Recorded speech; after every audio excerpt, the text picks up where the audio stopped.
Twin brothers with identical faces but different lives. Brother Baek Do-kyung, in a suit and tie, surrounded by beautiful women, clearly a business elite, while younger brother Baek Isu wears construction site clothing, surrounded by people sweating profusely as they pour cement. And buried under the cement are over a dozen bodies in North Korean military uniforms. Brother Baek Do-kyung calls him to suggest getting together. At this moment, someone bursts through the door and falls to the ground. Another person chases out bare-chested. "I'm going to kill all you South Korean bastards," the man says with a sinister smile. Watching the scene, Baek Isu remains unusually calm, still unhurriedly asking about the man's injuries. Then he slowly removes his jacket. His true identity is captain of the Special Operations Team against North Korean spies, Baek Isu. "I hope you can last a few more seconds against me." As soon as he finishes speaking, the man slashes at Baek Isu with a knife. Baek Isu simply leans back and easily dodges, then rises and delivers an elbow strike to the opponent's chin. Taking advantage of the man's dazed state, he swings his fist heavily and smashes the man into the ground. Looking at the unconscious man, Baek Isu puts on his jacket and orders his subordinates, "Bury this guy along with the others." After giving instructions, he says he needs to go out for something. "Anyone but our captain," his subordinate mutters. Baek Isu goes to meet his brother Baek Do-kyung as arranged, but is stopped at the door. The guard explains that Consul Baek has important guests today and isn't receiving visitors. At this moment, someone walks over and waves in Baek Isu's direction. He explains to the guard that Baek Isu is his brother. Hearing this, the guard hurriedly bows and apologizes. Baek Isu doesn't mind and walks toward the restaurant. Baek Do-kyung praises the guard for prioritizing security. On the other side, Baek Isu's team members are having dinner together. Zion complains that while the captain is out eating good food and drinking, he can only have barbecue outdoors. This draws laughter from everyone. Suddenly, several cars drive up. Seeing who gets out, one person immediately salutes and greets them, inviting Chief to come have a drink. Chief Jang asks, "Why don't I see Baek Isu here?" After learning he's out on personal business, he mutters quietly. Things aren't going smoothly. He puts his hand inside his jacket. A gunshot rings out, and the head of the person who just answered explodes. The shooter is Chief Jang. Immediately, dozens of fully armed people get out of the cars. They assume attack positions. Everything happens too fast. Everyone hasn't had time to react. Everyone has worked hard. Chief Jang chambers around. Meanwhile, at the restaurant, the two brothers are eating. The brother invites him to do business together with Isu, stop doing low-paying work. He doesn't understand why his brother, being a soldier, wears workers' clothes. To his brother's invitation, Baek Isu gives a perfunctory answer, saying he'll think about it. At this moment, his phone rings. So he goes to the bathroom to answer it. It's Zion's call. The voice on the other end is intermittent. Baek Isu hurriedly asks what's wrong. Zion jokingly says he's had too much to drink. But how could this fool Baek Isu? Zion's voice becomes serious, saying he can never fight alongside the captain again. All team members have been eliminated. Finally, he points out that Chief Jang betrayed them. After that, there's no more sound from the phone. No matter how Baek Isu calls out, it's useless. At this time, an uninvited guest arrives at the restaurant. The doorman stops him, saying they're closed today. But before he can finish speaking, this person ghostly flashes behind him, leaving a white light trail. The person's dagger is already stained with blood, while the guard's throat spurts countless streams of blood. At this moment, the brother is already drunk, resting his head on the table. Hearing the sound, he thinks Baek Isu has returned. He looks up to find several masked people standing before him. The daggers gleam coldly under the lights. Baek Isu, worried about his brother's safety, hurriedly runs toward that direction. A group of people have been waiting in the corridor for a long time. They confirm he's the elimination target. After speaking, several people quickly rush toward him. Baek Isu grabs one person's stabbing arm, backhands an elbow into the opponent's chest. He seizes the opponent's dagger and slashes across the person's throat. At this time, another person has already reached him. Baek Isu simultaneously rushes toward him, bends down to grab the opponent's thigh and throws him backward. Looking at Baek Isu's gleaming dagger, this person finally shows a terrified expression. Baek Isu doesn't hesitate and cuts the opponent's hamstring with one slash. Taking down two people in one encounter temporarily deters the remaining enemies. Baek Isu removes his jacket, revealing his military uniform, saying, "Let's continue." Several people roar and charge at him simultaneously. Baek Isu's dagger strikes the opponent's dagger, then changes trajectory upwards, slashing the opponent's throat. The remaining people attack simultaneously. Instantly, the scene is filled with flashing blades. One person seizes an opening and stabs Baek Isu's arm. Taking this opportunity, another person comes behind him. On the other side, at the construction site, a subordinate tells Chief Jang that the scene has been cleaned up. The newly formed Special Forces First Squad went to eliminate Baek Isu. One squad probably isn't enough. Chief Jang takes a puff of his cigarette. To deal with that guy, we need to send another squad. Make sure to leave no survivors or witnesses. After eliminating the enemies, Baek Isu is very worried about his brother's safety. At this moment, his brother's glasses are lying on the bloodstained table, while his eyes are now red with killing intent. "Why did you have to disturb my pleasant dinner with my brother?" The brother is holding a dagger to an enemy's throat. It turns out the brother's surface identity is executive director of TF Financial Group. His true identity is president of Taesin clan, Baek Dog-young. Without waiting for an answer, he slits the person's throat. At this time, intermittent sounds come from the enemy's radio. He's curious why gangsters would use such things. Until complete words come through. Baek Isu found, kill on sight. So these weren't for him, the target was his brother. Dare to target my brother? Even if the King of Heaven came, he couldn't save you. When Baek Isu rushes over, his brother has also eliminated the enemies. Baek Dog-young brushes back his disheveled hair. Are all these your enemies? He points at the people lying scattered on the ground. The brothers sit in the car. They confess their true identities to each other. Both find it incredible. Baek Isu wants his brother to stay away from him. Those pursuers aren't ordinary people. So the gangster brother is scared. Baek Dog-young says jokingly. Want me to drop you off at the police station? Baek Dog-young says teasingly. Baek Isu tells him not to joke around. Baek Dog-young's expression becomes serious, telling him to remember, I'm your brother. I'll clear away all dangers for you. Then he looks out the window saying, we've reached our destination. Baek Isu follows him out of the car and looks into the distance, seeing a group of people in black suits setting up a funeral hall. Baek Isu doesn't understand what's happening. Sua Yu comes over to tell Baek Dog-young that it will be completed within 2 hours. Baek Dog-young says he wants to hold a memorial service for Baek Isu. Only when he's dead will it be beneficial for going undercover or doing things. This is the golden cicada shedding its shell from Sun Tzu's Art of War. Baek Isu thinks the opponents might not necessarily believe it. Baek Dog-young tells him these things don't matter. As the funeral of the Taesin clan boss's brother, various faction representatives will naturally come to pay respects. These people naturally become proof. Suddenly, a car drives into the grounds. In the car is Chief Jang. In his hands is exactly Baek Dog-young's file. Only now does he know that Baek Isu has a twin brother who's involved with gangsters. At this time, Taesin clan subordinates come forward to drive them away. Chief Jang ignores them and turns to command the back seat. Today we must confirm whether Baek Isu is really dead, even if we have to open the coffin. Several people with expressionless faces straighten their clothes and get out of the car. The subordinate arrogantly looks at the rude guys in front of him, telling them to get lost immediately. This is Taesin clan territory. Seeing that they ignore him, he reaches out to lift the hat. Get lost. The opponent just throws a casual punch, knocking the subordinate unconscious. Other subordinates see someone causing trouble and all shout as they rush toward them. At this time, the two people beside the baseball cap man also take action, fighting with the rushing subordinates. One subordinate is struck in the neck with a knife hand and loses combat ability. Another subordinate is caught from behind in a rear naked choke. A few seconds later, he also passes out. These people are special operatives called Crossbow. The commotion here alarms Baek Dog-young. Jinung-ha beside him removes his jacket while walking down. He tells the opponents that only those delivering death notices can enter here. As soon as he finishes speaking, the baseball cap man throws an uppercut at Jinung-ha's chin. Jinung-ha shows no reaction, just coldly stares at him. Then his left hand suddenly grabs the opponent's cheek. No matter how the opponent struggles, it's useless. The man gradually loses strength and kneels on the ground. As Jinung-ha's left arm veins bulge, only a clear cracking sound is heard. He actually crushed the opponent's jaw purely through grip strength. This makes the remaining two people break out in cold sweat. Then they shout and charge at Jinung-ha. Jinung-ha sidesteps through between the two, again grabbing one person's cheek. The other person hurriedly comes to the rescue, throwing a punch at Jinung-ha's cheek. But for Jinung-ha, this is like scratching an itch. He even withstands the opponent's subsequent combo attacks. He raises his iron fist in return, smashing this person into the ground with one punch. The person whose cheek is grabbed sees things going badly. He grabs Jinung-ha's arm with both hands, jumps up trying to wrap his legs around his neck, wanting to use a flying cross choke to strangle Jinung-ha. But in the face of absolute strength, everything he does is futile. Jinung-ha lifts this person up with one arm, then violently throws him at the person on the ground. The carefully trained warriors were actually taken down like this. Chief Jang in the car also finds it unbelievable. To think that gangster groups also have such strong people. Then he adjusts his mood and gets out of the car, immediately putting on a smiling face, saying it's a misunderstanding while walking over. He introduces himself as Baek Isu's superior and hands over his business card. Jinung-ha coldly stares at him without speaking, until Baek Dog-young speaks up.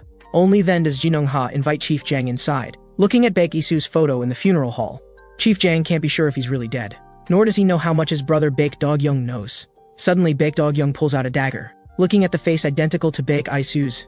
Chief Jang is startled. At this time, Baek Dog-young speaks up, I want to have a talk with you. He shows a dagger asking if Chief Jang recognizes it. Seeing him remain silent, Baek Dog-young explains this dagger was taken from his brother's body. If Chief Jang's answer doesn't satisfy him, he doesn't mind sticking this dagger in Chief Jang. Then, Baek Dog-young asks who killed his brother. Hearing this, Chief Jang wonders to himself, could Baek Isu really be dead? To appease the furious Baek Dog-young, Chief Jang lies, claiming Baek Isu sacrificed himself for the country. The specific details cannot be revealed. Who knew Baek Dog-young would throw a punch directly at his face, making his nose and mouth bleed? You talk too much nonsense. Did you kill my brother? Saying this, he raises the knife and rushes toward Chief Jang.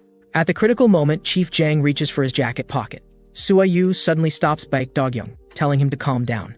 Jin Young-ha restrains the restless Chief Jang, telling him to go back first. Baek Dog-young curses while preparing to charge forward again, but is held tightly by Sua Yu. Chief Jang turns back with ice-cold eyes. Who killed my brother? You bastard. Baek Dog-young mimics the earlier performance, then asks Baek Isu how his acting was. Sua Yu says, except for the tattoos and hair, everything else is identical. Baek Isu also knows his brother did this to throw people off the scent, but this isn't a long-term solution. He doesn't want to implicate his brother. Then let them come, see if the Taesun clan boys agree. But I can't hide here forever either. Thinking this, Baek Isu picks up his backpack and prepares to leave. Then he asks Baek Dog-young if he really wanted to kill Chief Jang at the funeral. Baek Dog-young understands what he means, comforting him not to make things big for now. Things need to be planned long-term. Baek Isu feels indignant. Do I have to cower here and be a gangster? Baek Dog-young doesn't care at all. What's wrong with that? We're all doing dirty work for others anyway. Baek Isu brushes away his hand and leaves directly. Baek Dog-young sighs in frustration. Though he has the same handsome face as me, why doesn't his brain have half my intelligence?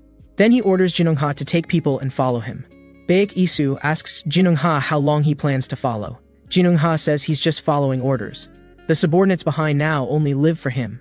Their conversation is observed by someone at the corner. On the other side, Chief Jang gives orders by phone to continue surveillance. After hanging up, recalling the earlier funeral, Baek Dog-young seemed to know he sent people to kill Baek Isu. Suddenly, a figure appears behind him. A low voice warns him not to turn around. Chief Jang is shocked. Could Baek Dog-young's people have come this quickly? At this time, the person behind has already wrapped their arm around his arm. Suddenly, a dad makes him let his guard down. It turns out his mischievous daughter is playing a prank on him. Then the daughter starts complaining that the plane was too slow. Chief Jang jokes that he'll make the plane faster next time. The daughter immediately praises him as amazing, worthy of being in the Secret Service. Then she asks if he's good at fighting. Chief Jang says gently that he's just a desk worker. Inside the villa, Baek Dog-young says he's going out to buy cigarettes. Sua Yu says Jin Young-ha has taken people out, advising him to stay home. Baek Dog-young says he's just going for a walk. 4 people take the elevator downstairs. Suddenly, Baek Dog-young turns to ask the person behind him. Big Head, how do you think work has been lately? Big Head hurriedly answers that it's been pretty good, getting more and more smooth. Unexpectedly, Baek Dog-young's expression darkens. Really? But I've never seen you before. Who exactly are you? Big Head says he doesn't understand what he's talking about, while his dagger slashes horizontally toward Baek Dog-young. Baek Dog-young and Sua Yu stand back to back, complaining that he forgot to bring a weapon. The other 2 people prowl like wolves waiting for their chance. But Baek Dog-young pulls out a dagger from Sua Yu's skirt. One person charges forward with a knife, and is pushed back by Baek Dog-young's slash. He backhands a horizontal slash at the opponent's abdomen. It turns out this guy's wearing a bulletproof vest under his suit. Then he can only attack the neck and wrists. Baek Dog-young seizes the opportunity to slam this person aside. On the other side, Sua Yu falls into a predicament. The opponent seems to be deliberately targeting Sua Yu to distract Baek Dog-young. Fortunately, at the critical moment, he blocks this strike for Sua Yu, and jokes that he hasn't been cut by a knife for a long time. This person grips the knife handle, wanting to pull it back to create a bigger wound. Baek Dog-young slashes the opponent's wrist. Another person stabs at Sua Yu again. Baek Dog-young again slashes off this person's dagger. The dagger happens to fall beside another person. This person immediately reaches for the knife. Sua Yu kicks the dagger away. The enemy in front of Baek Dog-young approaches again, but is again sent flying by him, losing his dagger. Baek Dog-young's dagger stabs toward this person. This person pulls out another dagger from behind, preparing to sneak attack, but is grabbed by Baek Dog-young's left hand. Then twisting his arm, both daggers stab toward his shoulder blade. The elevator reaches the ground floor. Baek Dog-young complains that the person on duty isn't working, letting strange things run into the elevator. Then he asks a subordinate outside the elevator for a cigarette. But the subordinate pulls out a dagger from his chest and successfully sneak attacks. Damn it, I asked you for a cigarette and you give me a dagger. Baek Dog-young grabs the opponent's cheek with one hand and pulls hard, revealing another face that's grinning strangely. Baek Dog-young pushes this person back with one slash. Sharp claw-like blades dance in this person's hands. He's grinning sinisterly at the prey before him. Baek Dog-young orders his subordinates to take Sua Yu away, then inquires whether the opponent was sent by Chief Jang. The mysterious person is exactly a member of the Special Operations Assassination Team, identity unknown, collectively called Ghost. I'll tell you when you're dead. After speaking, he charges at Baek Dog-young. The 2 fight together. Ghost inquires about Baek Isu's whereabouts. At this time, Baek Isu and Jin Young-ha are walking on the street, having long noticed someone following behind. So he turns into an alley at a corner. The follower hurriedly wants to look ahead, but meets an iron fist head-on, sent flying 10 meters by one punch. Although he finally protected his head with both arms, clearly his arms broke under the attack. Baek Isu asks if this person is Chief Jang's man. Seeing Baek Isu, this person actually laughs. "I knew you wouldn't die so easily." Baek Isu's heart jumps hearing this person's voice.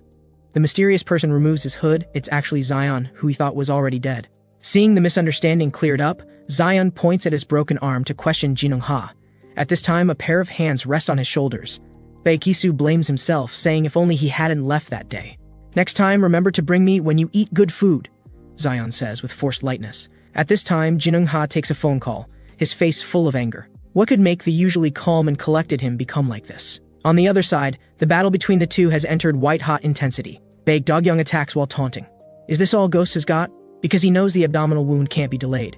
The Ghost's figure before him is already becoming blurry. Baek Dogyoung stabs at Ghost.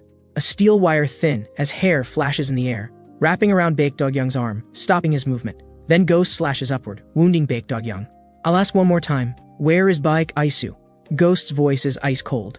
Suddenly, Baek Dogyoung cuts off his own long hair. "You're such an idiot! I am Baek Isu!" The sudden change disturbs Ghost's mind.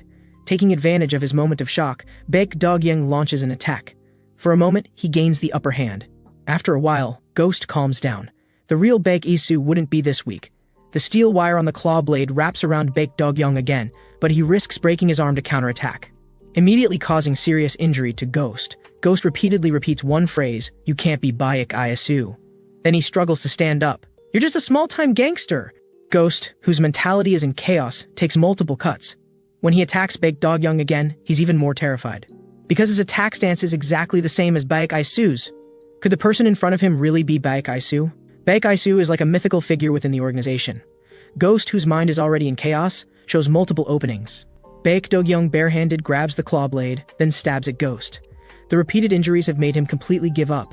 His face is filled with terror, because the person before him is the killing god Baek Isu. Looking at Baek Dogyoung's descending dagger, all that's left is Ghost's terrified scream. But in the end, Baek Dogyoung's dagger grazes his cheek and stabs into the floor.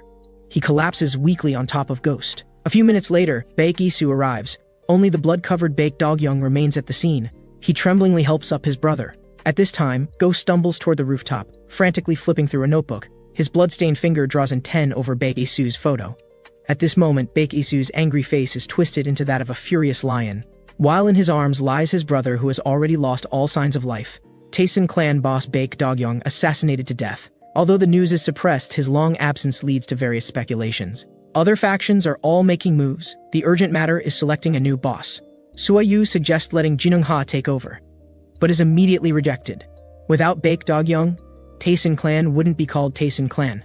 No one can replace Baek Dogyoung's position. On the other side, Baek Isu is also investigating his brother's cause of death. He believes the killing method is very similar to Chief Jang's special task force. They usually disguise themselves as various professions to carry out missions. He must find them and kill them with his own hands. On a rooftop in another city, a man is leisurely peeling an apple. He is the boss of T1, Kim Tae-won. He's long been dissatisfied with mixing in this small city. Real men should make waves on the big ocean of Seoul. I heard you know some interesting news. Kim Tae-won asks the person hanging outside the balcony with a smile. This person says he doesn't understand what Kim Tae-won means. Wrong answer. Kim Tae-won doesn't hesitate to cut one rope. The blonde man screams in terror, saying that Taesin clan was attacked by mysterious forces, and Baek Dogyoung was killed. Kim Tae-won smiles slightly, indicating he knows. Then he cuts all the remaining ropes at once. Then he orders his subordinates to call a full meeting. Today he's going to devour Taesin clan. At this time, Baek Isu follows clues to the farmer's market, stopping at a butcher shop. This is one of the hidden bases of the Joint Special Task Force. Baek Isu knows he can't let his guard down. He gently pulls and finds the door isn't locked. But the situation inside shocks him. Inside lie 4 or 5 corpses, blood everywhere. Only one bald man still has weak breath. Seeing that it's Baek Isu, he gives a miserable smile. No need to point a knife at me, I'm going to die anyway. Baek Isu hurriedly asks what happened. Baldy says he received orders to gather people, but what came was a group of fully armed people. Then Baldy tells Baek Isu to escape quickly. Too many things are involved in this.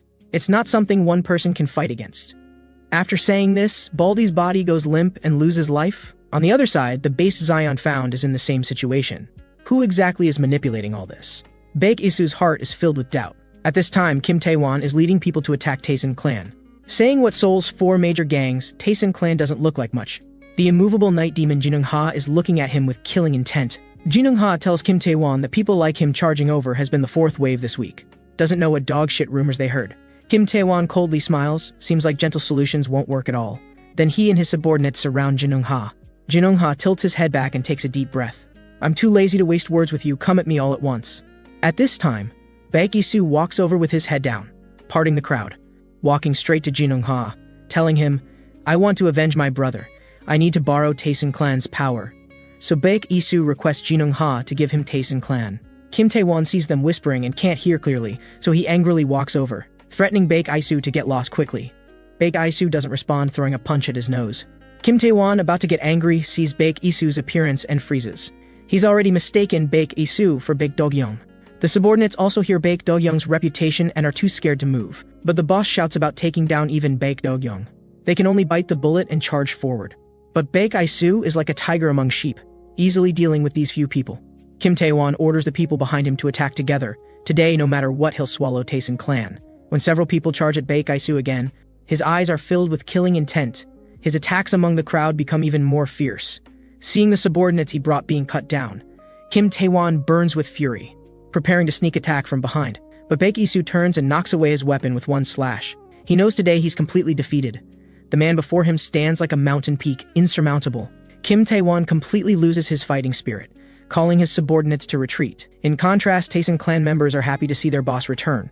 Jinung-ha also seems to see that man come back. However, taking over Taesin clan has one condition. The Seoul 4 gangs joint meeting to be held in a month? The condition Jinung-ha mentioned for taking over Taesin clan is that Baek Lee-soo becomes Baek Do-kyung. Although they're twins with identical appearances, he still needs to mimic daily behavioral habits, like the way of holding a knife. Baek Do-kyung usually likes to press his thumb against the blade when holding a knife. Although outsiders might not notice these details, when facing opponents they regularly deal with, extra caution is needed, like the general meeting they're about to attend. The general meeting is a conference of Seoul's 5 major criminal organizations. On the surface, it's to prevent conflicts between organizations and seek cooperation, but secretly they're all thinking about how to devour each other. Sua Yu doesn't understand why Baek Lee-soo would risk doing such things. Baek Lee-soo speaks frankly, saying it's for revenge for his brother and also for himself. He must borrow Taesin clan's power. Not only that, he also wants to unify the entire underworld. At the construction site, Police Chief Cho Won-ho keeps praising Chief Jang for his efficient work. Because of changes in policy toward North Korea, those congressmen all want to cover up their past shady dealings. Chief Jang, for the greater good, actually buried all his former subordinates here. Truly admirable. He even applauds after speaking. Hearing these mocking words, Chief Jang's face darkens. Cho Won-ho changes his tone, questioning whether it's difficult for Chief Jang to handle a few brats. He spent a lot of manpower and resources cleaning up the mess, and is even more annoyed about Chief Jang's request for him to deal with Taesin clan. Because Taesin clan is still the leader of the 5-gang alliance, he doesn't want to provoke them. At this time, Chief Jang suddenly removes Cho Won-ho's badge, telling him he only needs his public authority. If he's unwilling, there are plenty of people who want to be police chief. Seeing Chief Jang's rudeness, Cho Won-ho's bodyguard steps forward and grabs his collar. Cho Won-ho even mocks him for not understanding manners, ordering him to come back like a dog and retrieve the badge with his mouth. Who knew Chief Jang would sweep his leg and knock down the tall, strong bodyguard? That's not enough. He even raises his foot and stomps on the bodyguard's head. The sudden change startles Cho Won-ho. When he sees the dark gun barrel pointing at him, he almost pisses himself. You want to be buried here too? Chief Jang's eyes are filled with killing intent. Cho Won-ho is so scared he immediately kneels and begs for mercy. Saying he'll find a way to eliminate Taesin clan, the general meeting has people he knows. Hearing this, Chief Jang puts away his gun and says he'll be watching the progress. On the other side, in the restaurant, bosses of several major organizations have already gathered. Jeorang clan president Ryu Tae-hyung says Baek Do-kyung was stabbed to death, then gloats saying he has no right to appear here. HHS Entertainment's executive director, Han Hae-sung, reminds him not to get excited whenever Baek Do-kyung is mentioned. Ryu Tae-hyung says arrogant guys like Baek Do-kyung deserve to be stabbed to death. Chanung Trading Company's chairman Cha Yu-hwa teases, asking if he sent people to do it? Ryu Tae-hyung is speechless. Ilhak Investments' Lee Sung-min tells everyone to stop arguing. He says the purpose of the meeting is to resolve conflicts. This annoys Ryu Tae-hyung. Every dog wants to bark twice, really thinks he's somebody. Han Hae-sung sees the tension building and immediately mediates. At this time, Zion swaggers in saying the atmosphere here is dead. No one recognizes him. Just about to get angry, Baek Lee-soo calmly walks in. His sudden appearance surprises everyone. On the way here, Baek Isu has already familiarized himself with information about each faction. Enemy forces, friendly forces are all clear. Next, he just needs to handle things according to Baek Dogyung's method. At this moment, Cha Yua said, "You're unrecognizable after getting a haircut." Baek Isu casually replied, "Got to look good in front of a beautiful woman." Then he said to Ryu Taehyung, "How would I not know I was stabbed to death? I suspect your brain is as small as my dog's." This single remark left Ryu Taehyung speechless. Han Haesong said, "We heard about what happened at your brother's funeral. The others were also curious about the situation. Baek Isu said there were too many rumors going around. And he came here today to ask one question. Does my Baek Dogyung have the right to sit here? Since you all care so much about me, why don't you have the guts to come see Taesin clan?" Then he pulled out a dagger and stabbed it into the table. "Discussing Taesin clan? What are you people?" Baek Isu's aggressive momentum intimidated everyone.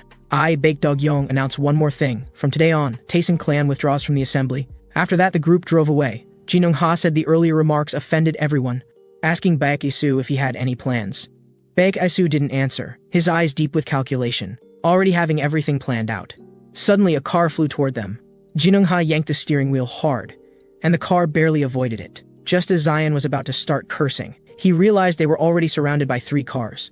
Getting out of the cars was none other than Ryu Taehyung. "How dare you speak so arrogantly at the assembly?" He swung his fist at the car window. The glass shattered, but Baek Dogyung didn't dodge, just stared at Ryu Taehyung with murderous intent.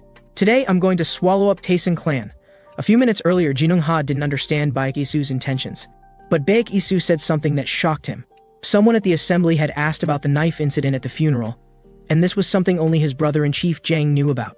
There must be a traitor in the joint assembly colluding with Chief Jang. At this point, Jinung Ha and Zion finally understood, asking Baek Isu what he planned to do. Baek Isu said there was no need to do anything deliberately. Since there was a rat, they'd just put out some bait, and the rat would come out on its own. Then, their vehicle was intercepted by the pursuing Ryu Taehyung. He arrogantly told Baek Isu that today he would swallow up Taesin clan. Ryu Taehyung was a hot-tempered guy who had been constantly clashing with Taesin clan before. Could he be the rat? Before Baek Isu could speak, Zion couldn't hold back anymore and started unleashing a verbal assault. Ryu Taehyung glanced at him contemptuously, mocking Zion for wearing pink clothes and earrings like a sissy. Zion wasn't having it and called him a brainless dead dog. Enraged, Ryu Taehyung threw a punch at Zion, but Zion easily caught it. He didn't forget to mock, "What a soft punch, really terrifying." Ryu Taehyung laughed angrily and put on his knuckle guards. At this moment, several more cars arrived from behind him. The people getting out were led by Lee Sungmin, who was also the owner of the 9 Blades. "Since our young master Sungmin has spoken, I'll give you some face," Ryu Taehyung said sarcastically. 9 Blades rarely moved around in the underworld anymore, so he had never taken Lee Sungmin seriously. At this moment, a pair of large hands landed on his shoulders. "You've grown up a lot. No longer the little kid who used to cry over small injuries," a white-haired old man said with a smile. Zion asked Jinung Ha who that old man was. Jinung Ha told him, "Don't underestimate Ilhak now that it's weakened.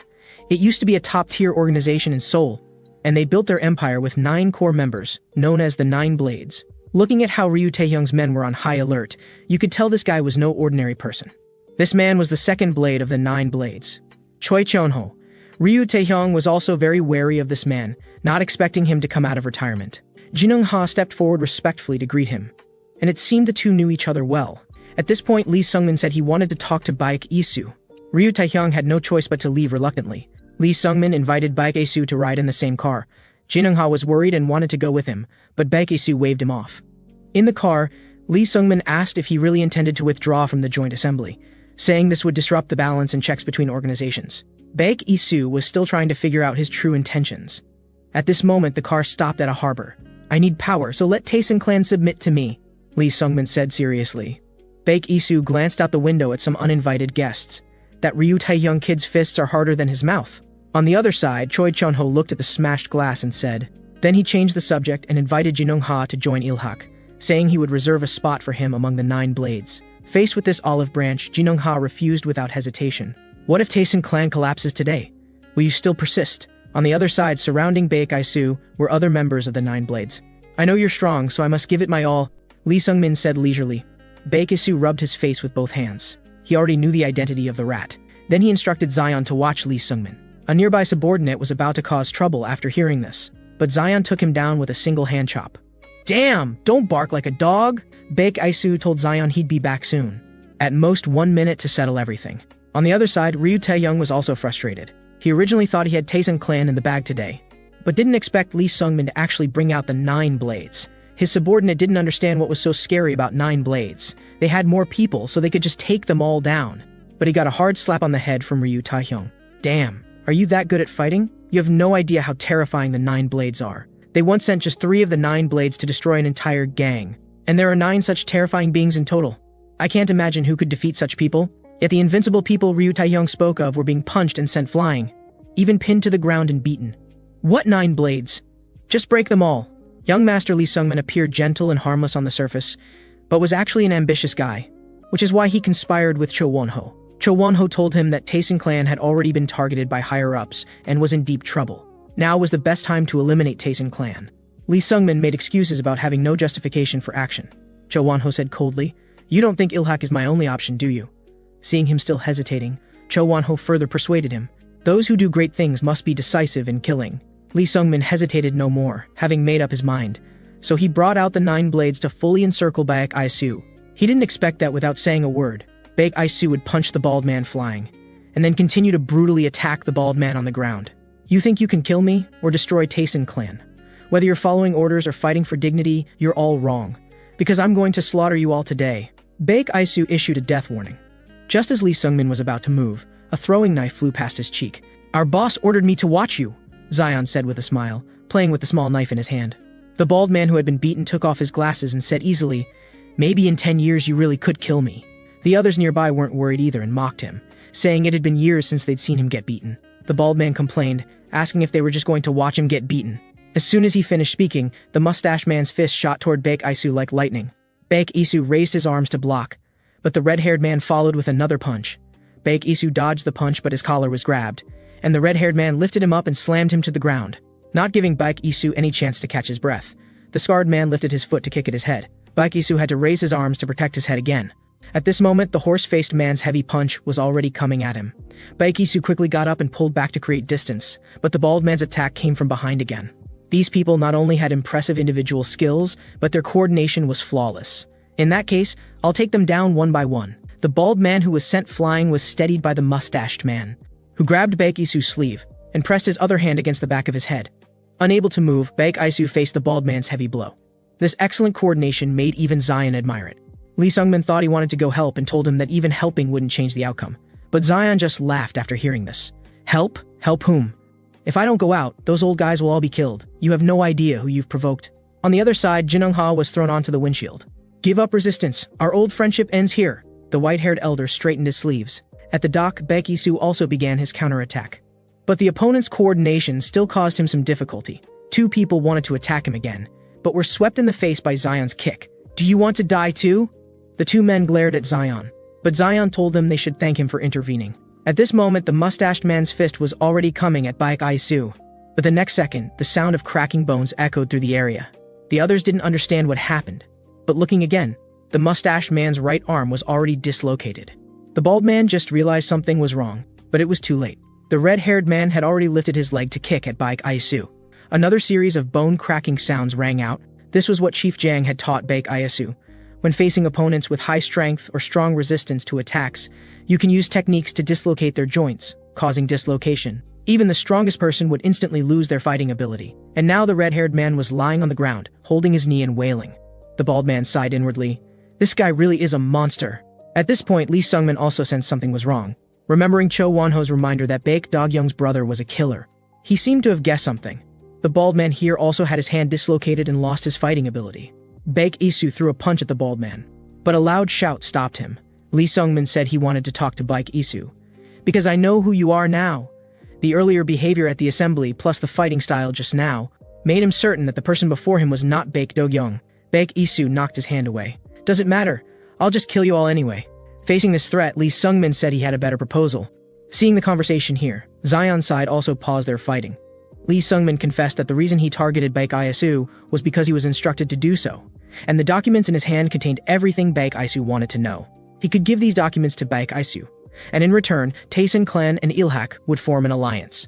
Lee Sungmin was also frustrated. Originally, he had planned to directly swallow up Taesin clan, but didn't expect that even deploying the 9 blades couldn't handle Baek Isu. However, an alliance would also be a win-win situation. He was certain Baek Isu wouldn't refuse, but unexpectedly, Baek Isu wasn't buying it at all. If that's your negotiating chip, then why don't I just destroy Ilhak and then take the documents? Hearing Baek Isu being so arrogant, Choi Cheon-ho was immediately enraged. What an arrogant brat who doesn't know his place. Jinung-ha also stopped Baek Isu, telling him this was an opportunity to build trust with Ilhak. Baek Isu harshly interrupted him, denouncing Ilhak as just a bunch of opportunistic scoundrels. Are people who killed my friends and brother worth trusting?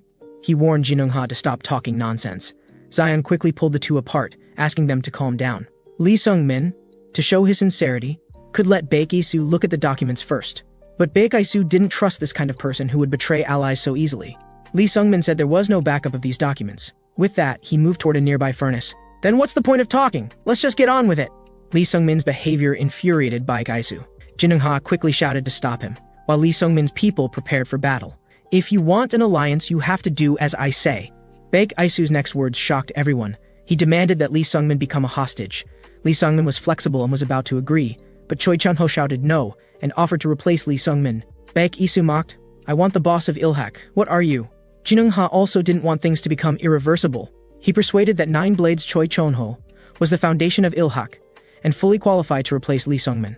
Baek Isu was already dissatisfied with Jinung-ha's multiple interruptions. I'll make my own decisions on this matter. I don't need your input, Baek Isu said coldly. Then he assigned the task of watching Choi Cheon-ho to Jinung-ha, not expecting Baek Isu to treat him this way. Jinung-ha was silent for a long time before saying flatly, Baek Do-kyung would never talk to me like this. It wasn't Baek Isu's nature, but repeated incidents made him realize that in the dark underworld, no one was worth trusting. 5 years ago, when he first returned from his undercover mission in North Korea, he was greeted not with applause but with repeated interrogations. He had risked his life for the country, but in the end was treated like a criminal. Finally, Chief Jang came forward to vouch that Baek Isu was clean, but the interrogators still wouldn't let up. In the end, Chief Jang forcibly took him away. Years later, when he reunited with his brothers again, even Chief Jang, who had been like a teacher and father to him, betrayed him. All of this felt like yesterday, just as Baek Isu was lost in sad memories. Jinung-ha came in to tell him everything was arranged, and wanted to persuade him again about the hostage matter. But Baek Isu directly cut him off.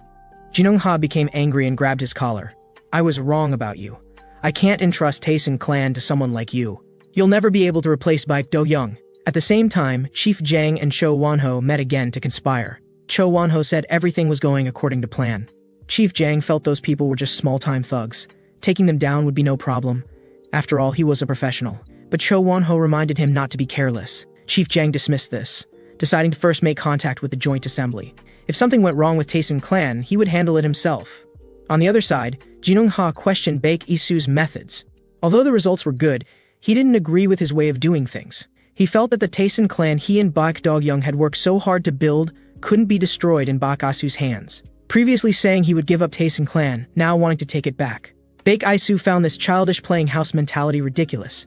He felt that gang members should just firmly execute his orders. But Jinung-ha told him that the Taesin clan members were willing to follow because they trusted Baek Do-kyung. Since they couldn't agree, they'd settle it with fists. Baek Isu had a belly full of anger with nowhere to vent. He flew up with a knee strike aimed at Jinung-ha. Jinung-ha blocked the attack while grabbing Baek Isu's collar, then used the momentum to slam Baek Isu to the ground with a backdrop. Is this all the Special Forces has? Before he could finish speaking, he was kicked in the chin and fell backward to the ground. Both men couldn't stand each other. On the other side, Zion was responsible for guarding the hostage Choi Cheon-ho. Just then, Lee Sung-min called to check on the situation. Choi Cheon-ho told him not to worry, saying staying at Taesin clan was like taking a vacation.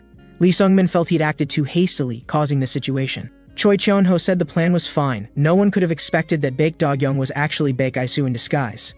After hanging up, Choi Cheon-ho was teased by Zion. That call didn't sound like a subordinate reporting to his boss, more like a grandfather checking in with his grandson. Zion asked if Lee Sung-min wasn't worried about them harming Choi Cheon-ho. But Choi Cheon-ho said everything was for the good of the gang, and he would face the consequences calmly. This made Zion even more confused. Shouldn't subordinates execute their boss's orders without question? Choi Cheon-ho said that applied to the military, not to gangs, because that way you wouldn't find brothers willing to die for you. Here, the scattered and fallen tables and chairs indicated the fight was over. Baek Isu's raised fist hesitated and didn't come down. I think I made a mistake, Baek Isu said with a dark expression. Then he turned and left, because I realized this isn't something a gang can solve. Zion received a call from Baek Isu, who told Choi Cheon-ho to rest well and prepared to leave. Before leaving, he seriously told Choi Cheon-ho, although what you said isn't wrong, we have to rely on strong power, because we can't trust anyone. Seeing Zion, Baek Isu told him his decision. From now on, we'll do things our own way. We're going to build a completely new organization. Then let's first recruit those guys we talked about before. We'll act like professionals. That way, we can destroy the joint assembly in just 1 week. If hell truly exists, then this person is a demon wearing human skin. Boris originally belonged to Russia's Wagner mercenaries and had gone into hiding under a false identity while tracking a traitor. This was the first person Baek Isu recruited. On the other side, Jin Ha, who had fought with Baek Isu, fell into memories. 4 years ago, he had worked for Ilhak. With the death of the old leader, he decided to retire, so he opened a fried chicken shop to make a living. But his former enemies didn't plan to let him go. At this time, a long-haired man who frequently visited his shop intervened. Jin Ha didn't want him to get into trouble and urged him to leave quickly. But the long-haired man wasn't worried at all. He introduced himself as Bak Do-young from Taesin clan. Jin Ha had never heard of such a small gang. At this time, the boss of the man who had been beaten arrived, and immediately gave both of them a warm family greeting. This person was Lee Song-guk from HK, who made a living from loan sharking. Seeing his subordinate's miserable condition, he was instantly furious, saying he would sell Baek Do-young to a host club as a male model to pay compensation. Baek Do-young didn't respond, just looked at him with cold eyes. Then he grabbed Lee Song-guk's hand, and his other hand moved to the dagger at his waist. With a piercing scream, Lee Song-guk clutched his hand, sweating from the pain.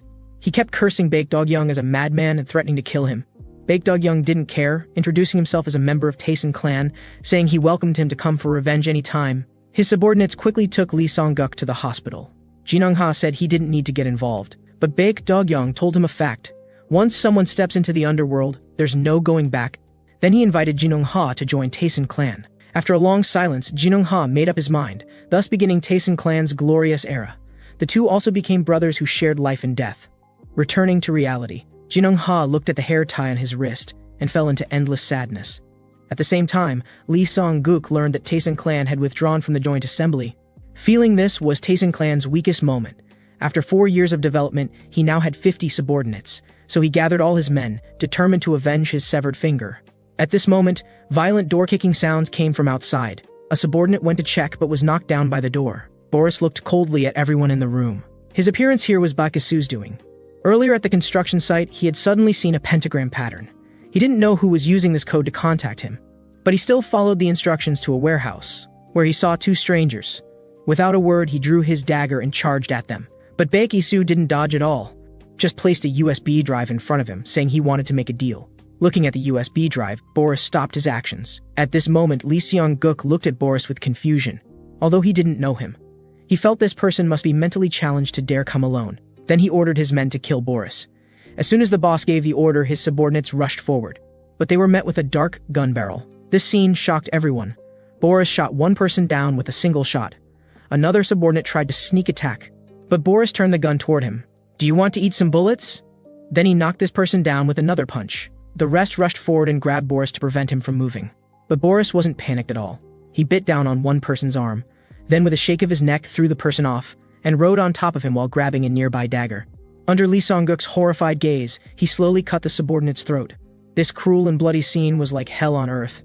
Before long, only Lee Song-guk remained in the room. Seemingly scared out of his wits, Lee Seong-guk didn't resist at all, waiting for fate's judgment. Just as the dagger was about to strike, Zion rushed in and shouted to stop, calming Boris down. At the same time, he called Baek Isu to report the situation, saying everyone here except Lee Song-guk was eliminated. Compared to here, Zion was more worried about Baek Isu's safety, because Baek Isu had to face the legendary Iron Weasel. Baek Isu told him to relax, saying this guy worked for money. Just in this moment of distraction, the target had already disappeared from his sight. The Iron Weasel, who had circled behind him, descended from above. "Who sent you? If I don't like the answer, leave your life behind." But the attack was blocked by Baek Isu in time. The young man questioned whether he was sent by superiors to hunt him down. Baek Isu didn't answer, directly revealing his Iron Weasel nickname. Hearing this, the young man's face changed dramatically, and he launched a fierce offensive. But the more he fought, the more shocked he became, because his opponent seemed to predict his moves, and the technique seemed familiar too. But he was certain he had killed everyone who knew him before coming to South Korea. 3 years ago, he was still an ordinary North Korean teenager named Lim Kyung-chun. Many people like him were gathered in a factory for strict military training. This one-eyed man was their instructor, Lee Woo-chang. The purpose was to train them to become spies infiltrating South Korea. This group of young teenagers were given the codename Iron Weasel. Day and night brutal training made them numb and cold, their eyes gradually changing from youthful clarity to icy coldness. The only thing that brought him warmth was a delivery driver uncle, who would bring him chocolate pie each time. Only when spending time with the uncle would he become the teenager he once was. In a flash, 2 years passed, and this group had developed strong combat and survival abilities. The superior ordered instructor Li Wu Chang to arrange for Iron Weasel to carry out missions. The Iron Weasel members worried about the dangerous mission, so they decided to escape under cover of night. Their plan was to kill the driver and use the truck to leave. The only person who was kind to him was killed, which made him emotionally collapse instantly. So he picked up a knife and became a demon, slaughtering all the Iron Weasel members, and began a life of fugitive wandering. Soon after, instructor Li Wu Chang attacked and killed everyone. When he tore off the human skin mask, he discovered it was actually Baek Aisu, who had been undercover for years. This way, the deaths of all those people could be blamed on the escaped Lim Kyung-chun. At this moment, Lim Kyung-chun was already held at knife point by Baek Aisu. He was very curious about where the opponent had learned these fighting techniques. I learned these techniques from my instructor back then. Baek Aisu still didn't answer, just saying he wanted to make a deal. Lim Kyung-chun was full of anticipation for this proposal. At the same time, in a hotel room, a man was being hit on the head with a bottle. Ryu Taehyung was taking his frustration out on his subordinates because his hotel was shut down. His connections couldn't find out who was behind it either. At this time, a subordinate rushed in with another piece of news. HK's Lee Song-guk had been destroyed by Taesun clan. He connected the two incidents, thinking the hotel closure was also Taesun clan's doing. So he gathered all his men to attack Taesun clan. But in the hotel lobby, he was mocked by a mysterious man. Ryu Taehyung was already angry, and hearing this made him even more furious. The mysterious man persisted, saying this group was just a rabble. Ryu Taehyung threw a punch at this person. The mysterious man leaned back to dodge, but his punch was caught by a glasses-wearing man nearby. This guy may have a foul mouth, but he's telling the truth. Chief Jang glanced at Ryu Taehyung sideways. If you're willing to help us with something, we can help you solve the hotel issue. Ryu Taehyung said this proposal was no problem. But if they were lying to him, he wouldn't let the two men off. The mysterious man seemed to hear the joke of the century, laughing endlessly as he took off his hood. He was the ghost who had killed brother Baek Do-gyung. Ryu Taehyung immediately flared up, but Chief Jang told him to calm down. If you refuse our proposal, in the future you'll be begging for mercy on your knees. Wolves are at the top of the food chain. Even the king of the forest can only become food for wolves. They have clear division of labor, strict discipline, and a powerful wolf king creates everything. And Ryu Taehyung was the wolf king of Jaran clan. No one had ever challenged his authority, and Chief Jang's contempt made him furious. Before he could explode, Chief Jang pulled out a gun from his jacket, very arrogantly saying, "No matter what, you're just a bunch of thugs." Ryu Taehyung and all his subordinates were furious. Chief Jang told them to calm down, then handed Ryu Taehyung a document. After reading it, Ryu Taehyung's expression was uncertain. The conditions were favorable, but the risks were high. He still couldn't trust the other party. The ghost swore he was professional, but Ryu Taehyung directly tore the document to pieces. "You keep saying you're so great, then prove it." On the other side, Zion had been waiting for someone, who wasn't replying to messages either. He called Baek Aisu to ask what to do. Baek Aisu told him to keep waiting. He was now with Iron Weasel taking some action. Two people in the corridor warned them not to linger there. Iron Weasel asked excitedly, "Are these two people useful?" Before the two knew what was happening, they only saw a figure flash by, then felt a cool sensation at their necks. Iron Weasel was on the other side, looking at the two smugly. "If you don't want to die, quickly cover your wounds." Then he saw bloodstains on his clothes and yelled angrily. Zion on the phone heard the commotion and felt Iron Weasel was too young and might cause trouble. Baek Aisu told him not to worry. Turning around, someone swung at him. Baek Aisu dodged to the side and grabbed the opponent's wrist. The sound of cracking bones rang out, followed by pig-like screams. Baek Aisu stepped on this person's head, and the others immediately drew knives and rushed over. Baek Aisu used a rear naked choke to knock out one person. Iron Weasel took care of the rest. They're planning to destroy the Jiarang clan's subsidiary organizations, just like what happened with the Singapore faction in HK before. Meanwhile, Zion and the others are people he met during missions in the Middle East. As long as you pay them enough, they'll get the job done. They're known as errand boys. Here, Baek Aisu and his companion continue moving forward. A spinning axe comes flying toward him, but Baek Aisu reacts quickly and catches it with one hand. The white-suited man with a mustache looks shocked. He actually caught it. He questions what gives them the audacity to mess with the Jiarang clan. Without wasting words, Iron Weasel immediately dashes forward. The two men behind Mustache push him aside. One grabs Iron Weasel's hand, while the other thrusts a dagger straight at his face. Fortunately, he reacts quickly enough to dodge it. These guys appear to have received professional training. Seeing Iron Weasel struggling, Mustache smugly says these are elite fighters sent by Ryu Taehyung.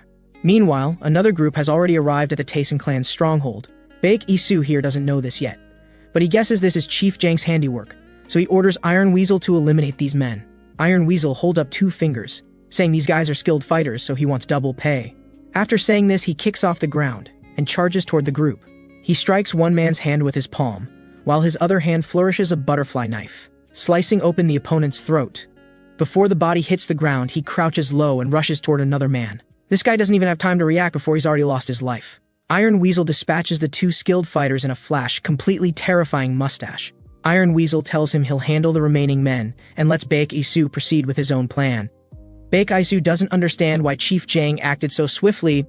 This is actually the agreement Ryu Taehyung reached with him earlier. Initially, Ryu Taehyung was worried he wouldn't be able to command these people, but Chief Jang reassured him, saying, "These men only care about money, not loyalty."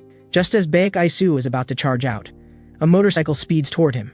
With a crowbar swinging down at Baek Isu's head, there's a profession in the Middle East called errand boys, who will do anything for money, and they never inquire about the identities of either party or what the items are. They just need to deliver the specified items to the buyer to get paid. But this time, the buyer was afraid of information leaking, so he planted a C4 explosive in the payment. Unexpectedly, this person miraculously survived the explosion. What followed was his crazy revenge against the buyer. He single-handedly wiped out the entire opposing team, because he is the most dangerous errand boy. Now this is who Baek Isu is facing. The man turned on his motorcycle headlight, blinding Baek Isu. Then he gunned the throttle and charged forward. With his vision obstructed, Baek Isu could only instinctively raise his arm to block. The dagger snapped on impact, and his arm took a heavy blow. The man waited quietly in the distance, like a cheetah eyeing its prey, ready to pounce and bite at the first opportunity. Meanwhile, a group of fierce-looking men arrived at the Taesin clan's headquarters. A car parked by the roadside was monitoring everything. Ghost sneered at the cooperation with Jerang clan.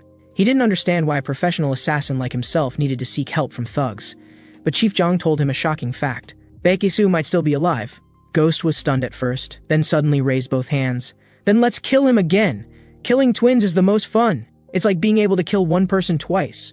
Chief Jang looked at the reflection in the glass and murmured, "Let's finish this quickly, Baek Isu." At this moment, Jerang clan members had already broken into Taesin clan. The Taesin clan members were completely unprepared and caught off guard. But Taesin clan was, after all, the leader of the 5 major gangs. After a moment, they had stabilized the situation. The battle between both sides reached a stalemate. Watching all this, the man with glasses frowned, and knocked down a Taesin clan sub-leader with one punch. With Chief Jang's people joining the fight, the situation reversed again, and everyone's morale soared as they attacked Taesin clan. Suddenly, the leader of Jirang clan was punched into the ground by a mysterious figure. The heavy blow from the metal knuckles knocked him unconscious immediately. This person was Nine Blades, Choi Chonho, who had been held hostage. The Jarang clan members were shocked.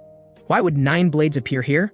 Since Ilhak and Taesin clan are now allies, I can't just stand by and watch. Come at me, you little punks. The man with glasses slowly removed his glasses.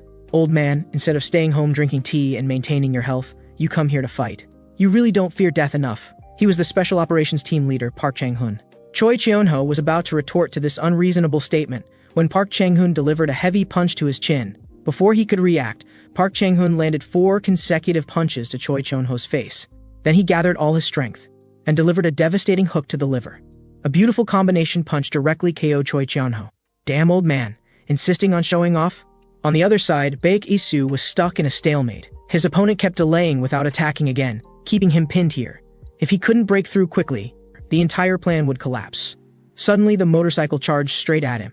Baek Isu aimed to grab his opponent's leg, but the guy nimbly rolled away. Just as he turned around, the motorcycle came racing back. Baek Isu was about to attack, when his opponent hit the brakes hard, causing the rear wheel to lift up. The crowbar swung directly at his head. He barely dodged the crowbar, but was sent flying by the swinging rear wheel. Baek Isu exhaled and forced himself to calm down, observing his opponent before taking action. His opponent kept using the rear wheel to scrape the ground, creating smoke. To obstruct Baek Isu's vision, he could only rely on sound to determine whether his opponent's attack was coming from the left or right. This unpredictability made him feel unable to control the situation, forcing him into passive defense. Is this all a professional fighter can do? A voice came from behind. Baek Isu saw it was Jinung Ha, and Ilhak was also stunned. I think you might need an amateur's help. On the other side, at Taesin clan headquarters, Park Chung-hoon was about to leave when he was called back by Choi Chon-ho, who had stood up again. A useless old man, still so stubborn. Park Chang-hoon wanted to finish the fight quickly. Suddenly, a punch came straight at his face. This speed was completely different from before. Park Chang-hoon realized this and tried to create distance first.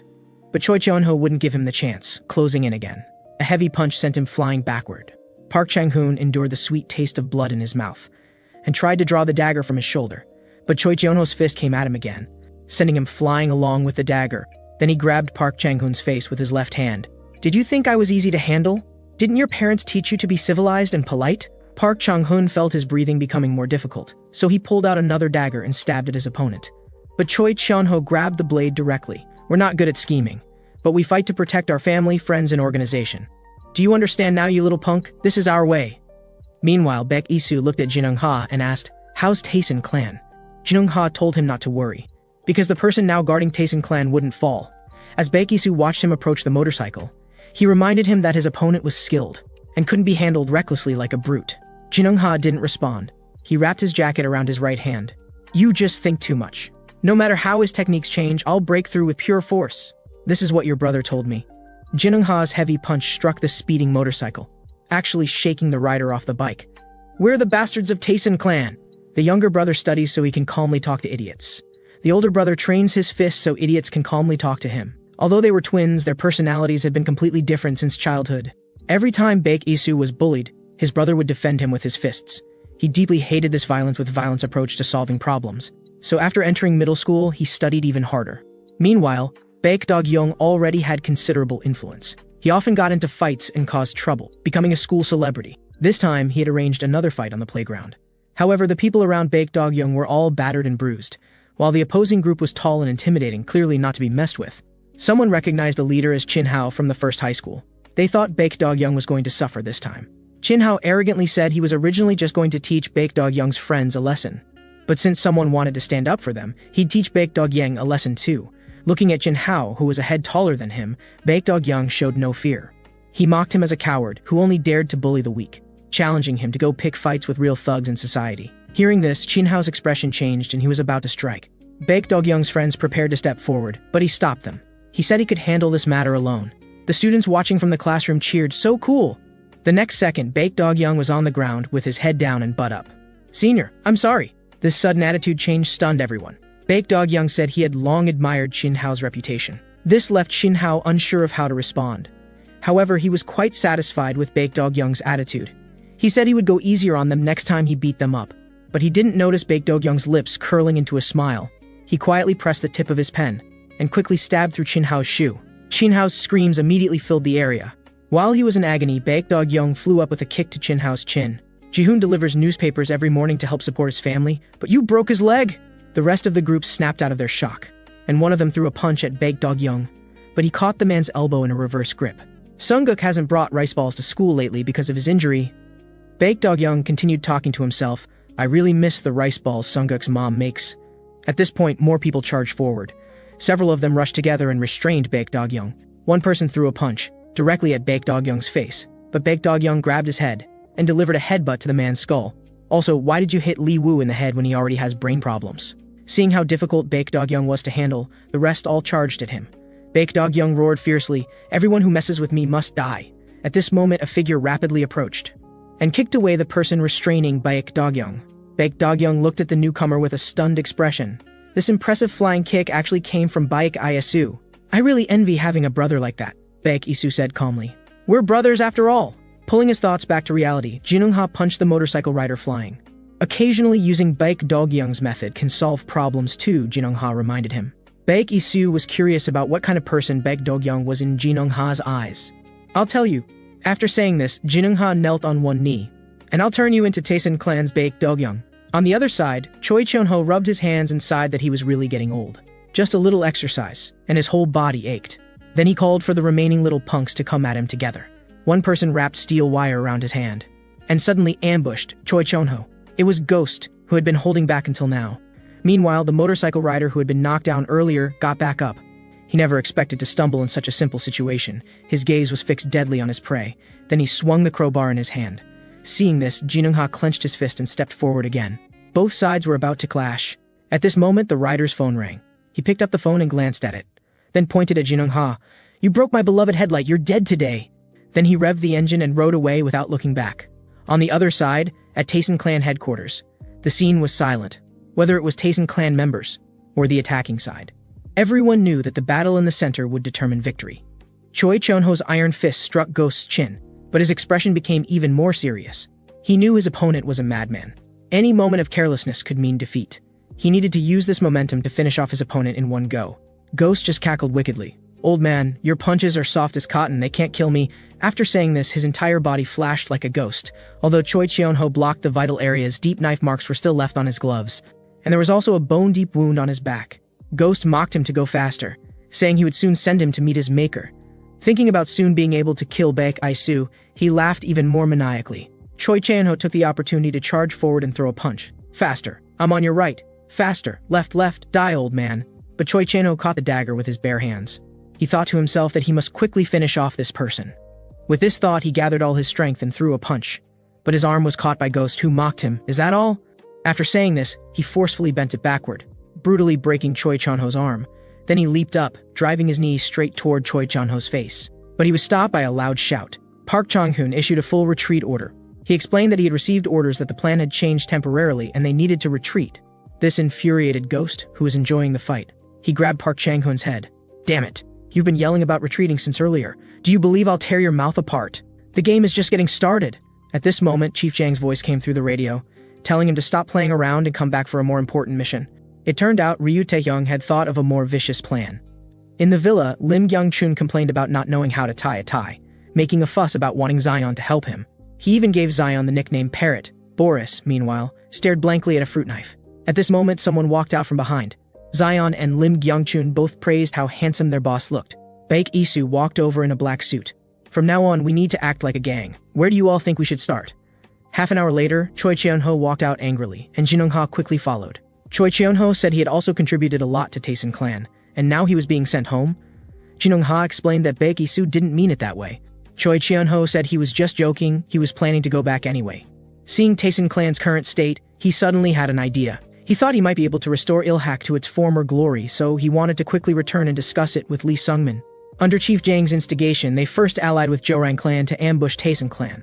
When they saw Ilhak's Choi Cheon-ho stationed at Taesin clan, they directly turned to attack Ilhak's headquarters. Meanwhile, Lee Sung-min was completely unaware of the approaching danger. He was in low spirits because his carelessness had caused his subordinates to be seriously injured. The red-haired man consoled him, saying these minor injuries were nothing, but he grimaced in pain with the slightest movement, making everyone laugh. Suddenly, noisy sounds came from outside. Lee Gyuzhang got up to check. His subordinate said there were motorcycle sounds coming from downstairs. Just as he was speaking, a motorcycle came speeding in, catching 3 people off guard and knocking them down. The motorcycle then charged into the office, attacking anyone in sight. Horseface was the first to be hit, taking a solid blow from the crowbar. Everyone had lived by the blade before. They quickly reacted. Gimsong used his plastered arm to block an attack. At this moment, other attackers poured in. Baldy loudly questioned them about why they were destroying the alliance. The Jirang clan members ignored him and continued ordering a full attack. Red Hair kicked 2 people away with 1 foot. "You bugs! Do you know where you are?" Red Hair was furious.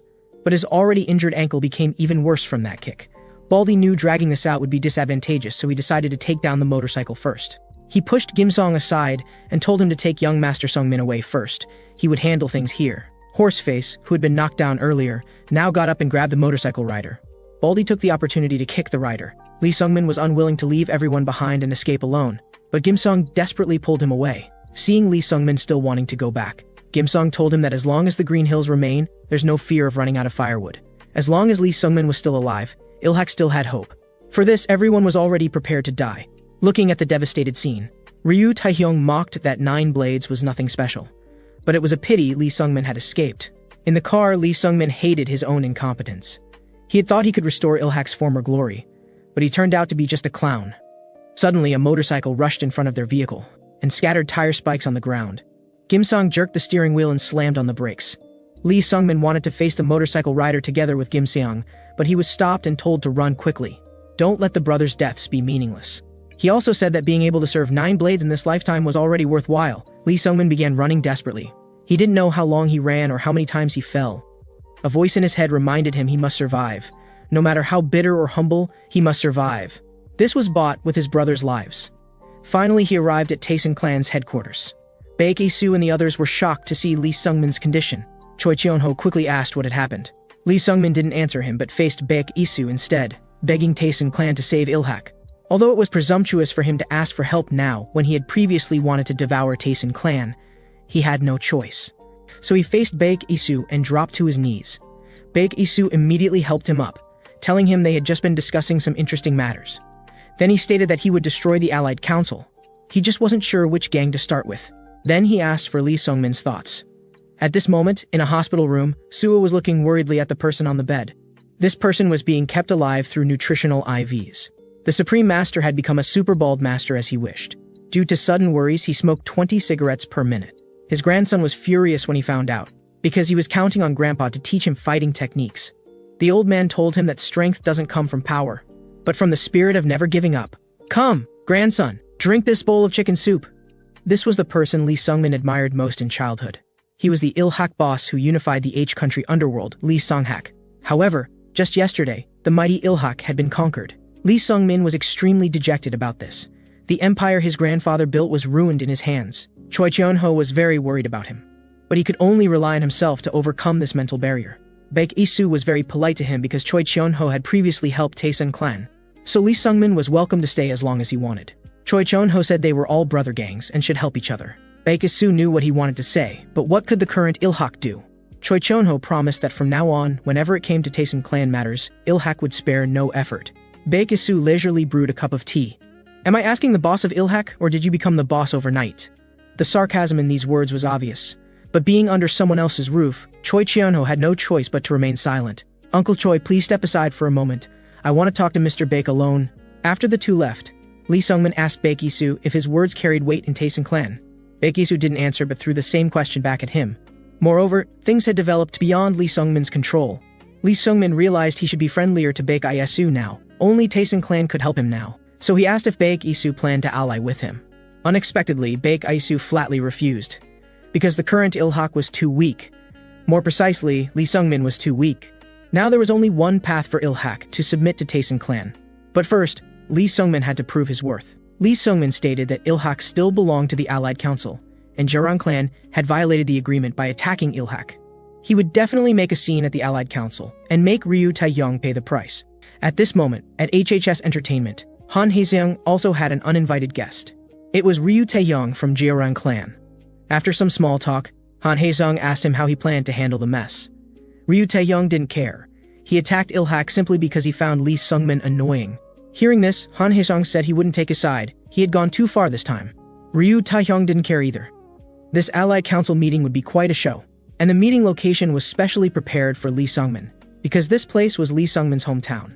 This approach was completely slapping him in the face. The gatekeeper mocked him as a homeless dog, using the most vicious language against him. Lee Sungmin heard Baek Isu's words echoing in his ears.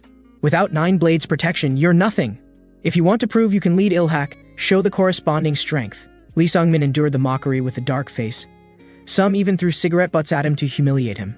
A fat man blocked his path, saying the Allied Council was meeting inside, and outsiders weren't allowed.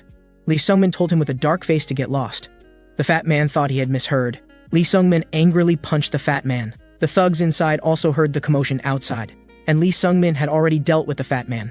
Seeing this, one person rushed over with a stick, and gave Lee Sungmin a blow to the head. In his days, he remembered his grandfather's words. What's important isn't your fighting ability, but the spirit of never kneeling. Because Ryu Tae-young had disrespected the old chairman Lee Songhak and attacked Ilhak, Cha Yu-hwa from Chaenung Trading Company was extremely angry. She demanded that Ryu Tae-young give everyone an explanation. Ryu Tae-young mocked her. Who the hell are you? This time it's Ilhak. Who knows who's next? Hearing this, Cha Yu-hwa was about to explode in anger, when Lee Sungmin walked in covered in blood. He grabbed the cigarette from Ryu Tae-young's mouth. I'm the master of this place. This is a place for humans to live, not a doghouse. Having lost face, Ryu Tae-young swept away the tableware in front of him. Our young master Sungmin is so mighty, he really has some masculine spirit now. Lee Sungmin paid no attention to his threats. He declared that he was still the master of Ilhak, and Ryu Tae-young had violated the Allied Council agreement by attacking Ilhak. So he demanded that Jeorang clan withdraw from the council and hand over their territory. Ryu Tae-young generously admitted that he had done everything, but he was also forced to do so. Then he pulled out photos of Lee Sungmin meeting with Baek Dog-young, accusing Lee Sungmin of instigating Taesun clan to attack Jeorang clan's branch first. Although he knew this wasn't the case, with photos as evidence, Lee Sungmin couldn't explain clearly. Han Hae-seung was in cahoots with Ryu Tae-young, and also pressed this matter. Lee Sungmin was instead put on the defensive. Ryu Tae-young pressed his advantage. Since you can't give a reasonable explanation, let's settle this with strength. As soon as he finished speaking, Jeorang clan thugs who had been lying in ambush appeared behind Ryu Tae-young. Cha Yu-hwa's eyes blazed with anger. The tiger doesn't show its power, so you think I'm a sick cat. After saying this, she put on sunglasses and snapped her fingers in the air. A figure carrying a cleaver appeared at the door. "If you want to fight, I'll take both your heads today." Lee Sungmin knew this was Chiunung's ace, the butcher. Ryu Taehyung also didn't want to tear his face with Cha Yua right now. "But you can protect Lee Sungmin for now. Can you protect him for life? Without 9 blades, Ilhak is nothing." But Lee Sungmin laughed heartily. "I never said I was alone!" At this moment, a group of people walked toward the meeting hall. An untimely voice came in. "I'm late again." "You've made the atmosphere so deadly serious again." Ryu Taehyung frowned slightly and scolded. "Taesin clan has already withdrawn from the council, so you have no right to be here now." Then he mocked Lee Sungmin. "Is this the new backer you found?" Baek Isu corrected him. "Lee Sungmin is our chairman." This statement shocked everyone, not knowing what he was up to. Baek Isu said that Taesin clan inherited the old chairman Lee Sung-hak's will, and fully supported Lee Sungmin as chairman. Then he even threatened everyone to choose sides, whether to continue inheriting the old chairman's will or choose to become enemies. The butcher behind the door was about to act but was stopped by Cha Yua. After Baek Isu finished speaking, he left with Lee Sungmin. He praised Lee Sungmin for having quite good presence. Suddenly someone blocked their path at the door. When Baek Isu turned to see this person, his entire face contorted with anger. The intense fury made his whole body tremble. Lee Sungmin also saw Chief Jang. Thinking that everything was because of this person, he was also filled with rage. Baek Isu revealed the dagger in his hand, his entire being radiating cold-killing intent. He calculated the distance to Chief Jang and how confident he was of a fatal strike. Chief Jang seemed oblivious to all this, and calmly greeted Baek Isu. After a long moment, Baek Isu prepared to light a cigarette to calm his nerves. Chief Jang considerately offered his lighter. In the scene, the two looked like old friends. The next second, Chief Jang's tone changed, saying he had confirmed Baek Isu's identity, and asking what his next plan was. Why didn't he act just now? Baek Isu told him this matter wouldn't end with one person's death. Then he waved goodbye to Chief Jang, saying he would tell him his plan the next time they met. The deaths of his comrade and brother were all thanks to him. Baek Isu suppressed his urge for revenge through sheer willpower, but he didn't dare look at that ugly face again. Only after the group had walked far away did Baek Isu no longer suppress himself. He sternly told everyone to begin implementing the plan. On the other side, at the headquarters of Honggu Loans, Lee Song-guk was furious about the recent decrease in income. His dim-witted subordinate said the merchants had been difficult lately. The fruit vendor's pretty daughter said she would rather pay with her body than money. Lee Song-guk felt a headache coming on. It was all because of that Russian from Taesin clan, and that blonde kid warned him to keep a low profile. Next time he saw him, he'd make him pay. Speak of the devil, and he appears. Zion appeared at the door at this moment, greeting him with a smile. The dim-witted subordinate didn't recognize him and arrogantly asked, "Where did this little brat come from?" Lee Song-guk wanted to stop him, but it was too late.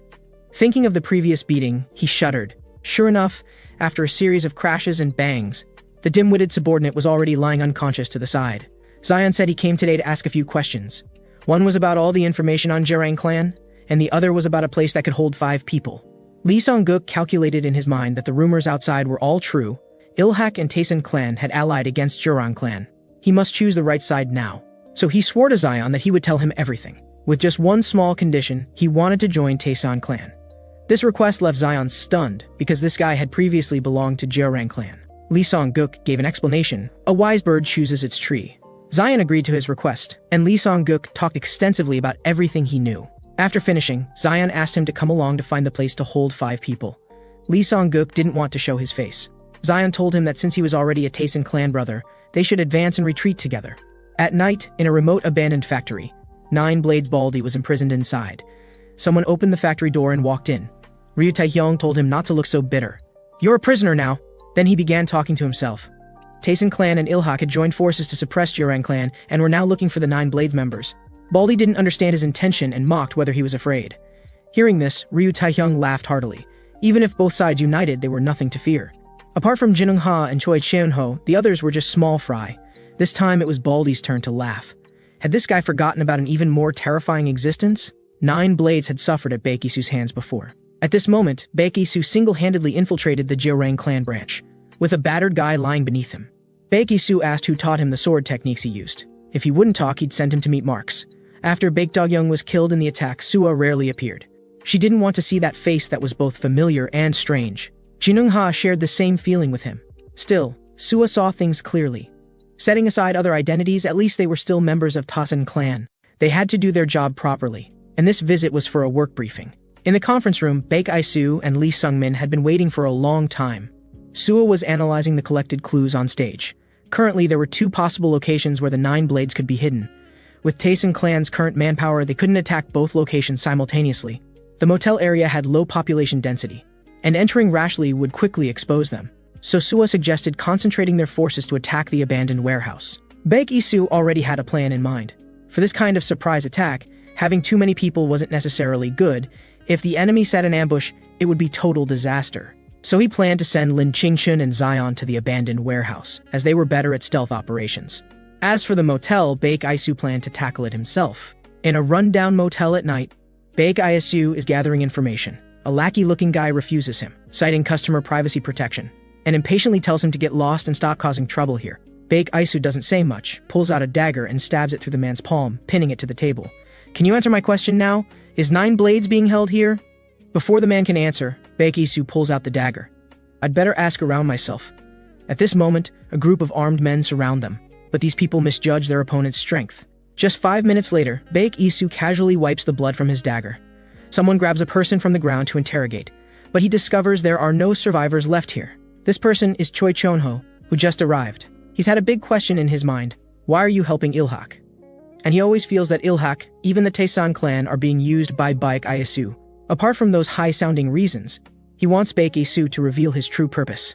Suddenly, a group of thugs appears and interrupts their conversation, arrogantly ordering them to stand still. Suddenly, Baek Isu grabs his ankle and yanks down hard, sending the man's body flying into the air. Another man comes stabbing with a knife, but Baek Isu grabs it with his backhand. As the man is pulled down, Choi Chonho's fist also arrives at his face, smashing the thug into the ground. At the same time, Baek Isu also finishes off another one with a flying knee. Choi Chonho had only heard about Baek Isu's formidable strength before. This time, he truly experiences it. He can always find opportunities to attack enemies in the gaps and deliver fatal blows. Choi Chonho realizes he and Baek Isu are not in the same league at all. Under their cooperation, the appearing crowd instantly crumbles. After unhesitatingly stabbing down with one knife, Baek Isu remains calm and composed. In contrast, the crowd is already terrified and thinking of retreating. On the other side, Zion and his group also arrive at the abandoned warehouse. Lee Song-guk says he's not certain it's this person, but he's noticed many new faces recently, and apparently some are carrying guns. Upon hearing this, Zion shows a worried expression. Here, Baek Isu and Choi Chonho are like two fierce tigers entering a flock of sheep. Soon, a bunch of lackeys are lying behind them. One lackey runs away in fear, but gets kicked away by someone coming out of the building. This person is Lee Gyuzong from 9 Blades. Choi Chonho asks about the other's situation.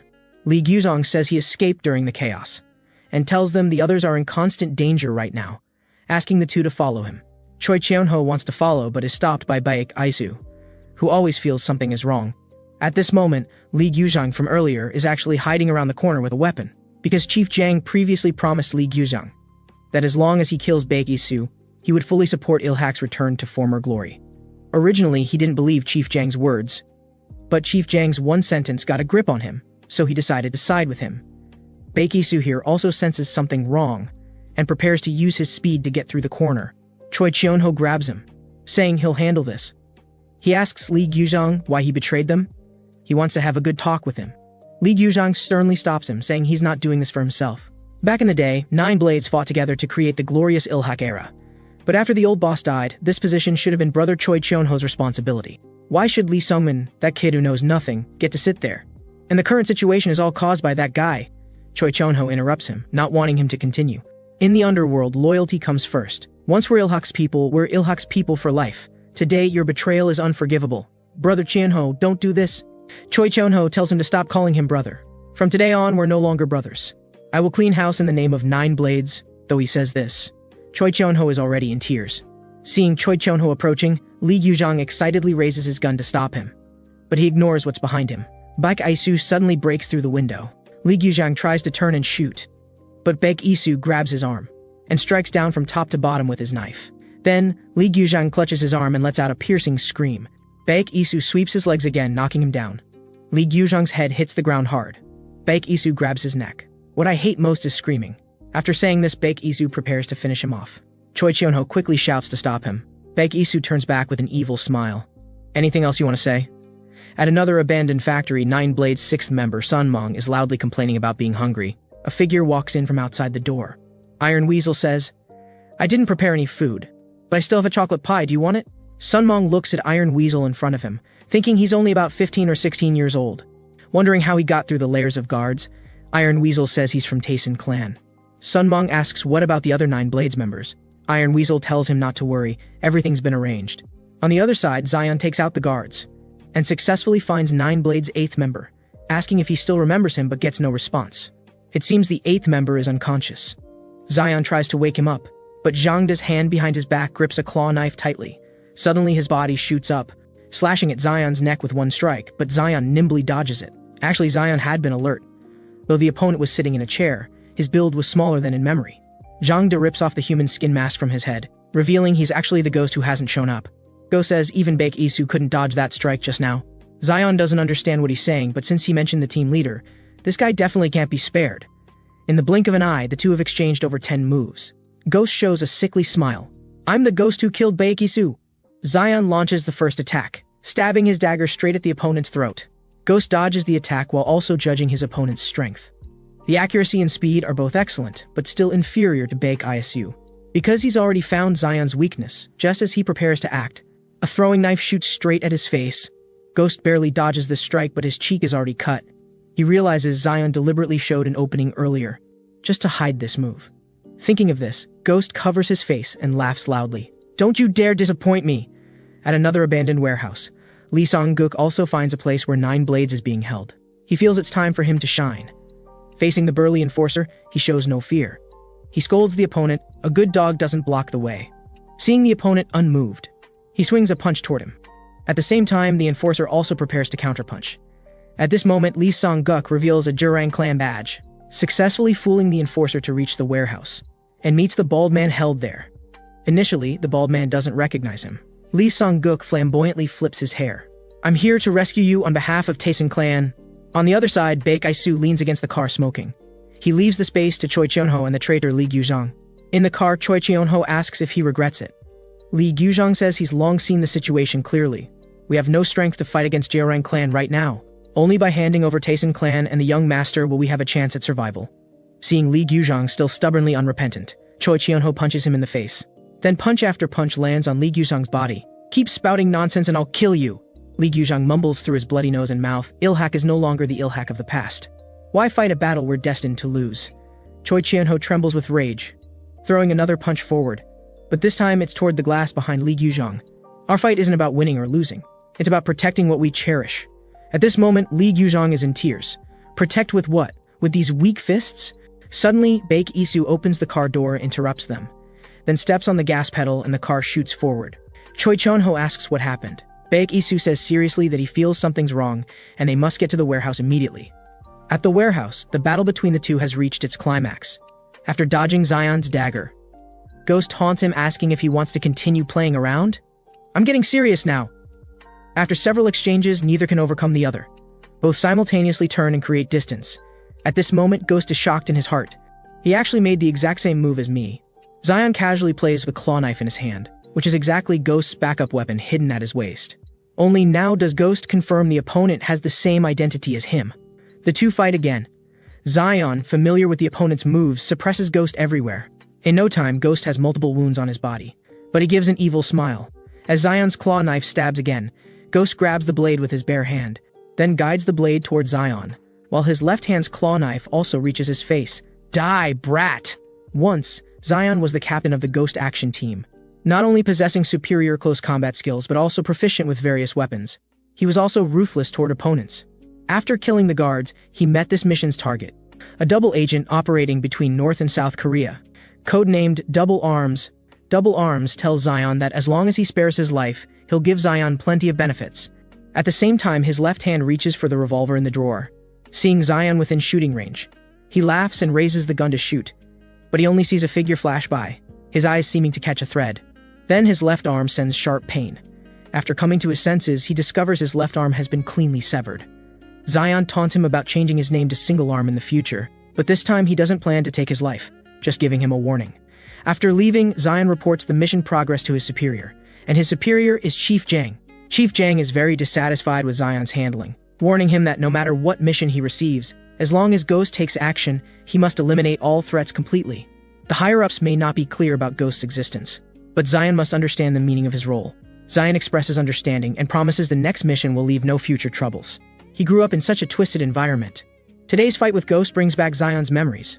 Ghost thinks he can manipulate Zion, not knowing that Zion is extremely familiar with all his moves, and knows exactly where his killing techniques and weaknesses are. He sweeps low to knock down Ghost, simultaneously raising his dagger to stab at Ghost. Ghost quickly rolls left to dodge, but Zion's dagger, hugging the ground, stabs at him again. Unable to dodge, he can only risk trading injury for injury, kicking at Zion's head, but Zion seems to have anticipated this, steadily catching Ghost's leg with both hands. With both knives slashing, blood spurts out. Ghost quickly retreats several steps, but there's also a terrible scar on his leg. Ghost feels lingering fear. 1 second later and his whole leg would be gone. What kind of monster is this person in front of him? He seems able to predict his own moves. At this moment, Zion's earpiece reports that the other warehouse encountered trouble and needs reinforcement. Zion reluctantly puts away his weapons. Today's playtime ends here. Ghost's former pride looks like a clown in front of him. Watching Zion's departing figure, he can only curse under his breath. 10 minutes ago, all 9 Blades members were found. Lee Song-guk carries the severely injured horse-faced man on his back. The horse-faced man's breathing is weak and his condition is poor. Just as everyone wants to rest for a moment, a car's headlights shine in. The newcomer is exactly who they least want to see right now. Jeorang clan's Ryu Taehyung. Sneaking in like stinking rats, then you'll all leave your lives here today. Only Iron Weasel has fighting capability here. But there are too many opponents. Suddenly a figure leaps out from behind, using the car roof as a springboard, swooping down on Ryu Taehyung like an eagle. Several thin wires wrap around his neck. I advise you to stand still. But Ryu Taehyung instinctively swings a punch. Zion lands behind him. The wires around his neck quickly tighten. Zion uses both hands to lift Ryu Taehyung's entire body up. One more effort and he'll be decapitated. Ryu Taehyung, with wires wrapped around his neck, instinctively fights back. As Zion turns, more wires wrap around his neck, kicking his knee to make him kneel down. Then pulling both hands apart, Ryu Taehyung's face instantly turns purple. Seeing their boss in danger, the lackeys don't dare approach. Zion tells Iron Weasel to take 9 Blades members and leave first. He promises to release Ryu Taehyung once everyone is safe. Suddenly, a figure flashes behind Zion. It's Chief Jang, who hasn't appeared for a long time. Zion has no choice but to release Ryu Taehyung to dodge this attack. Quick reflexes indeed. Chief Jang chuckles. Seeing the sneak attacker is him. Zion's eyes burn with hatred when enemies meet. He slashes at Chief Jang with his knife, but it's easily dodged. Then Chief Jang directly crashes into Zion's abdomen. This heavy blow wins Zion. At this moment, Chief Jang also recognizes Zion. Didn't expect you to be so hard to kill, but your appearance proves that Taesin clan's boss is Baek Aisu in disguise. Then he stabs through Zion's palm with a knife, warning 9 Blades members not to act rashly. This is the proper use of hostages. Ryu Taehyung has never suffered such humiliation. He rushes over and kicks at Zion. Then his heavy punch with brass knuckles follows. This time I'll smash your face. Zion can only raise his arms to protect his head. As the enraged Ryu Taehyung throws another heavy punch down, Zion smoothly drags his arm, then with a reverse grapple pins Ryu Taehyung under him. No matter how he struggles, it's useless. Zion applies a rear-naked choke to control him, then pulls out his claw knife and places it against his face. Without any hesitation, he slides it down, warning everyone that he really will kill Ryu Taehyung. But Chief Jang just laughs. Using this guy to threaten me won't work. Hearing this, the lackeys behind look fierce and prepare to move forward. Zion mocks Chief Jang for not understanding gang culture. Lackeys will sacrifice their own lives for their boss. Since we're playing the thug game, we must follow the game's rules. Feeling threatened, Chief Jang reluctantly compromises. Zion controls Ryu Taehyung without daring to relax, until Chief Jang walks away and 9 Blades members also withdraw from the alley. Zion smiles evilly. I'll spare your life this time, you hairy monster. Next time I'll definitely take your life. Breaking free from control, Ryu Taehyung swings a punch backward, but Zion's figure has already disappeared from behind him. He gnashes his teeth in hatred, swearing to crush Zion's bones to dust next time. Chief Jang says this failure is all on him. Ryu Taehyung shows a crazy expression. I have a belly full of anger with nowhere to vent. Chief Jang also takes an attacking stance. On the other side, Baek Aisu also picks up 9 Blades members. The horse-faced man's condition is poor and needs to be sent to the hospital quickly. Then Zion also returns safely. Lee Gyuzhang, looking at the severely injured horse-faced man, feels extremely guilty. It's all because of him that the brothers suffered like this. But the horse-faced man doesn't blame him, telling him to apologize to young Master Sungmin and beg for forgiveness. Lee Gyuzhang is already sobbing. 10 minutes later, Chief Jang lights a cigarette. Is this all the strength Jeorang clan's boss has?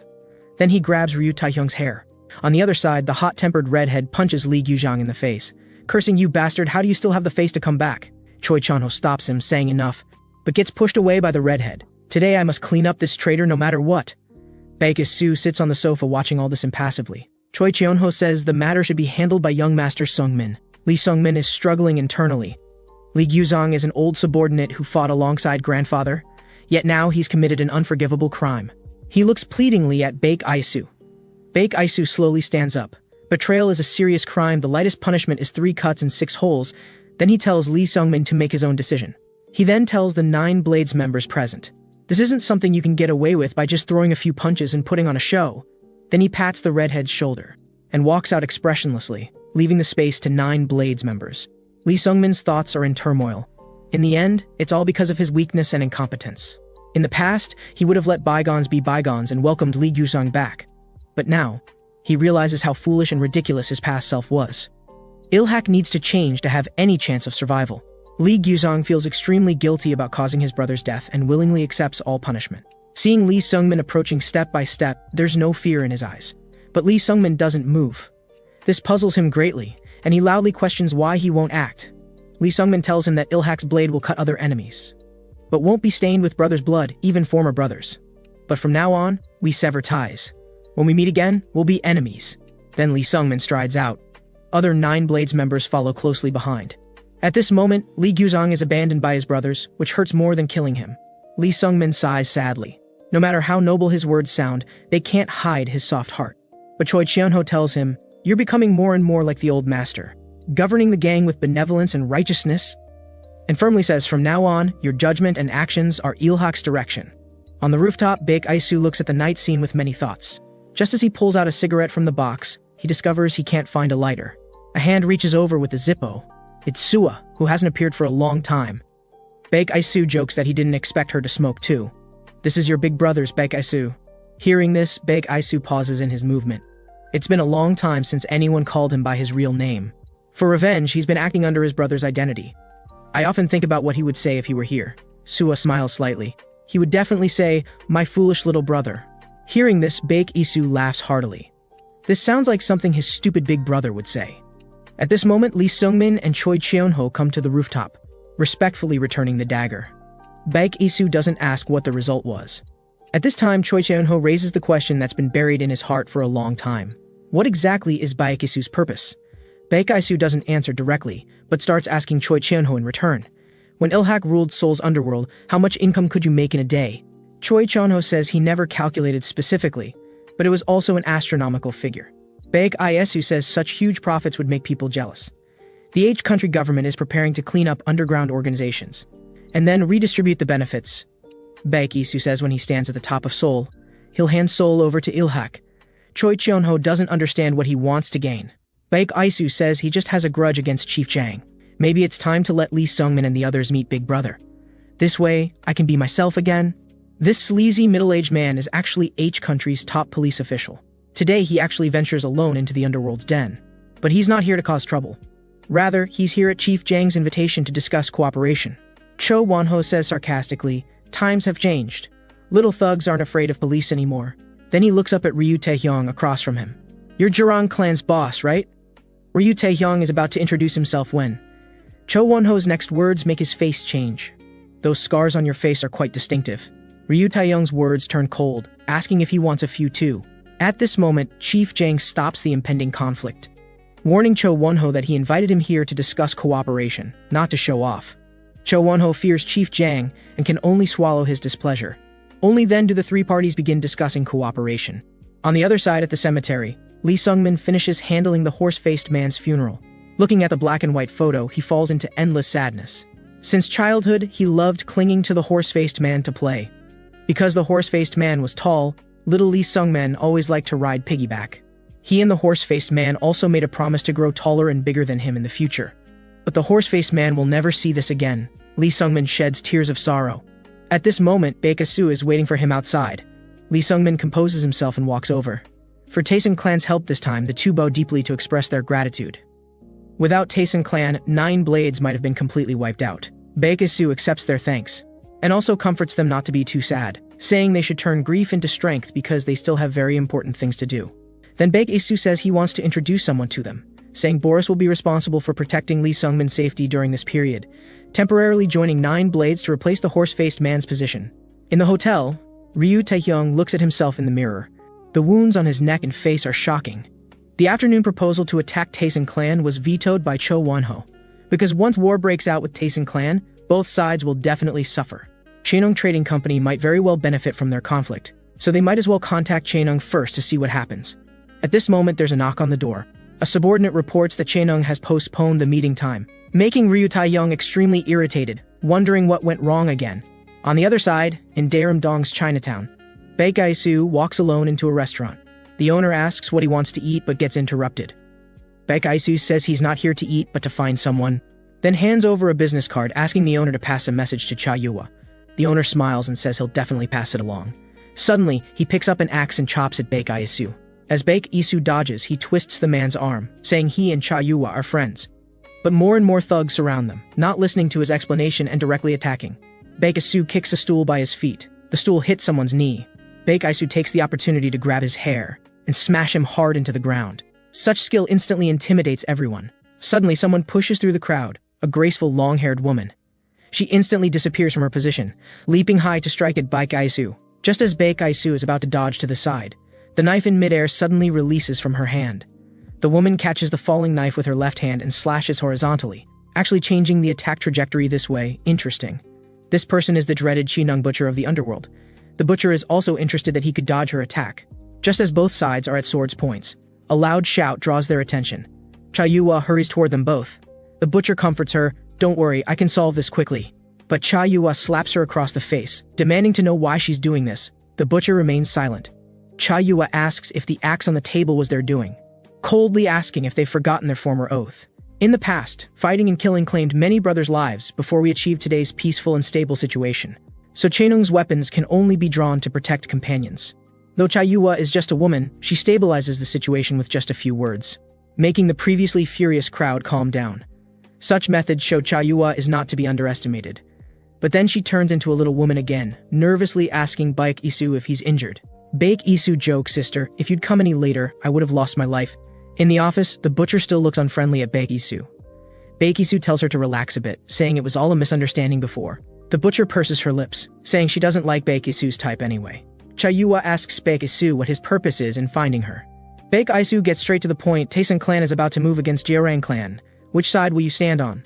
Cha Yua is also very direct, saying she won't stand on either side, because Chaenung only stands on the side of profit. But Baek Ae-soo won't allow when the snipe and clam fight, the fisherman profits to happen. He must eliminate hidden threats before the war begins.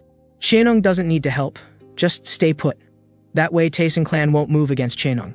Upon hearing such threatening words, the butcher explodes, putting her knife to Baek Ae-soo's neck. Baek Ae-soo doesn't dodge either. "Try pointing that knife at me again, see what happens."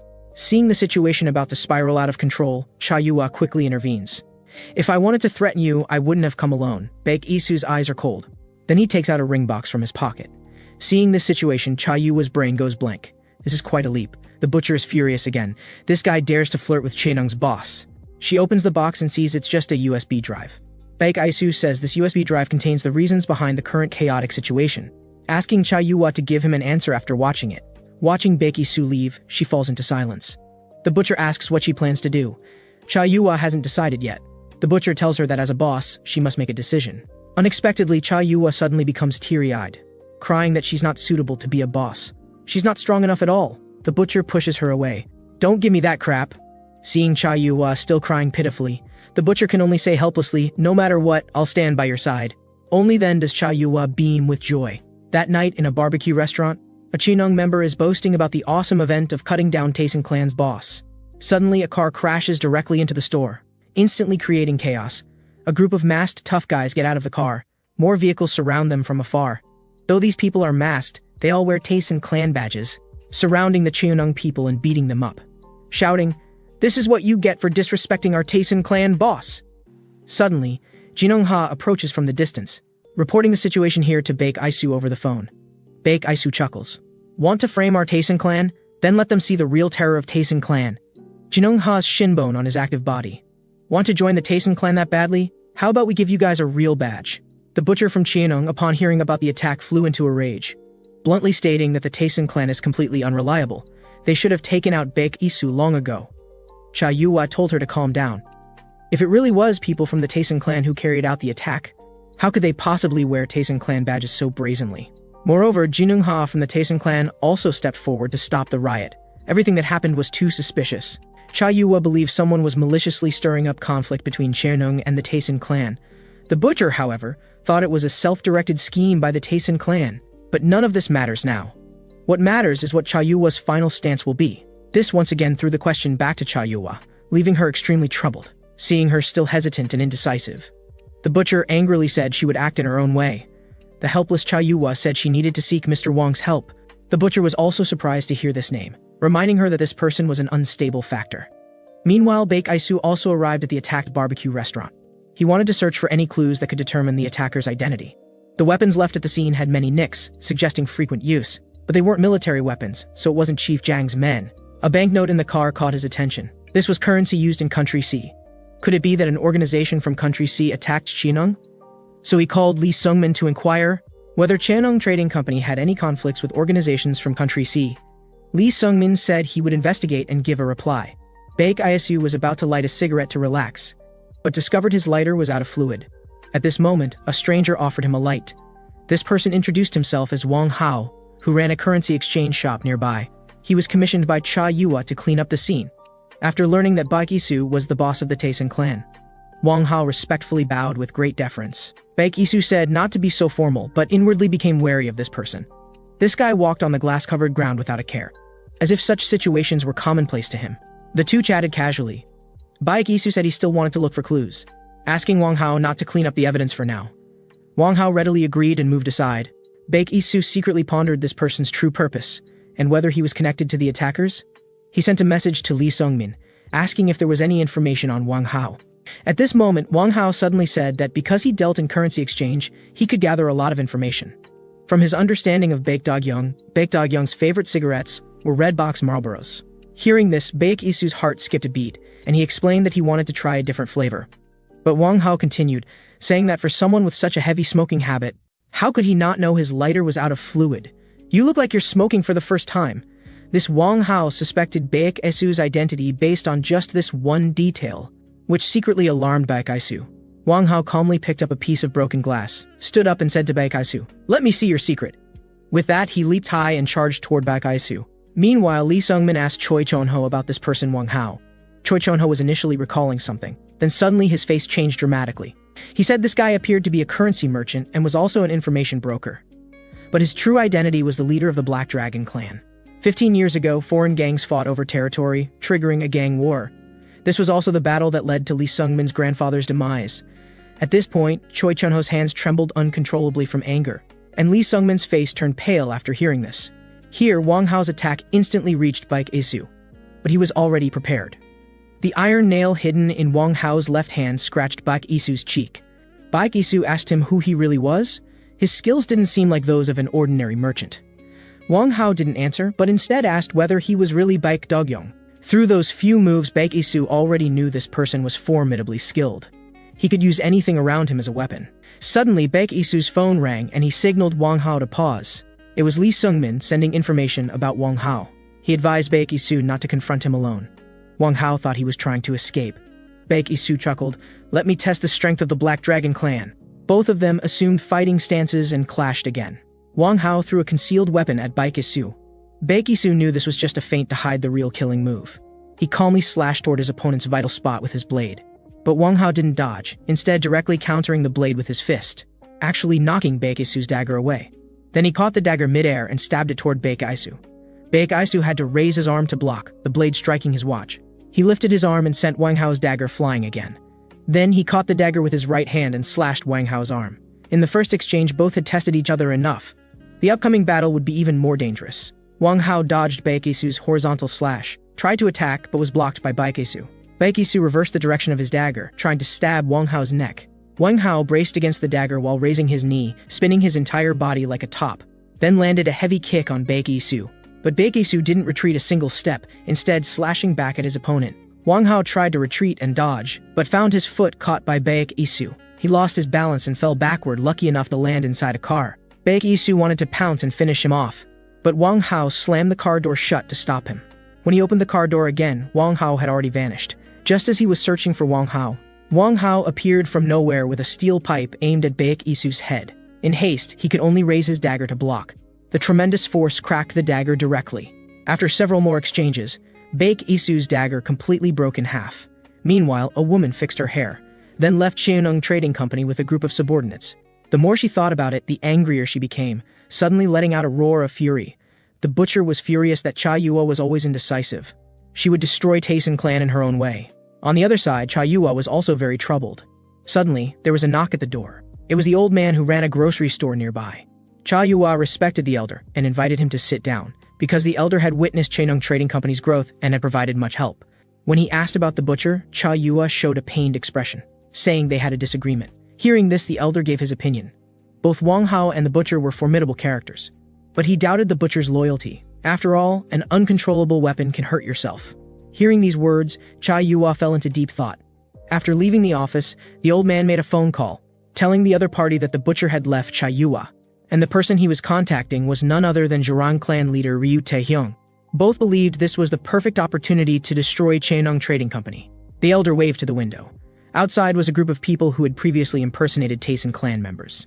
Today, Cha Yua would die in an attack by Tayson clan. Cha Yua kept calling the butcher, trying to prevent the situation from escalating, but she wouldn't answer. With no choice, she had to go to Tayson clan herself to find her. She felt the developments were too suspicious. If the people attacking Cheonung were from Tayson clan, then Baek Isu had no reason to reveal Chief Jiang's plan to her.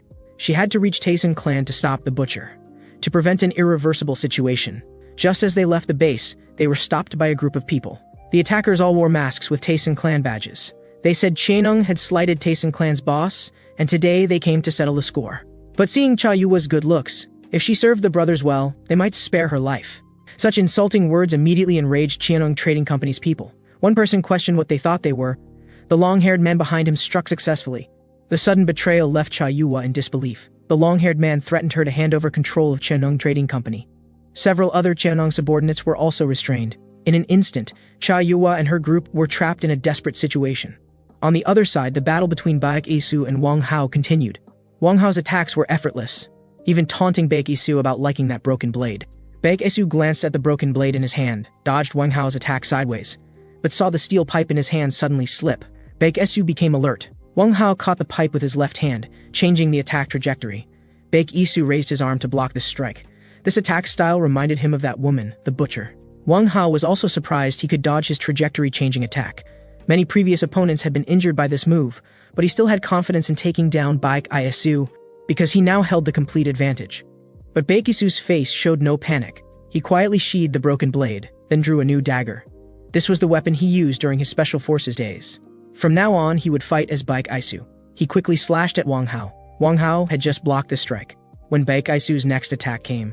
The sudden acceleration left Wang Hao struggling to defend.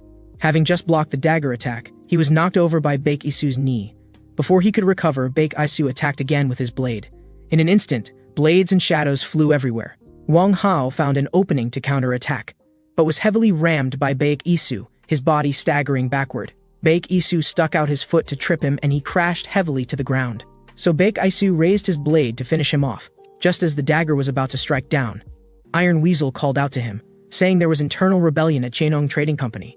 Hearing this, Wang Hao was even more surprised, not understanding why this would happen. On Cha Yua's side, she was in crisis. Thankfully, her subordinates bravely protected her. Cha Yua quickly ran toward the back. The one-handed elder on the balcony coldly watched the chaos in the courtyard. No matter what, today Cha Yua had to disappear. Under her subordinates' protection, Cha Yua temporarily reached safety. She didn't understand why she was betrayed. What she hoped for most now was for the butcher to be by her side. Cha Yua hid in the room, lost in thought, repeatedly calling the butcher's name, hoping she would return quickly. Suddenly, there was a knock at the door. It was Baek Isu. He now wanted Cha Yua's attitude. Would she continue standing against him until destruction, or join him in breaking through the situation? Give an answer now! Half an hour ago, the butcher led people to Tayson clan for revenge. All along the way, she complained about Cha Yua's indecisiveness. 10 years ago, H country's largest power, Ilhak, was dismantled. To get a piece of the pie, various factions were restless.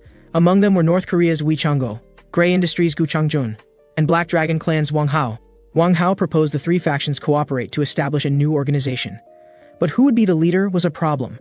Wang Hao proposed again, let the daughter of the original Chaenong Trading Company leader be the head, with others supporting from behind, sharing profits equally. In truth, Cha Yua was just a puppet.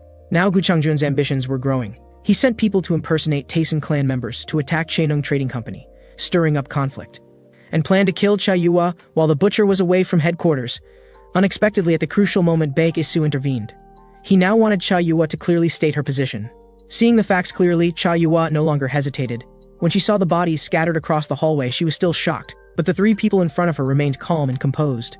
No time to think about this. Her most important task now was to call the butcher to stop her. The injured guy nearby told her not to waste her effort, because a dog separated from its master wouldn't live long. These words filled Cha Yua with dread. On the other side, the butcher was still furious. The subordinates around her didn't dare provoke her because of her fearsome reputation. The butcher scolded them for crowding together with her. How much longer until they reached Tayson clan? The subordinates stammered explanations. The cars behind were also full. The driver also comforted her to be patient a little longer. But the butcher soon noticed something was wrong. The car had been driving in circles. The subordinates beside her changed from their earlier timidity, grabbing the butcher's arms. The passenger in front punched her in the face. "I've wanted to beat your stinking face for so long!" But the butcher laughed out loud. "You better act fast, or you'll all die." The driver told her not to waste her energy, but was kicked in the face by the butcher from behind. The vehicle instantly lost control.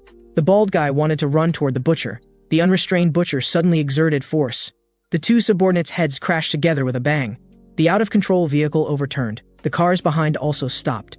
The butcher kicked open the car door with one foot, jumping out of the vehicle. She spat, nearly capsized in the gutter. People from the cars behind got out, holding weapons and standing before her. One person shouted, "She's just a bitch, no need to fear her." Then he led the charge but was kicked in the face by the butcher. Another person came with an axe. The butcher turned and slashed at him. The blade stuck deep in the bone. Another person seized the opportunity to stab with a knife. The butcher kicked this person away, stopping his attack. Then she swung her blade down heavily. An arm flew off the person's body. Before he could scream, his body was slashed countless times. The butcher grabbed another person's arm, cutting it off with one slash. The others were already terrified by this scene. Facing the raised blade, they wanted to run, but their legs went weak. Seeing such a bloody scene, the remaining people were too scared to approach. Even with superior numbers, they had lost their fighting spirit. One person prepared to drive away. A blade fell from the sky, sticking in the car door. This person was drenched in sweat, hearing a voice like it came from hell. "Guess why others call me the butcher?" Wang Hao had spent 10 years building today's Chaenong Trading Company. But the one-handed elder Gu Changjun wanted to enjoy the success alone. If not for Tayson clan's interference, today's Chaenong would already be in Gu Changjun's pocket. This made Wang Hao's expression extremely dark. To save his life, Gu Changjun revealed the mastermind was NH country's government, and hoped that for the sake of their years of friendship, Wang Hao would spare his life. Wang Hao silently helped him up. Suddenly, his palm exerted force, directly crushing Gu Changjun's fingers. "This isn't a reason for you to betray me." After saying this, he slowly picked up the dagger from the ground. As long as that person is still there, Chaenong Trading Company won't fall easily. Gu Changjun hastily begged for mercy, but Wang Hao gave him no chance to speak. "And Chaenong Trading Company can only be mine." A week later, inside Chaenong Trading Company's headquarters, Zion looked depressed about the situation. Clearly, Tayson clan had helped Chaenong Trading Company, yet these guys looked ready to stab someone at any moment. Jinung Ha said Chaenong Trading Company was in internal chaos. They didn't know who was the enemy now. In the room, Baek Isu and Wang Hao sat on opposite sides. Wang Hao explained, "The boss is temporarily busy. I can now fully represent Chaenong Trading Company." But the truth was, Cha Yua had been placed under house arrest by him. Baek Isu wasn't surprised. He directly stated that Wang Hao was the real mastermind behind everything. Wang Hao didn't deny it, saying he liked dealing with smart people. Then came the purpose of this negotiation. He hoped Chaenong Trading Company and Tayson clan would cooperate to oppose NH country government's anti-crime campaign.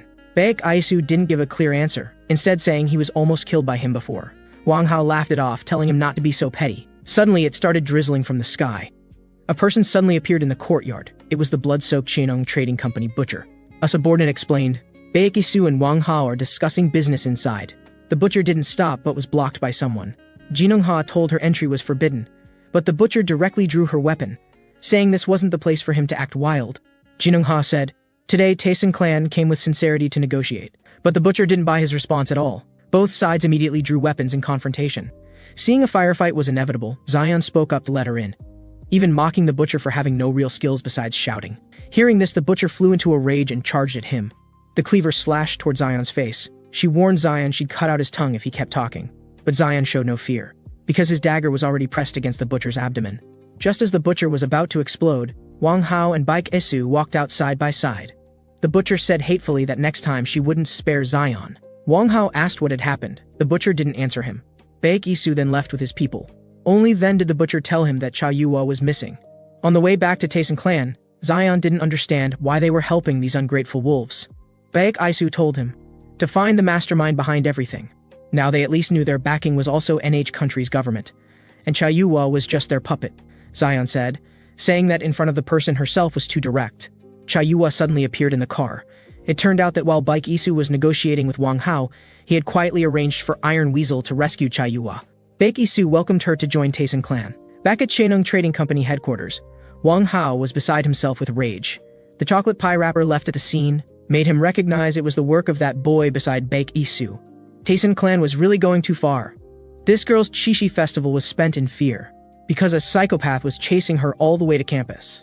And the person blocking her was also a girl, who even declared if she kept hiding from her, she'd be dead. This scared the nearby classmates into wanting to call the police. But the girl told her classmates to leave first. The worried classmate said to call if anything happened. This girl was Cha Yua from 10 years ago, the head of Sheneng Trading Company, also a puppet put forward by Black Dragon Clan, and the butcher was both surveillance and protection for her. Because if kidnapped by other gangs, missing limbs was common. Cha Yua was frightened by these words, saying she would obediently listen to her in the future. From then on, the wheels of fate began to turn. Back to the present, the butcher was called to the office by Wang Hao. He told her that Cha Yua was kidnapped by Taisen clan people. They wanted to gain the upper hand in negotiations. If that was the case, then Black Dragon Clan needed to step from behind the scenes to the front. Most importantly was Sheneng Trading Company. Everything else didn't matter. If things really reached an irreversible point, then Cha Yua should fulfill her value. The butcher didn't understand Wang Hao's meaning. The driver reminded them they had arrived at Taisen clan. The butcher ordered the driver to go directly into the underground parking garage. They would destroy Taisen clan from bottom to top. 4 or 5 cars raced into the parking garage. A group of weapon-wielding people poured out. A beam of light shone toward the butcher and her people. Baek Isu and Taisen clan members had been waiting for a long time. The butcher also knew they were ambushed. Cursing damn it, she charged at Baek Isu. She also demanded to know where Cha Yua was. Baek Isu threw a pair of sunglasses to her. She recognized these as Cha Yua's glasses. Baek Isu warned her that if she acted impulsively again, he couldn't guarantee Cha Yua's safety. Though furious, the butcher was helpless. She then ordered her subordinates to drop their weapons. She also threw away the weapon that had followed her for years. Only then did Baek Isu smile with satisfaction, then told her to follow him. At this moment, Cha Yua was standing by the window in a daze. Baek Isu said an old friend wanted to see her. Then the butcher walked in. Upon seeing Cha Yua, she immediately questioned why she was careless enough to be kidnapped by Taisen clan people. But Cha Yua said no one kidnapped her. She came to Taisen clan voluntarily. This left the butcher confused. Cha Yua said, "I can't stay at Sheneng Trading Company anymore. I'm trembling with fear. Those companions I once trusted look at me with such eyes. For profit, they can casually swing their blades at me." The butcher said, "I've already killed those traitors. No one will hurt you again." But Cha Yua said she didn't know who to trust. Couldn't even tell if the butcher came to kill her. Hearing this, the butcher froze for a moment. Then she grabbed Cha Yua by the throat. "Then just die." Then Black Dragon Clan would control Sheneng Trading Company, thus dominating NH country's underworld. Jinung Ha wanted to step forward, but was stopped by Baek Isu. The butcher suddenly released her grip and hugged Cha Yua. "Have you forgotten who I am? As long as I'm here, I can protect you completely, no matter who the opponent is. Because I am Sheneng Trading Company's butcher, and you are Sheneng Trading Company's boss." On the other side, Wang Hao kept calling the butcher. In anger, he slammed his phone on the table. Sitting beside him was none other than Jerong clan leader Ryu Taeyong. The other person was the long-absent Chief Jiang. Wang Hao said that not long ago, Sheneng Trading Company was attacked by Taisen clan, and the boss was also kidnapped by Taisen clan. He asked if the two were willing to cooperate. Chief Jiang stood up with a smile, saying he would fully support attacking Taisen clan. But before that, they needed to share information about Taisen clan's twins. Hearing this news for the first time, Ryu Taehyung was also shocked. So all along, the one opposing them wasn't Baek Dogyang. But what did this have to do with them? Whether it was the older or younger brother, a knife thrust would kill either one. But Chief Jiang said just releasing this news would get someone to help deal with Taisen clan. After speaking, he pulled out a photo from his pocket and slammed it on the table. This person would become the strongest force to destroy Taisen clan. Inside Taisen clan headquarters, even after hearing Cha Yua's account of events, the butcher remained unmoved. She declared that only if Baek Isu defeated her would the matter be settled. Baek Isu confidently accepted the challenge. Cha Yuhua, who had witnessed Baek Isu's abilities, was very worried. But Baek Isu told her not to worry. After speaking, he threw away his weapon and confidently stated, "I'll go easy on the butcher." Such arrogance drove the butcher into a violent rage. Her swinging strike was nimbly dodged by Baek Isu. Her downward chop also had no effect. These attack patterns were the same as Wang Hao's. Baek Isu had already figured out the opponent's fighting style. He seized the gap in the butcher's attack. His body suddenly surged forward, landing a palm strike on the butcher's jaw. The butcher was tough too, forcibly steadying herself. Just as she was about to counterattack, a fist came toward her face. But the fist didn't continue its strike. "You were adopted by Wang Hao and Black Dragon Clan since childhood. Would you betray Black Dragon Clan to protect Cha Yuhua?" Baek Isu's words left her momentarily stunned. But then she said resolutely, "From the moment I set foot in H country, I've lived only to protect Cha Yuhua. Anyone who stands in my way becomes my enemy. Black Dragon Clan is no exception." Baek Isu felt the butcher's determination, meeting her downward slash with a punch, directly knocking the weapon away. The weaponless butcher began attacking with fists and feet. A high side kick directly struck Baek Isu's head. Just when she thought it was over, she found her foot caught in Baek Isu's hand. Then he swept her down with a horizontal sweep. Pinning the butcher beneath him, he raised his fist and told her, "Taisen Clan has the ability to do whatever it wants." At this moment in our city hospital, a car stopped at the entrance. Suwa had been waiting for a long time. The people she was waiting for were Lee Sungmin and Choi Chonho. This was the mysterious person Baek Isu had promised to let them meet. They followed Suwa through the internal passage to a room on the 6th floor. As the fingerprint unlock succeeded, the door slowly opened. Lee Sungmin was still somewhat nervous. Who was behind this curtain? When he saw clearly the person lying on the bed, he was greatly shocked. He didn't understand what was happening. Baek Dogyang was clearly still in Seoul now, but the person lying before him looked exactly like Baek Dogyang. Suwa explained everything to them. The reason for revealing this to them was because before Baek Dogyang woke up, no one could suspect his brother Baek Isu's identity. Then she took out a photo from the folder. It was actually the same person as in Chief Jiang's photo. This person was from our country's Uyama family, Shogo Uyama. Taisen Clan was able to establish itself in Seoul only with their support. But if Shogo Uyama learned that the currently active Baek Dogyang was an imposter, then Taisen Clan would face the Uyama family's crazy revenge.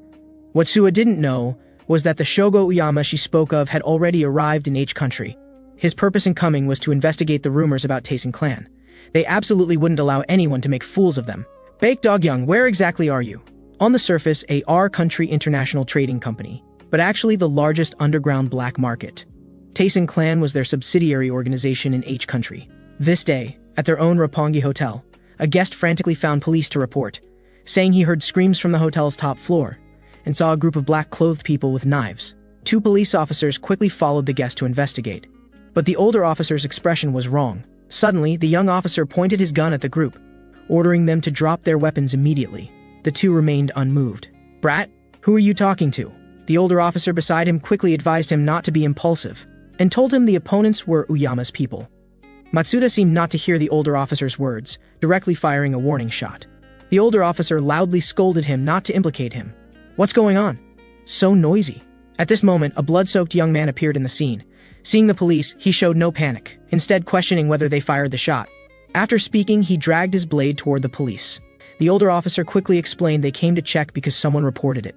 Didn't know Mr. Uyama was also here. Shogo Uyama smiled sinisterly. "Cooperating with police work is a citizen's duty. In that case, come with me." Matsuda complained unhappily. "Why bow to criminal forces?" The older officer warned him, "Shut up if you want to live." Then they followed Shogo Uyama into the room, but were directly scared senseless by the hellish scene.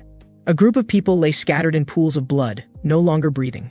Shogo Uyama said, "I'll greet your superior, but today you also need to apologize to us. Our hotel is in the service industry. Actually causing customer complaints over such a small matter. We'll be more careful in the future." Such casual words greatly shocked Matsuda. "Are you joking? Do you talk about murder so casually?"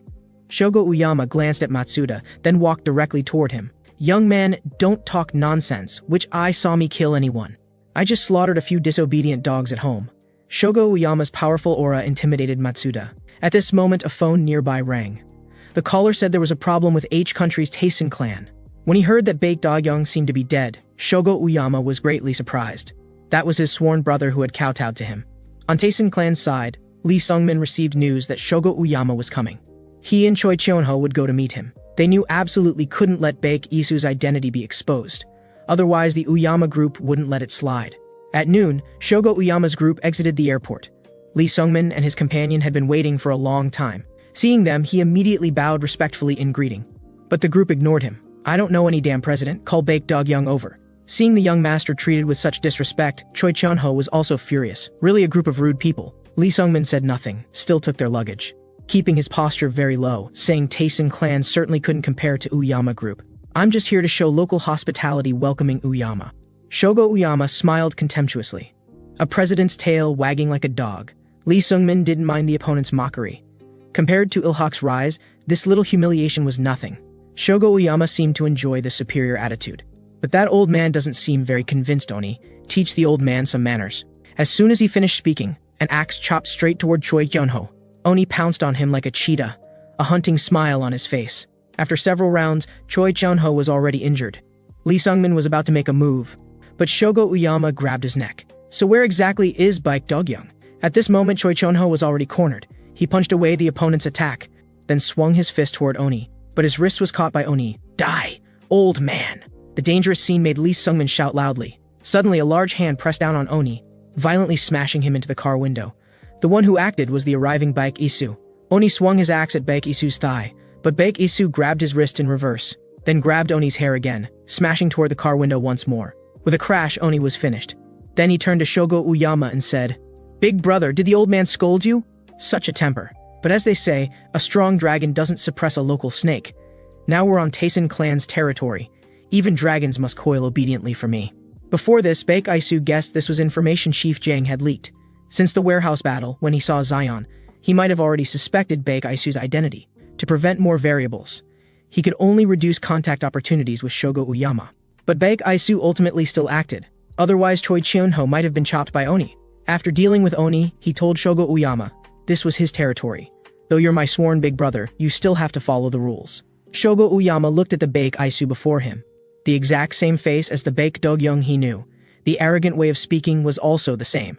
But he still felt something was off. Suddenly, the blonde behind him moved, suddenly stepping forward, stabbing a blade toward Baek Isu's neck. Baek Isu recognized this person from the files as Kaito Ishizuka, an assassin from the Uyama group. But this should be their first meeting. Baek Isu grabbed Ishizuka's wrist. "You're really disrespectful to your senior." But Ishizuka ignored him, still launching fierce attacks. Suddenly, Baek Isu glanced at Shogo Uyama nearby. Maybe the opponent suspected his identity, so was testing him this way. Then he couldn't use this dagger to fight back. Thinking this, he lowered his hand that was drawing the dagger. Suddenly, a white figure rushed between the two. Zion blocked Ishizuka's attack, turning to control the opponent's shoulder joint, then kicked the opponent's knee. In just an instant, he had controlled Ishizuka. Zion said with a smile, "To deal with the boss, you have to get past me first." Shogo Uyama watched Zion with interest, not expecting Baek Dog-young to have such a skilled fighter beside him. At this time, Oni woke from unconsciousness, staring at Baek Isu with a sinister smile. Suddenly, a tower-like figure blocked his path. He recognized this as Taisen clan's Yaksha Jinung-ha. He picked up the axe from the ground and stared at him menacingly. The situation here attracted Zion's attention. The supposedly restrained Ishizuka stabbed at him. Zion barely dodged the fatal strike, but his face was still cut. To break free, Ishizuka actually broke his own arm, then reconnected the dislocated shoulder without changing expression. The recovered Ishizuka was about to make a move, but Shogo Uyama stopped him, telling Baek Isu he was just joking. It was because he hadn't seen his brother in a long time and felt a bit distant. Baek Isu slapped his hand away, saying the joke wasn't funny at all. Shogo Uyama didn't mind and laughingly asked Baek Isu for a cigarette. Baek Isu pulled out a cigarette and handed it to him, and personally prepared to light it for him. But suddenly Shogo Uyama said with a smile, "Actually, I don't smoke." This statement startled Baek Isu. Shogo Uyama continued, "I didn't expect this lighter to be on you. But the real Baek Dog-young would never take out this lighter in front of me. So who exactly are you?" Before Baek Isu could speak, Shogo Uyama complimented him on how much he really looked like Baek Dog-young. As he was leaving, he suddenly reached out his hand toward Lee Sungmin. Lee Sungmin didn't know how to respond for a moment. He extended his hand in confusion. But Shogo Uyama grabbed his hand and pulled him quickly to one side, then pressed his hand against the hood of the car, drew out the dagger that Kaito Ishizuka handed him, and with one stroke cut off Lee Sungmin's pinky finger. The scene was immediately filled with his screams. The sudden turn of events left everyone momentarily stunned. But Shogo Uyama said menacingly, "Now this is what a real boss looks like." He arrogantly picked up the severed finger and said it was a greeting gift. Baek Isu's face turned ice cold, while Zion beside him was itching for action, saying he could take off the opponent's head in just 1 minute. Choi Chun-ho was even more furious. ready to rush forward and fight desperately regardless of consequences, but Lee Sung-min stopped him with his words. Then, enduring the excruciating pain of his severed finger, he actually bowed to the opponent. Even this could be endured. Lee Sung-min's behavior made Shogo Uyama show an amused smile. I didn't expect you to be such a pushover. I'm sure we'll meet again soon. And of course there's the fake Baek Dog-young too. After Shogo Uyama left, Lee Sung-min pressed his wound, sweating profusely from the pain. Baek Isu's gaze was ice cold, as if brewing some plan. Meanwhile, Shogo Uyama in the car made a phone call. The person on the other end told him everything was going according to plan.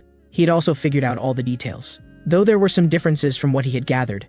First, Baek Do-young had a twin brother. Shogo Uyama suddenly understood. That explained everything. Four Eyes continued. The second situation was that Ilhak had collapsed, and Seoul's underground forces were currently in chaos. The largest among them were two powers, Taesin Clan, and the alliance of Cheonung Trading Company and Jereng Clan. A third-party force wanting to check them had leaked this information to Uyama. After hearing this, Shogo Uyama chuckled. The game was getting more and more interesting. To be able to investigate so much useful information in such a short time, truly worthy of being Uyama's strategist, Gunji Hanazawa. At this moment, inside Cheonung Trading Company's headquarters, Wang Hao and his men had already received word. That friction had occurred between Uyama Group and Taesin Clan. Gu Changjun believed that Taesin Clan's interference had caused their last defeat, and this time they should seize the opportunity. So he gathered his subordinates to prepare for all-out war against Taesin Clan. Wang Hao watched him impassively. You, the reason you've achieved nothing at your age is because you're too impulsive in your actions. Haven't you heard the old Chinese saying about sitting on the mountain and watching tigers fight? Meanwhile, at Taesin Clan headquarters, Sua received a document containing investigation reports currently targeting Taesin Clan. This meant Uyama had learned everything. Along with it came a beautifully wrapped gift. When Sua opened it, her face changed drastically. Inside was actually a severed finger. Choi Cheon-ho recognized this severed finger belonged to his young master. He roared like a wild beast. I'll skin these bastards alive. His angry roar echoed throughout Taesin Clan.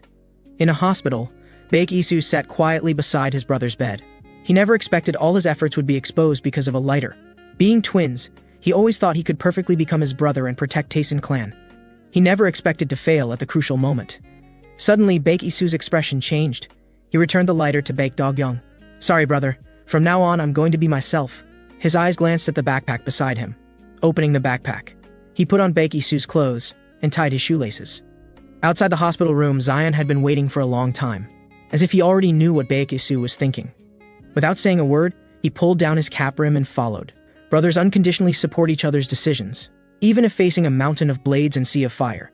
This time they would start by taking down Uyama, because Taesin Clan was Uyama's branch in Country H. In front of Uyama's people, Taesin Clan members were all little brothers. Even the usually arrogant Ji Nung-ha lowered his posture in front of them. Shogo Uyama was very satisfied with this. He had already considered himself the master of this place. He asked how Lee Sung-min's finger was doing. Lee Sung-min said this was the punishment he deserved for poor hospitality. Shogo Uyama told him not to be so formal and to speak freely. Lee Sung-min told him that Taesin Clan was now a subordinate organization of Ilhak, and wouldn't let anyone have designs on it. Before he could finish, Shogo Uyama interrupted him, telling him he could continue being the leader and truly control Taesin Clan in practice. Lee Sung-min was stunned, not understanding what the other party meant. Shogo Uyama explained that he already understood Seoul's chaotic situation. He himself wasn't interested in Seoul, just wanted to build some reputation for Uyama, so he didn't mind helping Lee Sung-min, and could even make him the new king of Seoul. This proposal made Lee Sung-min's heart surge like stormy seas. Wasn't all his effort aimed at restoring Ilhak's glory? After thinking for a moment, he calmed down and said frankly that unifying Seoul wasn't as simple as Uyama thought. Shogo Uyama seemed to hear a joke. This matter was difficult for Lee Sung-min and others, but for Uyama Group, it was effortless. Then he asked if he had heard of Uyama's legend. Uyama had a cannibal called Nobuhiro Onigazuka. Once, when enemy forces ambushed him, he killed them all single-handedly. Over 10 corpses couldn't be pieced together into one complete body. Meanwhile, Lee Sung-guk was looking in terror at the person in front of him. He had never seen such a perverted guy. His subordinates' fingers had been cruelly chopped off by him. Then he just chewed them up and swallowed them raw. He was like a demon walking out of hell. Lee Sung-guk was already scared out of his wits, unable to even dodge the axe coming at him. Suddenly, the door was kicked open. Both looked toward Baek Isu, who had burst in. Wasn't this Taesin Clan's boss Baek Dog-young? No, you're the fake Baek Dog-young. But it doesn't matter. Your timing is perfect. Saves me from having to look for you. Little punks, go chop him up! One subordinate tightened his grip on the dagger. then quickly stabbed toward Baek Isu.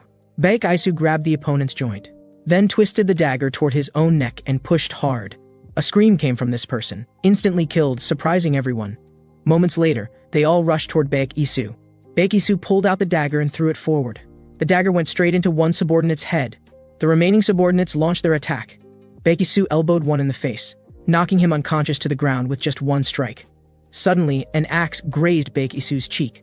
As Baek Isu bent down to dodge the attack, he quickly pulled out the dagger from the corpse and created distance. Nobuhiro Onigazuka grinned sinisterly and charged forward. Baek Isu also took a defensive stance. He'd already recognized this person from the files. Strong in power but lacking in agility. Nobuhiro Onigazuka's frenzied attacks couldn't touch Baek Isu at all. Baek Isu retreated while looking for the opponent's weakness, seeing the opponent's axe coming down again. Now's the time. Baek Isu caught the opponent's chopping arm with one hand and stabbed the dagger deep into his abdomen with the other. Nobuhiro Onigazuka's veins bulged from pain. He swung his axe horizontally in return. Baek Isu ducked again while stabbing the dagger into the other side of his abdomen, then landed a fierce punch to Nobuhiro Onigazuka's jaw. Without giving him any chance to breathe, Baek Isu's attack came again. The two clashed and Nobuhiro Onigazuka's abdomen spurted blood. He could no longer support himself and fell to one knee. His face was filled with horror. Who the hell was this guy?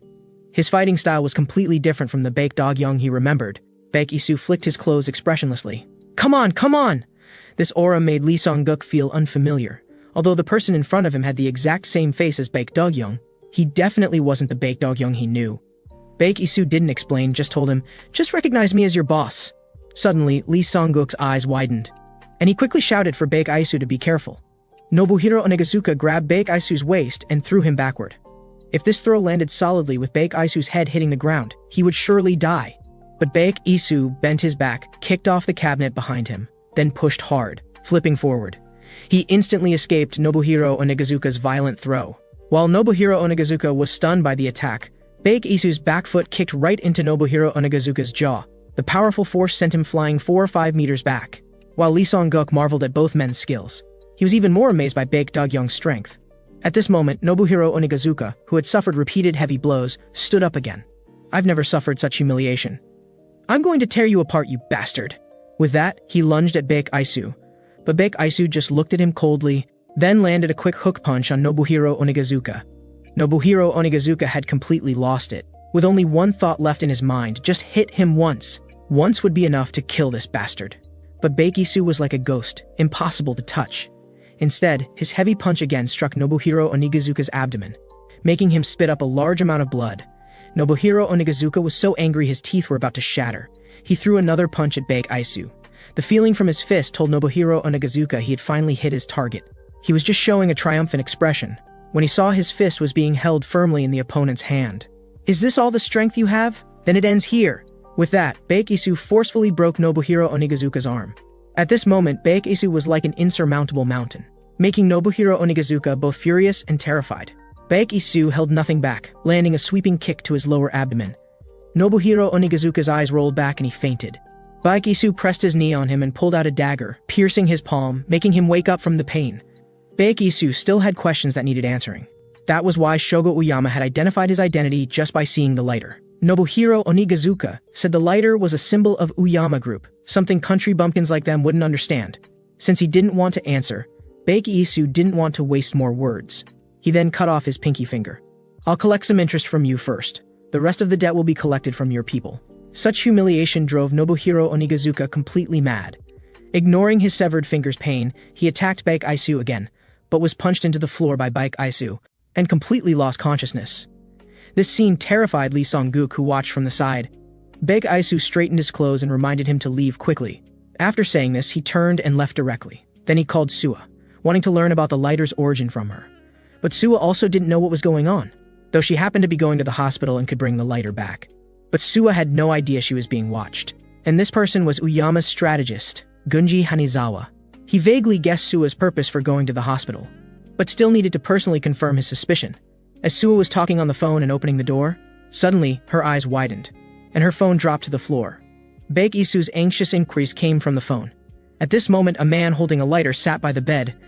It was Baek Dog-young, whom Suwa had been worried about for so long. She tried hard not to let tears fall. Long time no see, but danger was approaching at the same time. Gunji Hanazawa's subordinates had already reached the upper floor. A notice on the wall caught his attention. 6th floor closed due to construction. He ordered his men to go up and check while he looked for other routes. For Taisen clan members to give up Seoul and choose medical treatment in another city, they were obviously hiding something. The truth was about to surface. In the hospital room, Baek Dog-young was quietly listening to Suwa describe recent events. Hearing about Shogo Uyama's series of actions, he was no longer calm. Feeling he couldn't continue dragging this out, Suwa told him to rest and recover, leaving the rest of them to handle. At this time, Uyama's people had reached the 6th floor, while Jinung-ha was guarding the corridor. The moment they saw him, these people smiled because it proved they had found the right room. Jinung-ha told them this area was off limits. Several people ignored his warning, mocking him as just Taisen clan's watchdog, trying to force their way past but being blocked by Jinung-ha. The mustache man's words were full of threats. "You dare obstruct Uyama's business?"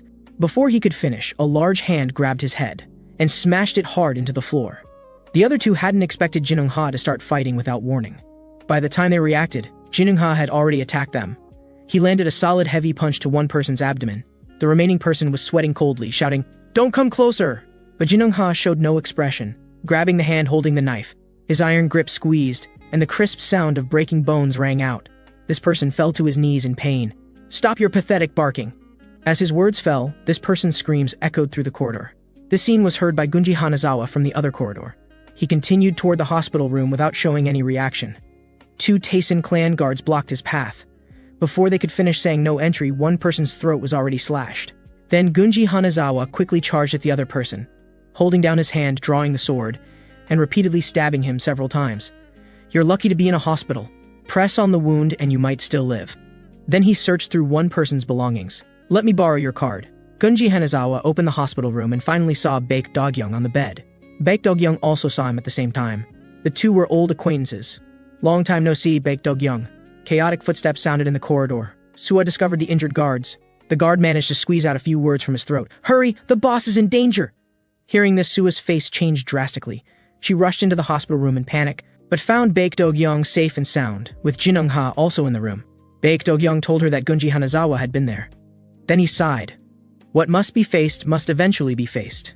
He asked Suwa to bring him the phone. He needed to call that person. At this moment, a mysterious person answered the phone, and a deep voice came through. "Long time no see, Godfather." This person was the leader of Uyama Group, Tetsuji Uyama. Hearing Baek Dog-young's voice, he seemed very happy. He had been worried the rumors were true. Baek Dog-young told him he would follow his arrangements from now on. He wanted to become the boss of Uyama Group. Tetsuji Uyama was curious why Baek Dog-young had changed his mind. He had previously hidden and sold to refuse becoming Uyama Group's boss. However, his ideal successor was still Baek Dog-young. Otherwise, he wouldn't have given him his lighter. All of Uyama's people would recognize this token. Baek Dog-young said he changed because someone had crossed his line. The person he spoke of was naturally Shogo Uyama. He shouldn't have, absolutely shouldn't have touched his family. Tetsuji Uyama said times were different now. Many people in the organization no longer recognized Baek Dog-young. Baek Dog-young didn't care. He declared that those who weren't convinced could gather their forces and come to Seoul. He could beat these guys into submission. After hanging up, Suwa complained to Baek Dog-young, "Ready to go to war with Uyama as soon as you wake up?"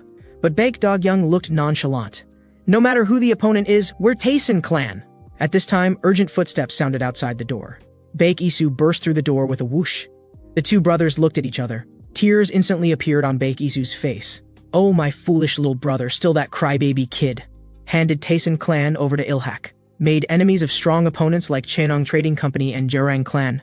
And now stirred up chaos with Uyama Group. The current situation is really exciting.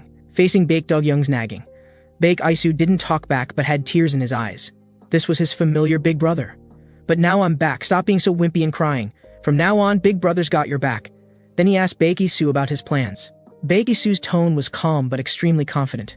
"I'll find Uyama's people one by one and kill them." At this moment, Shogo Uyama was at the hospital visiting the severely injured Nobuhiro Onigazuka. The famous executioner was beaten this badly? Was that imposter really that formidable? Hearing this, Nobuhiro Onigazuka felt extremely ashamed. But thinking of Baek Isu made him break out in cold sweat. That guy's strength completely overwhelmed him. He and that guy weren't even on the same level. That guy was a real monster. Hearing him say this, Shogo Uyama's face turned cold. Then his lips curved into a smile. "The reason I appreciate you is because of your passion and style. If you keep acting like a beaten dog, I'll be very disappointed."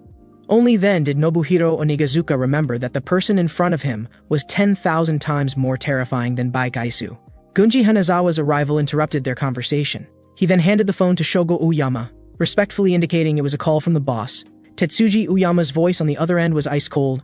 Taisen clan is what I gave to Baek Dogyung. What right do you have to interfere? Shogo Uyama didn't respond directly but muttered.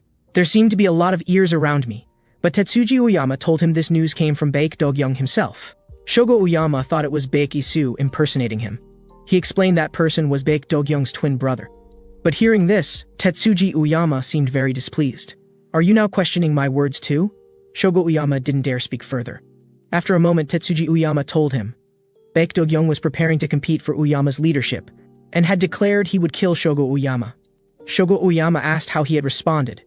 Tetsuji Uyama said, the position of Uyama's leader has always gone to the capable. After hanging up, Shogo Uyama's veins bulged. Even his old man wasn't on his side. He looked menacingly at Gunji Hanazawa beside him, throwing the phone back to him. Is Baek Dogyung really still alive? Gunji Hanazawa gave him a definitive answer. Shogo Uyama asked if he was also on Baek Dogyung's side. Gunji Hanazawa didn't answer directly, only saying he worked for Uyama Group. Then he handed Shogo Uyama a report, saying he had found information about the third-party organization that had been leaking information to them. If used properly, this would be a great asset to you. Looking at the report in his hand, Shogo Uyama showed a meaningful smile. A car stopped in the rain. Chief Jang was clarifying Taisen clan's situation. Everything was proceeding according to plan. Suddenly, a mysterious person approached the vehicle. Seeing this person, Chief Jang looked panicked. He quickly threw away his cigarette. It turned out to be his daughter, Hyona. Hyona looked angry. Dad, you're smoking again? The whole car reeks of secondhand smoke. Chief Jang smiled apologetically, saying he would definitely quit. Just as the car was about to start, another mysterious person approached and opened the car door without saying a word. Hyona looked at this stranger in surprise. Who are you? Though angry, Chief Jang restrained himself from taking action. Shogo Uyama grabbed Hyona's hand. Miss, don't be so nervous. I'm your father's friend. Then he glanced at Chief Jang. Or rather, about to become your father's friend. Hyona couldn't understand at all. Her father was just an ordinary office worker, so why would he have such friends? Seeing his daughter's panicked expression, Chief Jang's chest felt like it was burning with fire.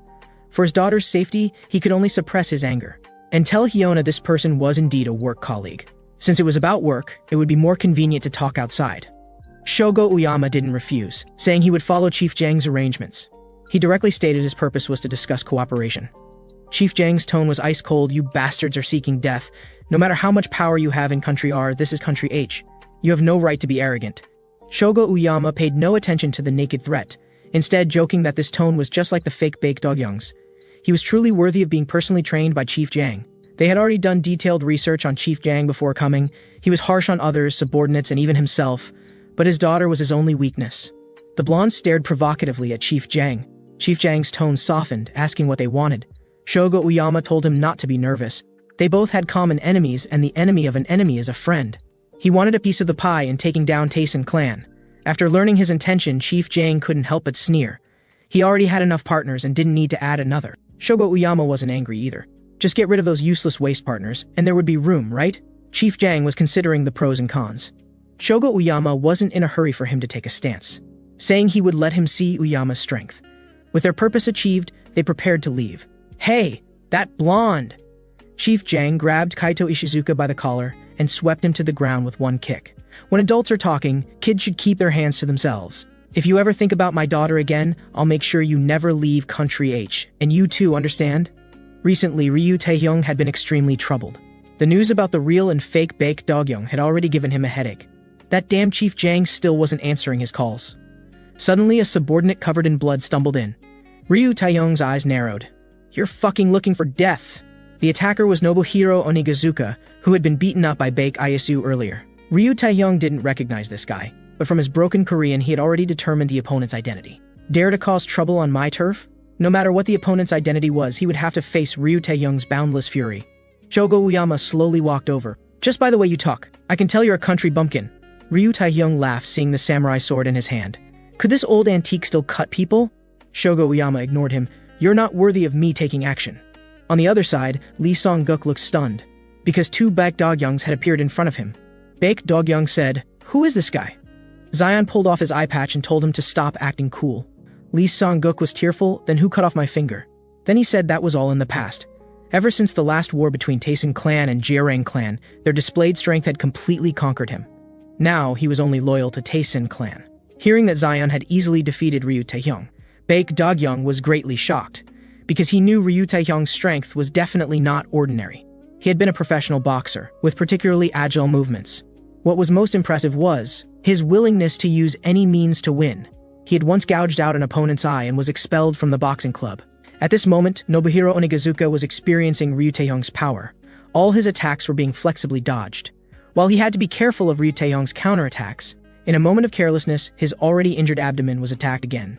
The explosive pain made him grind his back teeth to powder. He wildly slashed to force Ryu Taehyung back. Ryu Taehyung looked at his wounded arm with fierce eyes. His next attacks became even more ferocious. Each time he targeted Nobuhiro Onigazuka's injured abdomen, Shogo Uyama knew Nobuhiro Onigazuka was at his limit, while Ryu Taehyung was getting more and more relaxed. Ryu Taehyung told Shogo Uyama not to rush. It would be his turn soon. But Shogo Uyama suddenly launched a sneak attack. Grinning maliciously, never turn your back on an enemy. On the other side, Lee Sungmin brought Kaito Ishizuka to find Baek Isu for revenge, and happened to encounter Cha Yua and the Butcher there. Kaito Ishizuka coldly asked the two about Baek Isu's whereabouts. The Butcher also had a hot temper, mocking, "What random punk is chattering here?" After speaking, she shouldered her cleaver and looked at Kaito Ishizuka provocatively. Suddenly, a gust of wind struck her face. Kaito Ishizuka actually attacked directly without saying a word. The Butcher cursed with a smile, "Really ill-mannered bastard." Kaito Ishizuka frowned and responded coldly, "Too noisy." Lee Sungmin feared the two would clash again and quickly intervened, saying Baek Isu would be back soon. At this time, Cha Yua questioned which side he was really on. She had joined Tyson clan because she recognized Baek Isu. She didn't want to deal with anyone else. The Butcher even characterized Lee Sungmin, just a opportunistic villain. Facing their mockery, Lee Sungmin's face darkened. He thought to himself, "To restore Ilhak's glory, I can bear any infamy." At this moment, on the other side, Nobuhiro Onigazuka looked crazed, while Ryu Taehyung lay motionless on the ground. Shogo Uyama slowly finished his last sip of alcohol, finally over. Nobuhiro Onigazuka had just turned around when Ryu Taehyung struggled to get up. Where the hell is it over? It's just getting started. But anyone could see he was at his limit.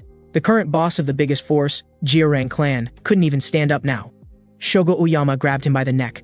"Can't you see the current situation clearly? Why doesn't such a big Jiarang clan even have a single subordinate?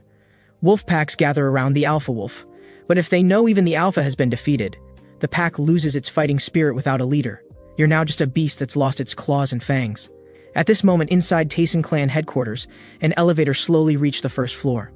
Kaito Ishizuka walked out leisurely, suddenly becoming alert. Shadows moved in the darkness.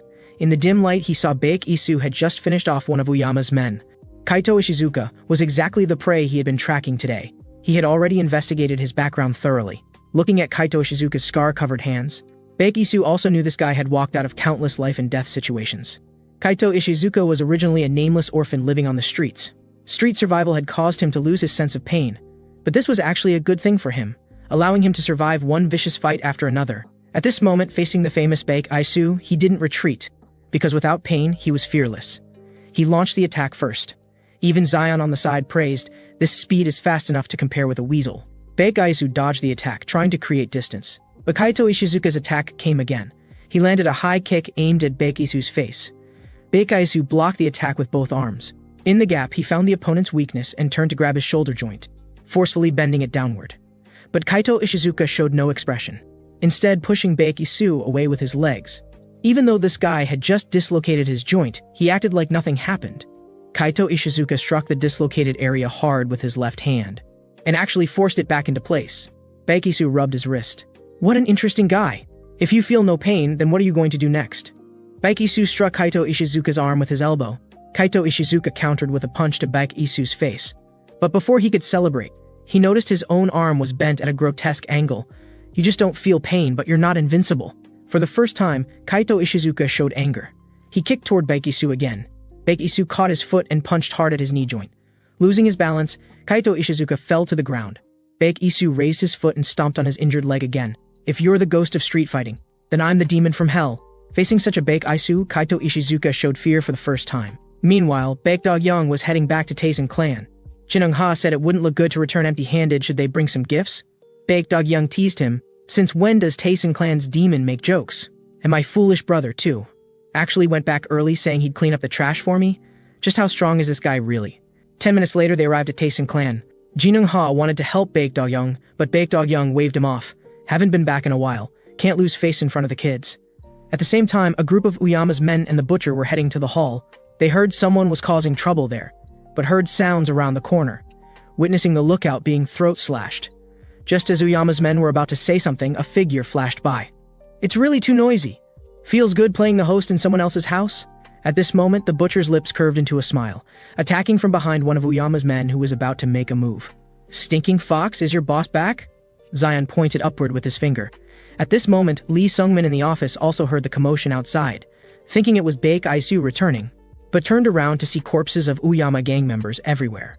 On the other side, Kaito Ishizuka dragged his broken leg, moving forward step by step.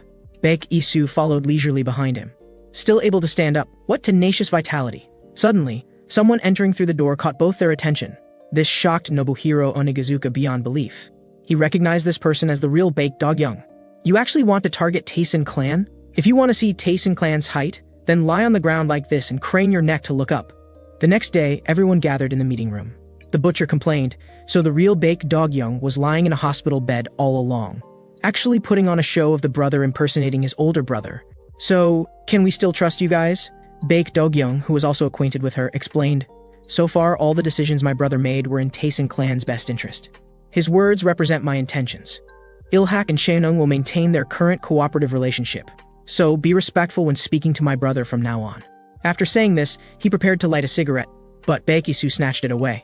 Cha Yua then tried to smooth things over, then changed the subject. Although I was familiar with Baek Dogyoung before, I chose to cooperate because I approved the younger brother Baek Isu, so we're not following you. This left Baek Dogyoung speechless. What kind of spell did this foolish brother cast on these two?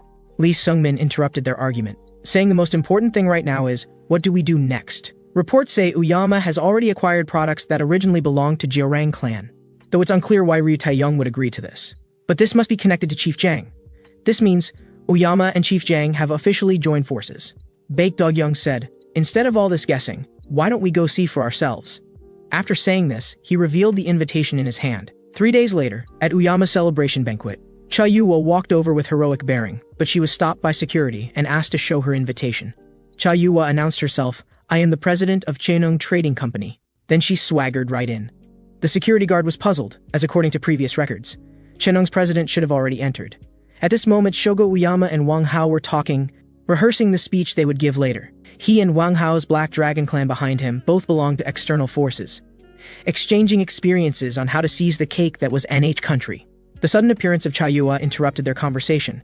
Cha Yua said with an unfriendly tone, since Chaenung's true president has arrived, shouldn't the acting president step down? Wang Hao's eyes narrowed slightly. It seemed this woman had found a backer.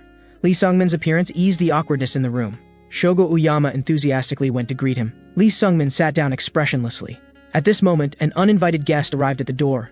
It was Baek Dogyoung, who hadn't appeared for a long time. Baek Dogyoung straightened his clothes. Haven't been out in a while, wore an expensive suit, better not get it dirty. Long time no see, big brother. I heard you've been looking for me everywhere lately. Seems like you really can't forget about your little brother. The man before him made Shogo Uyama momentarily dazed. His tone and demeanor were too similar to Baek Dogyoung. Baek Dogyoung casually walked over and sat down. You didn't even prepare a seat for me. Seems like everyone doesn't really welcome me. Wang Hao's eyes narrowed as he sized up Baek Dogyoung. Then he put on a big smile. Mr. Baek, long time no see. But Baek Dogyoung looked confused. Who are you? Do I know you well? Wang Hao's face twitched, just as he was about to lose his temper.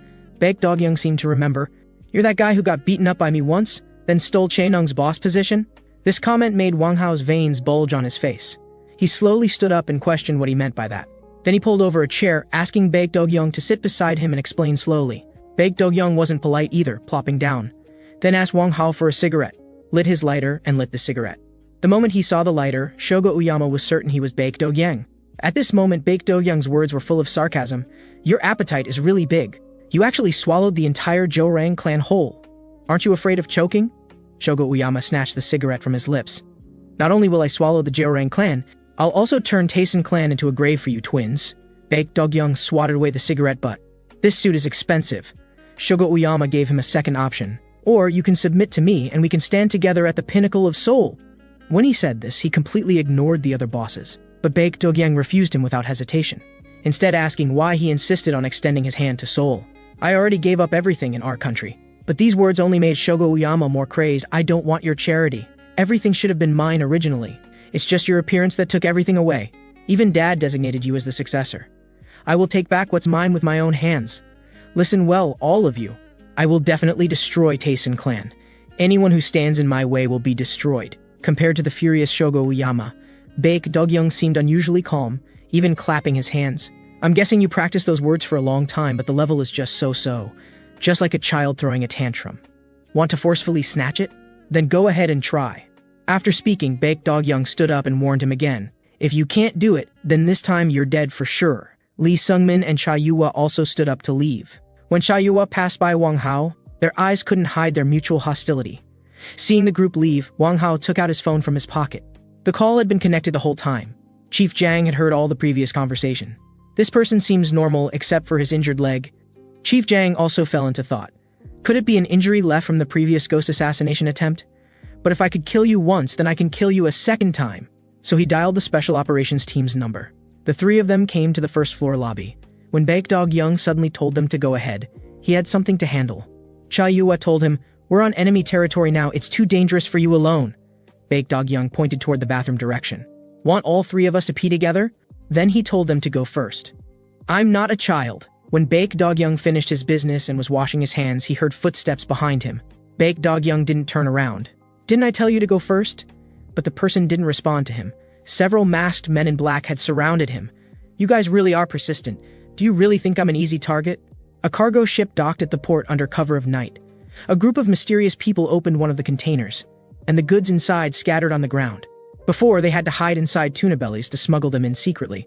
But since Shogo Uyama's forceful appearance in H country, now they could transport them openly and brazenly. The small leader excitedly shared with his subordinates. "These idiots' brains are really sick. That Baek Dogyoung actually showed up at the hotel. Isn't that like a sheep walking into a tiger's den? He's probably been chopped into pieces by now." Just as the small leader finished speaking, there was movement behind him. He turned around to see a shocking scene. His subordinate was painfully clawing at his own neck, and standing on the railing behind him was Zion. The Iron Weasel had also subdued another person at the same time. "Who did you say would be chopped into pieces?" As soon as he finished speaking, Baek Isu appeared from behind. On the other side, Baek Dogyoung was being surrounded and attacked by the men in black. Although the opponents were more numerous and had undergone strict training, Baek Dogyoung was also a boss who had survived countless life and death battles. For a moment, the scene was deadlocked. At this time, someone spoke up to remind them. "Baek Dogyoung's left leg is injured. Concentrate all your strength on attacking his left leg." This person slowly removed his hat. It was Park Chang-hun, the captain of the special operations team. As long as they could hold down Baek Dogyoung and wait for him to exhaust his stamina, he would be prey waiting to die. Following his command, the men in black continuously launched attacks on Baek Dogyoung. Just as Baek Dogyoung punched one person back, he was grabbed by the arm. Then the whole body hugged Baek Dogyoung, while another person stabbed at him with a dagger.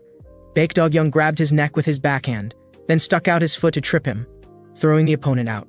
At this moment, Park Chang-hun drew his dagger and joined the battle, stabbing at Baek Dogyoung from behind. As Baek Dogyoung dodged, the opponent's knee was already at his abdomen. Baek Dogyoung could only use his arm to block. Seeing that the sneak attack failed, Park Chang-hun hid behind his subordinates again. This guy was like a hunting venomous snake. Once I showed a weakness, that's when he would bare his fangs. The men surrounded Baek Dogyoung in the middle, with only the wall behind him and nowhere to hide. Baek Dogyoung slowly reached his hand toward his lower back. On the other side at the port, Baek Isu approached the small leader step by step. The small leader was very panicked, because he knew the opponent's strength was extremely formidable. But he still forced himself to calm down, and said Baek Isu shouldn't be here. Without his protection, Baek Dogyoung would be a lamb for slaughter. Hearing this, Baek Isu laughed. "This damn building wall is so hard to climb. Now my leg hurts badly." Zion immediately supported Baek Isu. The small leader heard this and looked like he'd seen a ghost, because the information he got was that Baek Dogyoung's leg was injured. Could it be that the person in front of him was Baek Dogyoung? He guessed right, the person at the hotel was actually Baek Isu. Others treated them as prey, but weren't they also hunters? Baek Isu forcefully kicked off the ground. His body shot out like a cheetah, instantly killing the three men in front of him. Park Chang-hun also noticed that Baek Isu had just used his supposedly injured leg to exert force. He realized he'd been deceived. At this moment, all of the men in black's moves were anticipated by Baek Isu. He then made preemptive counter-moves, seriously injuring the two men in front of him again. One person still wanted to sneak attack from behind. Baek Isu directly caught his arm, then slammed this person hard on the ground. Then with a slash of his dagger, he severed the person's hand tendons. Park Chang-hun wanted to confirm Baek Isu's identity, but got only a meaningful smile.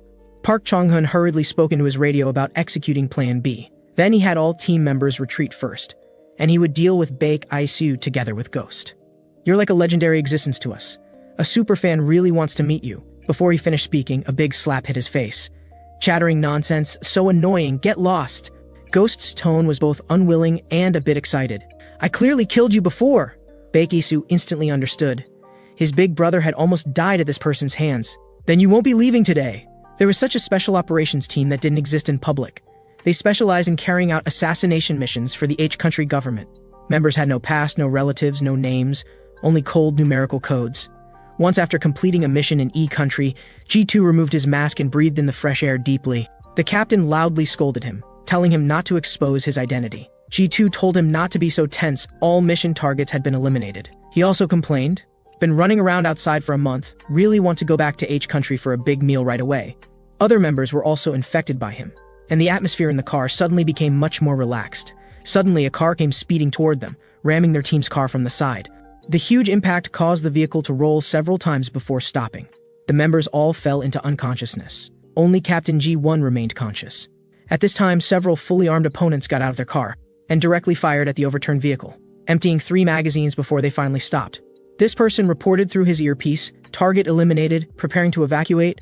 Suddenly, there was movement behind him. He turned around to see an astonishing scene. A blood-covered figure appeared not far away. A throwing knife shot rapidly toward one person. Unable to dodge in time, that person was killed on the spot. It turned out there were 2 survivors from the earlier shooting. This person immediately raised his gun to continue firing, but he had already lost sight of the 2 figures. The heavy snow made it impossible for him to judge where the danger was. Suddenly, he felt an ice-cold sensation on his neck. The next second, he went to hell. G2 asked about the captain's condition, but the captain told him to destroy the evidence first. The roaring flames consumed the vehicle with the 2 teammates. G2 couldn't help but sigh. After being teammates for so long, they didn't even know each other's names. No one in the world knew they had ever existed. The captain responded with a bitter smile, then said goodbye to him. G2 was about to ask what was wrong when he discovered the captain was covered in blood. He wanted to take the captain away quickly for treatment, but the captain broke free and said it was too late. You know our rules, we can't leave any traces behind. After saying this, he walked toward the burning vehicle under G2's gaze, and also became a ball of flames, leaving only G2 standing alone in the wind and snow. When he returned to H country, Chief Jang was there to receive him. He begged Chief Jang to request E country to return his teammates' remains, but was directly refused. If they made such a request, it would mean H country was confessing. No one can know this was H country's doing. That's your team's mission. Then he told G2, from now on, your codename is Ghost, reporting directly to me. After hearing Chief Jang's cold words, Ghost's face contorted violently. He secretly reached for claw weapons from behind. Suddenly, someone came to report that Baek Isu was being detained and interrogated by the investigation department on spy charges. Chief Jang immediately stood up and said he would personally go to receive him. This made Ghost question who exactly Baek Isu was. Not only did he have a name, but he could also get Chief Jang's special treatment. Chief Jang smiled and said Baek Isu was different from him. This made Ghost very jealous of Baek Isu.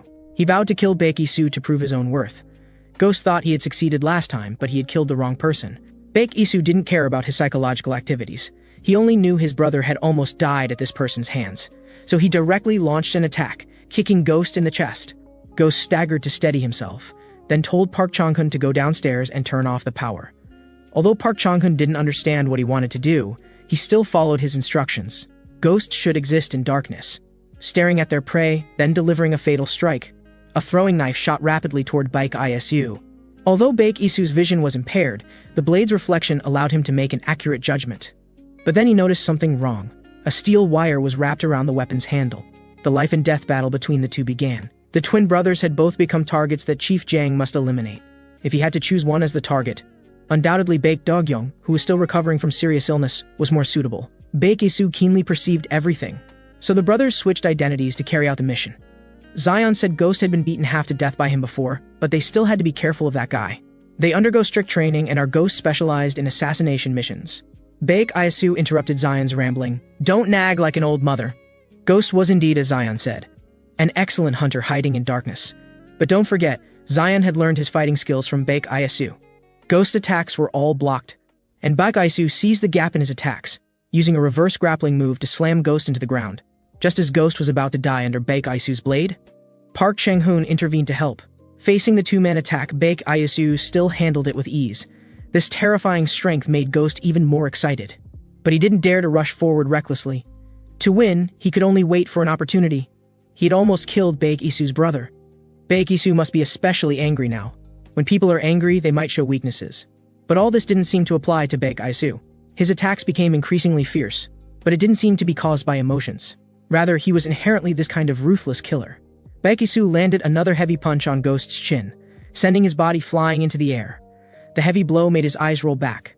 The Baek Isu before him was like an insurmountable mountain. At this moment, a sharp blade slashed toward Baek Isu's neck. Baek Isu dodged the attack while also releasing Ghost. The terrifying strength had made Park Chang-hun consider retreating. If this continued, both he and Ghost would die here. Ghost showed no expression. This reminded him of his captain. Even when retreating, all traces must be eliminated. This was the principle their team maintained with their lives. So under Park Chang-hun's surprised gaze, Ghost rushed forward rapidly, his body pouncing on Baek Isu like an eagle. Baek Isu raised his blade to block this strike. Both thrust their blades desperately toward their opponent. In the end, Baek Isu was superior, forcing Ghost back. But the retreating Ghost pulled hard on his claw weapon. The thin cord had wrapped around Baek Isu's ankle. Losing his balance, he fell backward. Ghost had been waiting for this moment. He leaped forward, determined to end the battle with this strike. But Baek Isu, who had already lost his balance, forcibly twisted his body, dodging the attack while counterattacking. Park Chang-hun watched in disbelief. Ghost, who had taken a heavy blow to the face, fell to the ground again, coughing up blood, but his expression became increasingly crazed. Baek Isu cut the cord around his ankle with his blade, looking at him coldly. Ghost supported himself on the ground again, preparing to attack Baek Isu's lower body, but his gaze was attracted by something on the ground. Baek Isu didn't understand why he suddenly stopped, but saw Ghost staring at a lighter on the ground. It had fallen from Baek Isu during the fight. Ghost picked up the lighter, his thoughts returning to that mission many years ago. Ghost lit the lighter. Burn it all. Nothing can be left behind. On the other side, Baek Dogyung, with Zion and the Iron Weasel's help, dealt with a group of enemies, then set everything on fire. Zion teased Baek Dogyung, asking if he felt sorry about it. Baek Dogyung didn't answer this question. He said to himself, foster father never allowed Uyama's people to touch this stuff. It can only be Shogo Uyama secretly manipulating it. That guy will do any dirty thing as long as he can make money. At this time, the Iron Weasel handed him a chocolate pie. Baek Dogyung remembered he was from Sea Country. Curious why someone so young lived a life of blood and violence. The Iron Weasel's expression was melancholy. He had been orphaned since childhood, came from a hopeless place. It was Captain Baek Isu who gave his life meaning. Baek Dogyung hadn't expected his younger brother to have this side. But what mattered now was the present. They had to get hold of the drugs circulating in the market and destroy them all. That damned Shogo Uyama absolutely cannot be spared. Meanwhile, Ghost had completely lost it. From the moment he got Baek Isu's lighter, he kept shouting, burn it all! Baek Isu told him to return it, but he turned a deaf ear. Park Chang-hun didn't know what this guy was going crazy about. Ghost looked back at Baek Isu, then ran toward the elevator like a madman. Baek Isu cursed, damn it, that's my brother's important possession. He picked up a dagger from the ground and quickly chased after him. Park Chang-hun hurriedly reported the current situation through his earpiece. Ghost ran while laughing maniacally, nothing can be left behind. That time in E-Country to destroy evidence. Without other fuel available, his comrades had collected a lot of vodka that E-Country people liked to drink to help with burning. He already knew where he should go. When Baek Isu chased after him, he found Ghost had already gotten on the elevator. Before getting on, Ghost even provocatively beckoned to him with his finger. Baek Isu watched helplessly as the elevator closed, then stopped at the 5th floor. In the elevator, Ghost felt dizzy. This Baek Isu was simply like a monster. Only then did he remember Chief Jiang's evaluation. He and Baek Isu were not on the same level of existence at all. Ghost was very unwilling. Same people receiving the same training.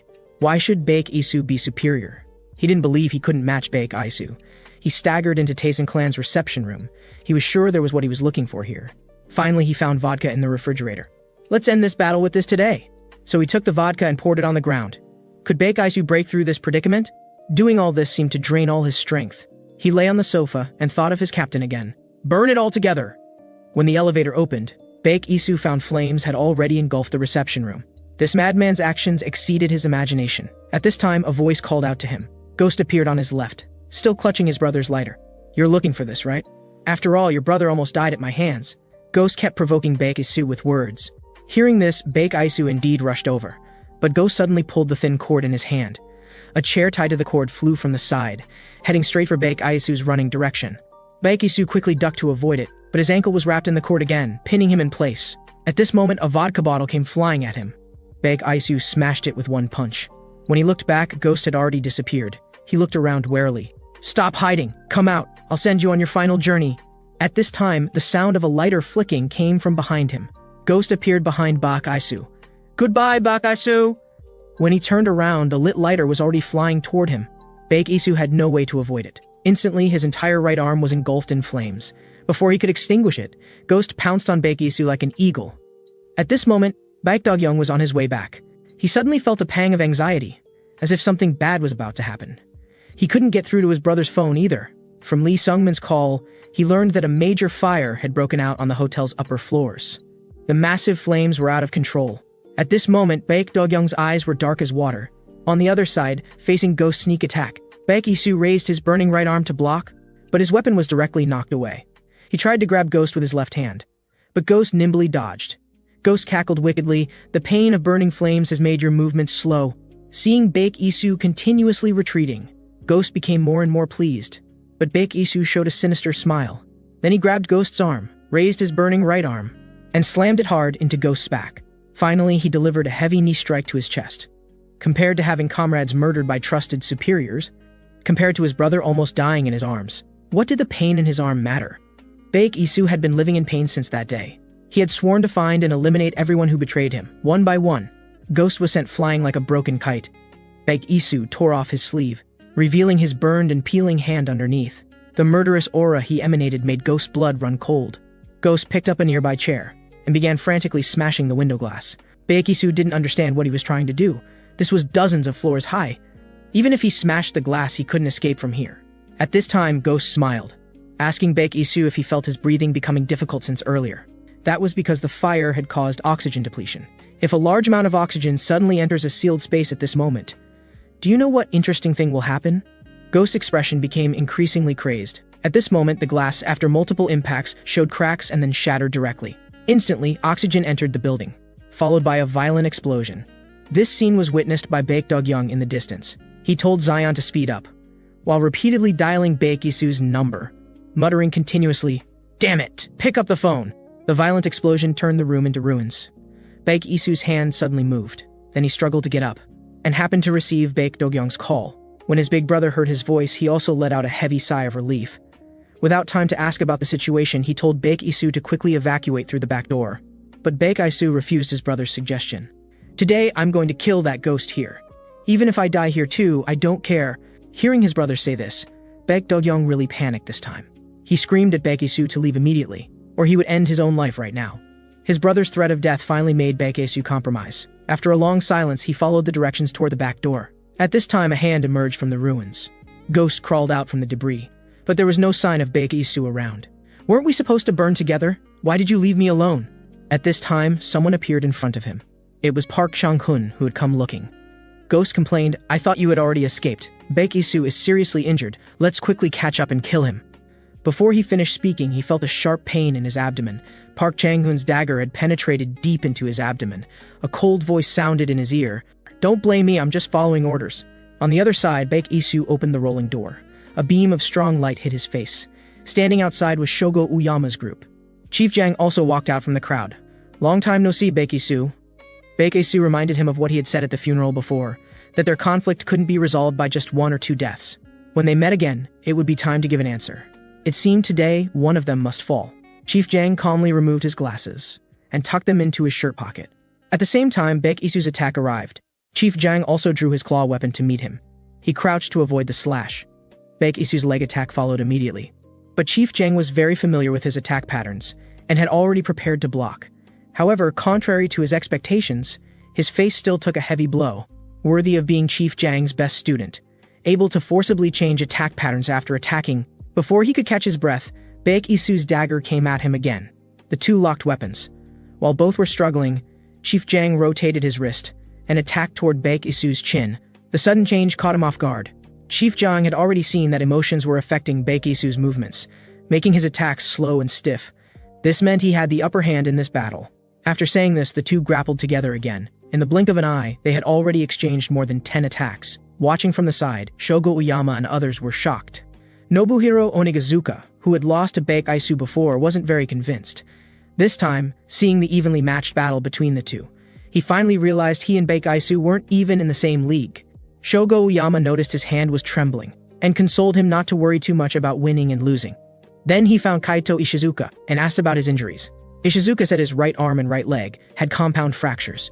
Shogo Uyama's voice turned cold. What about the left hand? Ishizuka didn't know what was happening. Shogo Uyama grabbed his left hand and shoved a gun into it.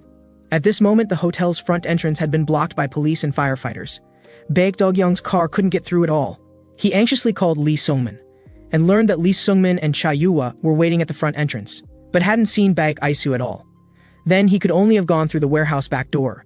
Lee Sungmin reminded him that if the front entrance was sealed, the back door was most likely sealed too. But Baek Dog-young couldn't care about that now. If necessary, he planned to force his way through. Cha Yua took the phone, disagreeing with Baek Dog-young's reckless behavior. What Baek Dog-young needed most now was to stay calm. Otherwise, before they could charge through, they'd be turned into Swiss cheese by the police. Cha Yua told Baek Dog-young to guard the warehouse back door and rendezvous with the approaching butcher to ensure they had backup for the retreat. The situation inside the hotel was left to them.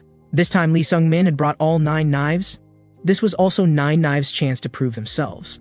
Baek Dog-young followed Cha Yua's arrangement. Zion jerked the steering wheel hard, making the car do a 180-degree turn. Meanwhile, police reported over the radio, suspicious vehicle spotted. At the same time, someone else received the message. This person calmly took out a cigarette. Little punks, get ready for battle. This person was Wang Hao and his men, who had been lying in ambush. The battle between Baek Isu and Chief Jang continued intensely. Both had sustained varying degrees of injuries. Baek Isu asked the question that had been weighing on his heart. Why did you do this to me? His words were interrupted by a gunshot. The shooter was Kaito Ishizuka. Shogo Uyama apologized repeatedly. Sorry, it was just too boring standing here. We should have ended this earlier. Only then did Baek Isu notice blood gushing from his abdomen. Chief Jang also looked incredulous. At this moment, Wang Hao was smoking at the back door. Once the balance of the underground order is broken, a new player is needed to maintain it. This is the same thing they've been doing for over a decade. In the end, nothing has changed. Just then, a car came speeding from the distance. The person he'd been waiting for had finally arrived. But he didn't know whether it would be Taesin clan leader Baek Dog-young or his younger brother Baek Isu, the special task force captain. Baek Dog-young ran his fingers through his hair. I don't have time for your nonsense today. Either get out of the way or die. Wang Hao's face turned fierce. You'll have to ask my brothers behind me if they agree to let you pass. With his younger brother's life hanging in the balance, Baek Dog-young was already on the edge of losing it. Suddenly, gunshots in the distance caught both men's attention. Zion and the Iron Weasel both became alert. Baek Dog-young was stunned for a few seconds. Then, with a roar, his figure lunged at Wang Hao like a leopard.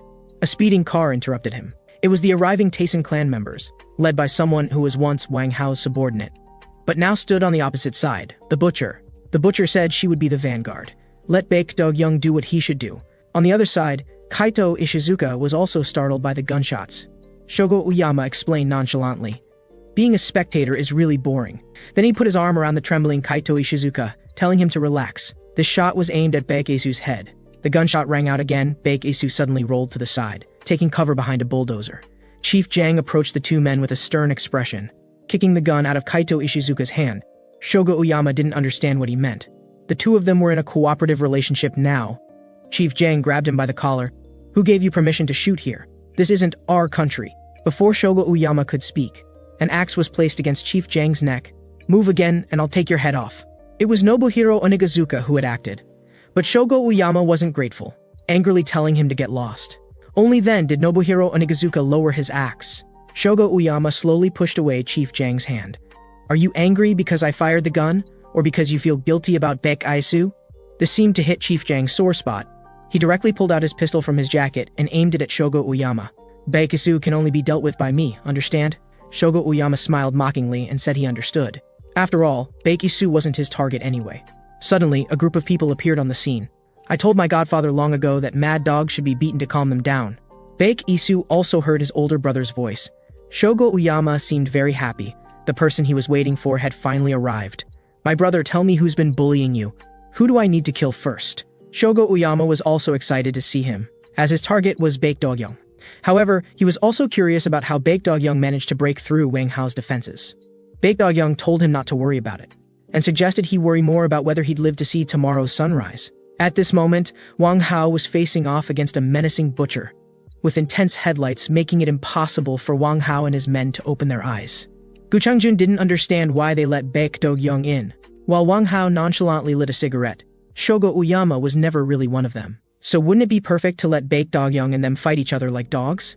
Besides, if Baek Dog-young didn't die by his hand, they wouldn't become targets of the Taesun clan's revenge. All they needed to do was hold off the butcher in front of them and wait for the outcome. However, the weapon he had trained was now turned against him, which made him extremely displeased. Wang Hao quickly dodged the butcher's slash. "Let me teach you what respect for your teacher means." But the headlight behind the butcher shone directly at him, making his eyes unable to open from the glare. The butcher seized the opportunity to strike again, cutting his sleeve. Wang Hao thought to himself, "That was close." The butcher gave him no chance to catch his breath, unleashing countless strikes, forcing Wang Hao to retreat repeatedly until he hit an obstacle. The butcher found the perfect opportunity and immediately pressed forward, while Wang Hao barely managed to dodge this attack. "You've improved quite a bit from before, but your biggest problem is being too impatient." After saying this, Wang Hao braced himself against the obstacle, then launched his body into the air and kicked away the butcher's weapon. While the butcher was stunned, he delivered another kick directly to her face, causing the butcher to stumble backward. Wang Hao then launched an even more ferocious attack. "Although you've grown a lot, it's still far from enough. If this is all you've got, then your life ends here today." On the other side, Baek Dog-young also drew his blade to face Shogo Uyama's group. Nobuhiro Onigazuka pushed through the crowd and walked forward, then popped a whole bottle of pills into his mouth. He wanted to wash away his previous humiliation. Zion told him to come play with him instead, then told Baek Dog-young to go find team leader Baek Isu. Kaito Ishizuka on the side was preparing to grab a gun, but Iron Weasel blocked his path. "How can you be so shameless? Taking potshots while others are fighting? Believe me when I say I can have you lying down obediently within a minute?" Chief Jang saw the menacing Baek Dog-young and felt the situation was getting increasingly complex. His primary mission was to find Baek Isu, but there was no trace of him behind the bulldozer. Suddenly, Baek Isu leaped down from on top of the bulldozer, striking down from above. Baek Dog-young walked step by step toward the crowd, shouting, "Get out of the way if you don't want to die." Hearing his arrogance, everyone charged at him. Baek Dog-young severely injured one person with a single horizontal slash, then rushed into the crowd with his blade flashing, filling the area with screams of agony. Although Baek Dog-young hadn't received professional training like his younger brother, long-term street fighting had honed his ruthless edge. While his movements weren't flashy, every attack targeted his opponent's vital points. Before long, everyone was left with broken arms and legs, wailing in pain. Yet these people didn't retreat and continued charging at him with loud shouts, only to be met by a group of people in white suits who suddenly appeared. Baek Dog-young momentarily didn't recognize who they were, until Lee Sung-min appeared on the scene. These were the 9 blades he had brought. He told Baek Dog-young that he would hold off this group, urging Baek Dog-young to hurry and find Baek Isu. At this moment, Baek Isu and Chief Jang were already locked in combat, having exchanged 4 moves in the blink of an eye. However, Baek Isu's speed was obviously slower than before, and Chief Jang had noticed this early on. He grabbed the hand that was stabbing toward him, then drove his knee hard into Baek Isu's abdomen. Baek Isu's stomach immediately churned, and he couldn't dodge Chief Jang's incoming claw strike. Suddenly, a dagger slashed toward Chief Jang's face. It was Baek Dog-young arriving just in time to break the deadlock. "It's time we settled our grudge." These were the new 9 blades that Lee Sung-min had forged. He was confident that with the new 9 blades, he could restore Il-hak's former glory. The 3 men calmly watched the enemies surrounding them. Suddenly, a figure flashed in front of one person, then delivered a heavy punch that sent him flying with an afterimage. When someone tried to ambush Lee Sung-min, this person turned around and pulled out a dagger, then landed another heavy punch to the opponent's abdomen. This was one of the new 9 blades, Hercules, a former professional boxer who had been the club's promising genius. But during one match, an accident occurred when his opponent illegally extended his fingers, driving them deep into his eye socket and blinding his left eye on the spot. The opponent even taunted him as a loser, and this person was the former Jerang clan leader Ryu Taeyong. He agreed to join the 9 blades for revenge. Hercules was incredibly brave on the battlefield, but someone was preparing to attack him from behind. As he was about to turn and block, his comrade Longmao severed the attacker's hamstring with a blade. Hercules complained, "You got my stylish clothes dirty." Longmao told him to shut up, or he'd dye all his clothes blood red. This was the son of the original 9 blades old 8, Gujun. The two wreaked havoc in the crowd. Zion watched this scene with considerable interest in the new 9 blades. But he forgot he also had an opponent to face. Zion hurriedly dodged backward, only to see that Nobuhiro Onigazuka's condition seemed off, acting like a madman with saliva flowing. "I bet what you just took wasn't cold medicine." Unexpectedly, he was grabbed from behind and couldn't move. Nobuhiro Onigazuka told him to hold on tight, then swung his axe at Zion with a maniacal laugh. Seeing this, Zion tripped the person behind him with his foot, then fell backward to dodge the strike. When Nobuhiro Onigazuka's axe came down again, Zion rolled hard to the side, and the person beneath him became collateral damage. Zion was stunned by this bloody scene. This was Nobuhiro Onigazuka's own subordinate. But Nobuhiro Onigazuka didn't care at all, saying he had plenty more subordinates like that. On the other side, Baek Dog-young's dagger slashed at Chief Jang, leaving a deep wound on his face. "It's time we settled our accounts." Chief Jang seemed unable to believe he could be injured by Baek Dog-young. Baek Dog-young asked how Baek Isu was doing and was told he was fine. Chief Jang gentlemanly lit a cigarette, telling Baek Dog-young to go take care of his younger brother first. He could wait for them. Seeing that his younger brother was in so much pain he couldn't stand straight, Baek Dog-young told him to sit and watch. He would deal with Chief Jang quickly. The battle between the two was about to begin. However, what Chief Jang didn't expect was that Baek Dog-young made no probing attacks at all, charging straight at him. Chief Jang thought he had found an opening and tried to finish Baek Dog-young with a horizontal slash, but saw Baek Dog-young retreat in a strange posture. Then he kicked Chief Jang in the lower abdomen. Chief Jang had never seen such fighting techniques, and his consecutive attacks were all read by Baek Dog-young. He now had to reassess the man before him. Baek Dog-young was more troublesome than expected, truly worthy of being someone who could dominate the underworld. Suddenly, the sound of a blade scraping against the ground rang out behind him. Baek Dog-young turned to see a terrifying sight. Someone was raising their weapon high above their head. Baek Dog-young urgently shouted a warning, but Baek Isu seemed to have no strength left to dodge. It was too late for Baek Dog-young to rush over and stop it. Shogo Uyama intended to turn this place into the brothers' graveyard. Baek Dog-young screamed in despair, an unprecedented sense of powerlessness welling up in his heart. Suddenly, someone leaped through the air and split Shogo Uyama's weapon in half. It was Iron Weasel, who had been holding back. Shogo Uyama didn't expect the Taisen clan to have such a skilled fighter. The two quickly engaged in several exchanges.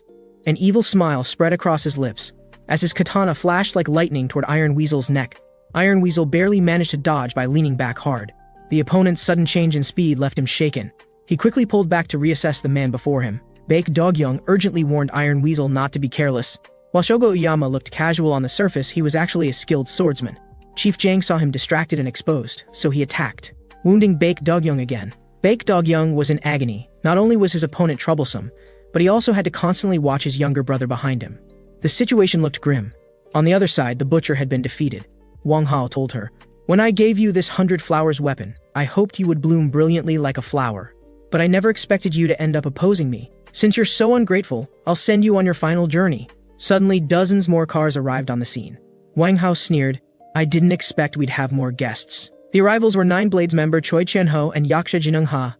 The subordinates were also stunned to see these legendary figures. "Wang Hao, we still have a score to settle." Then Choi Chen-ho told Jinung-ha to do what he needed to do. He'd handle things here. Wang Hao also sent his subordinates to other battlefields, knowing what score Choi Chen-ho was referring to. The original Nine Blades captain had died by his hand. When underworld enemies came seeking revenge, he would face them head-on. Choi Chen-ho launched the first attack, throwing a heavy punch at Wang Hao's abdomen.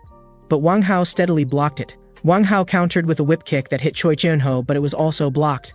However, Choi Chen-ho's next punch landed solidly, sending Wang Hao staggering back 5 or 6 steps. The butcher was amazed by Choi Chen-ho's terrifying strength. A subordinate told her that legend had it Choi Chen-ho was once a man who stood at the peak of the underworld. At this moment, Wang Hao loosened his joints and mocked Choi Chen-ho for being old, his strength no longer what it used to be, while he himself had always been in the thick of the underworld maelstrom, never daring to slack off in training. He then swung his weapon horizontally at Choi Chen-ho. Choi Chen-ho tried to block, not realizing Wang Hao's attack was a feint. Wang Hao's back kick landed solidly on Choi Chen-ho's chest, followed by a blade strike that wounded him. Choi Chen-ho was forced back against a car. With nowhere left to dodge Wang Hao's attacks, he could only punch forward to meet them head-on, landing a solid hit on Wang Hao, and sending him flying backward. Wang Hao couldn't believe it. He had clearly been winning. Yet his opponent had found an opening and struck back. Choi Chen-ho told him they were both old-timers from a bygone era, with no place among the new generation. This time, he wasn't here for revenge. Someone from the new generation of Nine Blades would naturally come to claim his life. Zion's battle had also reached a stalemate. Every time he dealt with one person, another group would charge at him. And there was also that madman Kaito Ishizuka launching sneak attacks. This guy seemed tireless. He wanted to break free quickly and find Baek Isu. Then Jinung-ha appeared beside him, telling him to hurry and find Baek Isu. He'd handle the remaining riffraff. Kaito Ishizuka recognized him, having heard of the Taisen clan's Yaksha's reputation back in Country R. He'd long wanted to test his skills. Kaito Ishizuka swung his twin axes at Jinung-ha. Jinung-ha's movements were bold and sweeping, delivering a charged heavy punch. That sent Kaito Ishizuka flying with an afterimage. He nearly met his ancestors underground. Jinungha grabbed him by the collar. I really can't stand weaklings who talk big. In the end, Jinungha's superior skills prevailed, knocking Kaito Ishizuka unconscious with one punch. The subordinates were shocked to see their boss defeated. Jinungha flexed his shins and ordered his men to finish everyone off. On the other side, Choi Cheonho warned Wang Hao that someone would naturally come to claim his old life. Wang Hao had long lost patience with his rambling. Though both he and Choi Cheonho were old-timers from the previous era, he still had great ambitions. He then told Choi Cheonho to bring it on. Facing the charging Choi Cheonho, he sneered inwardly. Though he possessed speed that didn't match his large frame, his attack patterns were too predictable.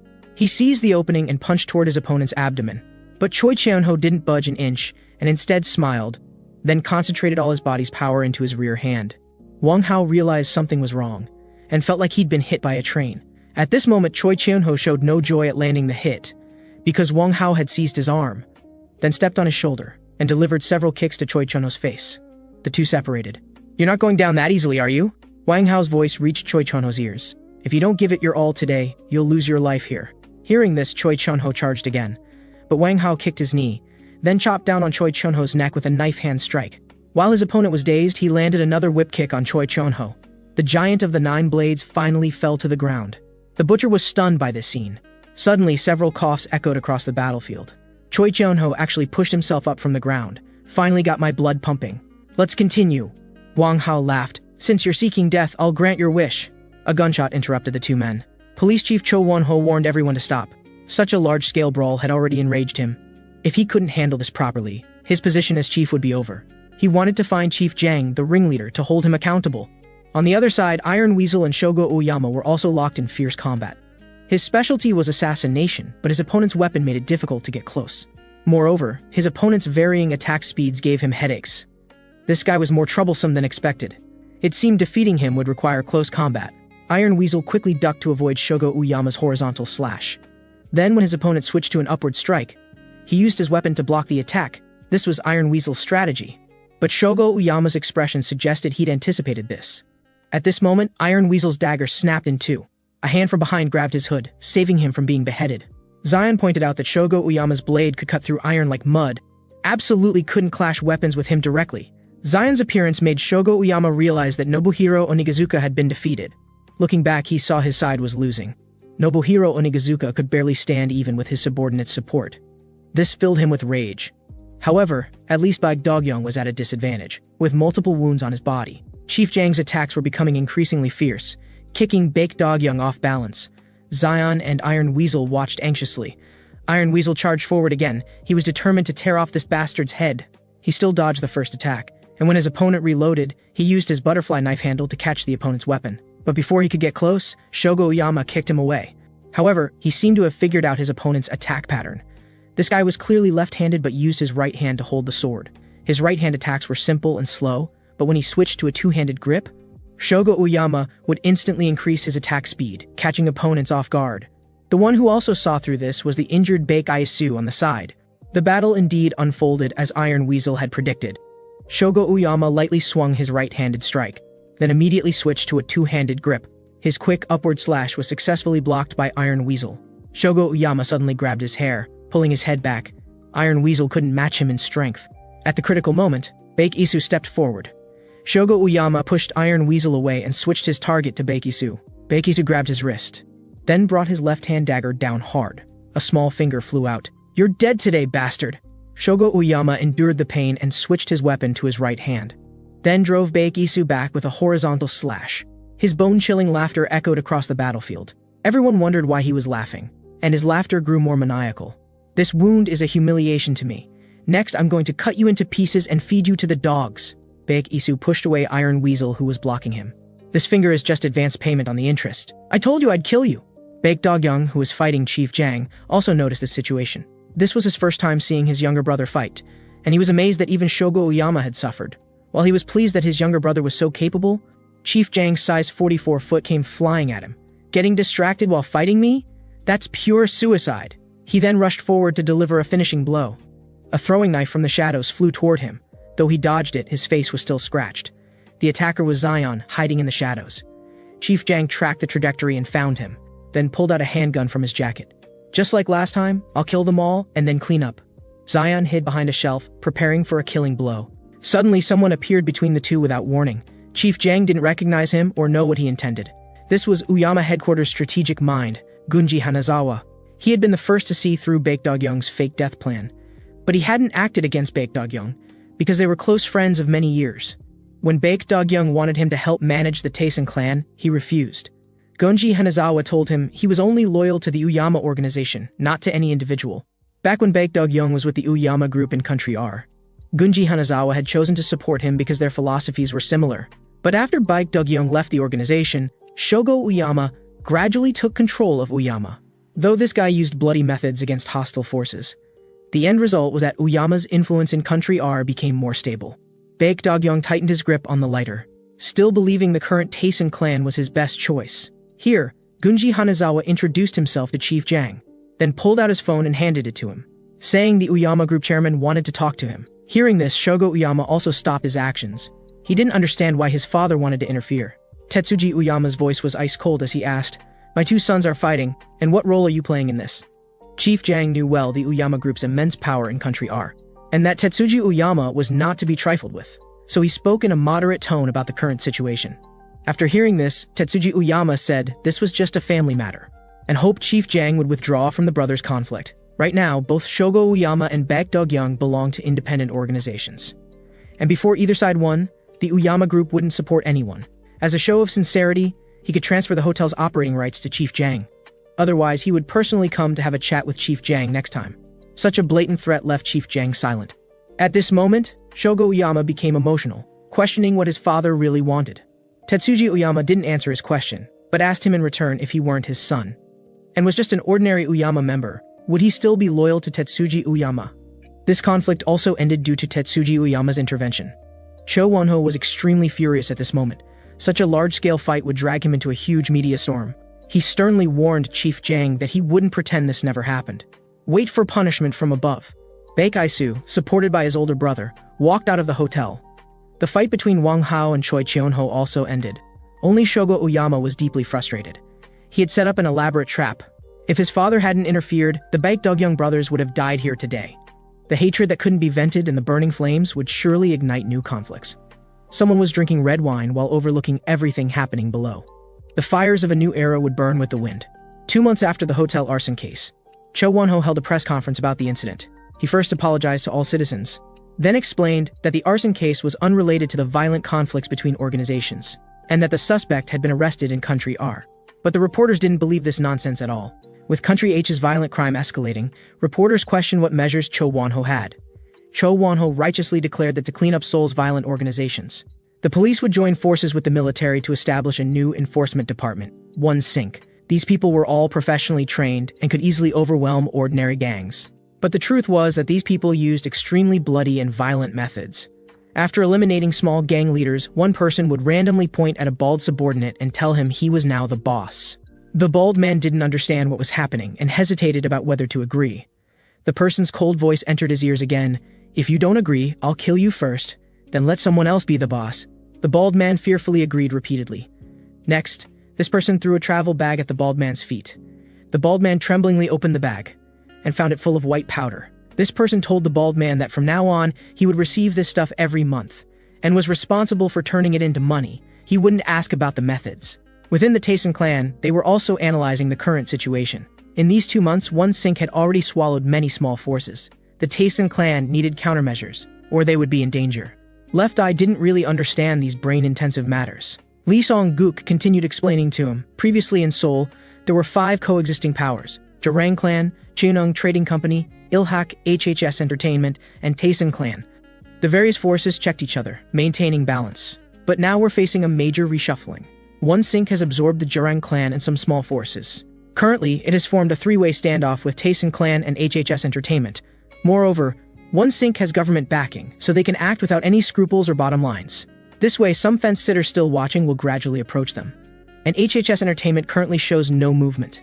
Han Haesong and Ryu Taeyong are close friends, but he didn't appear in the last conflict. So now HHS Entertainment is a very big, unstable factor. Once they betray us, it's just a matter of time before Taisen Clan gets swallowed. Lee Sungmin suggested they should avoid friction with HHS Entertainment now, and could negotiate an alliance under Ilhak's name, since many organizations once belonged to Ilhak. He then asked for Baekdog-young's opinion. Baek Dog-young agreed with this approach while also reminding him to be mentally prepared. Not many organizations still felt loyalty to Ilhak anymore. Such blunt words made Left Eye and others quite displeased. Baek Dog-young announced that this time Taesun Clan and Ilhak would act separately, one playing the good cop, the other the bad cop. Lee Sung-min didn't understand his plan. Baek Dog-young said this wasn't a plan, it had already begun. At the same time, in the Gangnam district on HHS Entertainment's territory, a bald man was pushing through crowds and running frantically down the street, then hid behind an alley to observe the situation. He didn't understand where those bastards had come from. Just as he was about to call for backup, a figure appeared before him and slammed the bald man against the wall. The bald man was knocked unconscious. This person was Baek Isu, who should have been recovering from his injuries. Hearing Baek Dog-young say that Baek Isu had already made his move, Lee Sung-min thought he was too impulsive. Chayua also thought it was inappropriate since Baek Isu had been seriously injured before. But Baek Dog-young told them domineeringly that if HHS Entertainment didn't bare their fangs, everything would be fine. But once they did, they'd eliminate them first. Most importantly, Baek Isu was currently very angry inside and needed an outlet. At this moment, Baek Isu threw a phone in front of the bald man. The bald man trembled, not knowing what he wanted. Baek Isu stepped on his chest, telling him to make calls for backup. Call anyone. Get everyone you can call here. Tell them Baek Isu from Taesun Clan is here. Lee Sung-guk was not only well-versed in the structure of various forces, but also graded people based on actual combat situations. Seeing the expectant looks of the new Nine Blades members, Lee Sung-guk became even more carried away, starting to lecture them like a senior. This immediately angered Gujun, and Left Eye quickly tried to calm him down, since this data was indeed helpful to them as newcomers. They then asked Lee Sung-guk about their own grades. Lee Sung-guk explained that they had only appeared in the hotel battle and hadn't fought any formidable opponents alone, so they were tentatively rated as B class. Left Eye was quite satisfied with this rating, but Gujun disdainfully turned his head away. The commotion here attracted Choi Chon-ho's attention. Everyone was curious about his strength and quickly looked it up. Choi Chon-ho was once a man who stood at Seoul's peak, but he had passed his prime long ago and was currently rated as a plus. Choi Chon-ho was confused about what they were doing, and happened to chat with Baek Dog-young when he came over. The Taesun clan's focus should now be on the Gangnam district. Baek Dog-young was non-committal about this, then noticed Lee Sung-guk acting strangely and discovered he was doing character rankings. He was curious about his own positioning. On the other side, Shogo Uyama walked into the room with a serious expression. Sitting below were all the forces he had previously gathered. Wang Hao and Gu Changjun from Cheonung Trading Company were also there. Gunji Hanazawa, who had previously maintained neutrality, had changed his stance, and expressed his full support for Shogo Uyama. This was actually Tetsuji Uyama's intention, because he couldn't ignore his two sons. Gunji Hanazawa would act as his proxy, watching throughout to see who would win in their conflict. What Gunji Hanazawa was most concerned about now was Wang Hao at the table. If Shogo Uyama wanted to establish a foothold in Country H, this person's role was crucial. And he was also the most unpredictable. Within Taesun clan headquarters, seeking cooperation with other organizations had become consensus. At this moment, Baek Isu walked in from outside, with undisguised ferocity in his eyes. Just as Choi Chon-ho was about to approach and ask about the Gangnam operation, the bloodstained documents Baek Isu brought were particularly striking. He explained these were business transfer documents for some small forces in the Gangnam district. Without saying it explicitly, everyone knew Baek Isu had used violent methods. Choi Chon-ho smiled awkwardly because Baek Isu's actions actually pushed Taesun clan to oppose everyone, and these methods were identical to One Sink's. Baek Isu sneered and asked why they couldn't be like One Sink. Since the ultimate goal was to swallow these small forces anyway, why care about the process? The pleasure of revenge was truly addictive. If you want to stop me, you might as well just watch from the side. These words left Choi Chon-ho speechless. At this moment, a sharp blade was pressed against Baek Isu's neck. Gujun warned him not to act on his own. Revenge wasn't just his personal matter. Baek Isu didn't respond, just looked unusually cold. At this point, Zion tried to mediate, telling Gujun to calm down, since Baek Isu was nominally Taesun clan's boss, and warned him that his behavior had crossed the line. Choi Chon-ho saw this scene and quickly intervened. Zion played with the claw blade in his hand. If I hadn't stepped forward just now, you might already be a dead man. I know the boss's character all too well. At this moment, Baek Dog-young followed Sua into the living room. Sensing the tense atmosphere, he jokingly asked if everyone was having an argument, saying that during critical times everyone needed to stay united. He even told his younger brother to relax and not keep himself wound so tight. Suddenly, his attention was drawn to the documents on the floor. Looking at the streaks of bright red on the papers, then seeing the wounds on his brother's hands, Baek Dog-young seemed to guess what had happened. He scratched his head in distress, though he didn't care what his brother did. Baek Isu's actions right now were indeed going too far. Baek Isu ignored his complaints, telling him this was a continuation of the hotel battle from last time. If they had killed all those guys at once last time, there wouldn't be this mess now, and his older brother had the ability to do so back then. but chose to hold back at the last moment. Before he could finish speaking, Baek Dog-young threw a punch at his face, hitting Baek Isu so hard that he lost his balance and fell heavily to the ground. He felt that Baek Isu's current mindset was too terrifying, and he urgently needed to calm down. But Baek Isu's eyes were like those of a wild beast. He wiped the blood from the corner of his mouth, the ferocity in his eyes still undiminished. Baek Dog-young cursed his brother for being disrespectful, and Choi Cheon-ho quickly held him back. Before he could finish, Baek Isu's counterattack came simultaneously. Baek Dog-young sneered coldly. "It seems I haven't beaten you in a while, so you're getting cocky. Want me to help you remember the times when you used to cry?" But Baek Isu showed no weakness. At this moment, Sua appeared to stop both of them. "When your older brother came back from the dead, you cried more than anyone else. Do you want to send him to the hospital again?" Baek Dog-young chimed in from the side. Exactly. This kid has no manners at all." But he was scolded by Sua. "You're no better. You don't act like an older brother at all." Choi Cheon-ho quickly pulled Left Eye and the others away from the center of the conflict. At this time, an uninvited guest arrived at Tetsuji Uyama's residence in Country R. The guard seemed very afraid of this person, stuttering as they asked about his purpose for coming. This person explained that he came to find the boss to confirm something. The guard informed him that the boss didn't want to see anyone today, but this person didn't want to dwell on this issue. A pair of large hands rested on his shoulders, and the calluses on his knuckles indicated he was a martial arts expert. "Are you two trying to stop me?" At this moment, Tetsuji Uyama was studying a chess game when a rough voice came from outside. "Big brother has been cooped up in his room so long he's become an old man." Tetsuji Uyama wasn't angry at his rudeness, asking him why he had rushed back to Tokyo from Osaka. This person told him not to worry about Osaka. He had already crushed Osaka in the name of Uyama. Then he observed the chess game with interest, saying he wanted to play a game with Tetsuji Uyama. If he won, he would leave the Uyama organization. Tetsuji Uyama didn't understand what he meant. Taigamuto said it was all because of Shogo Uyama.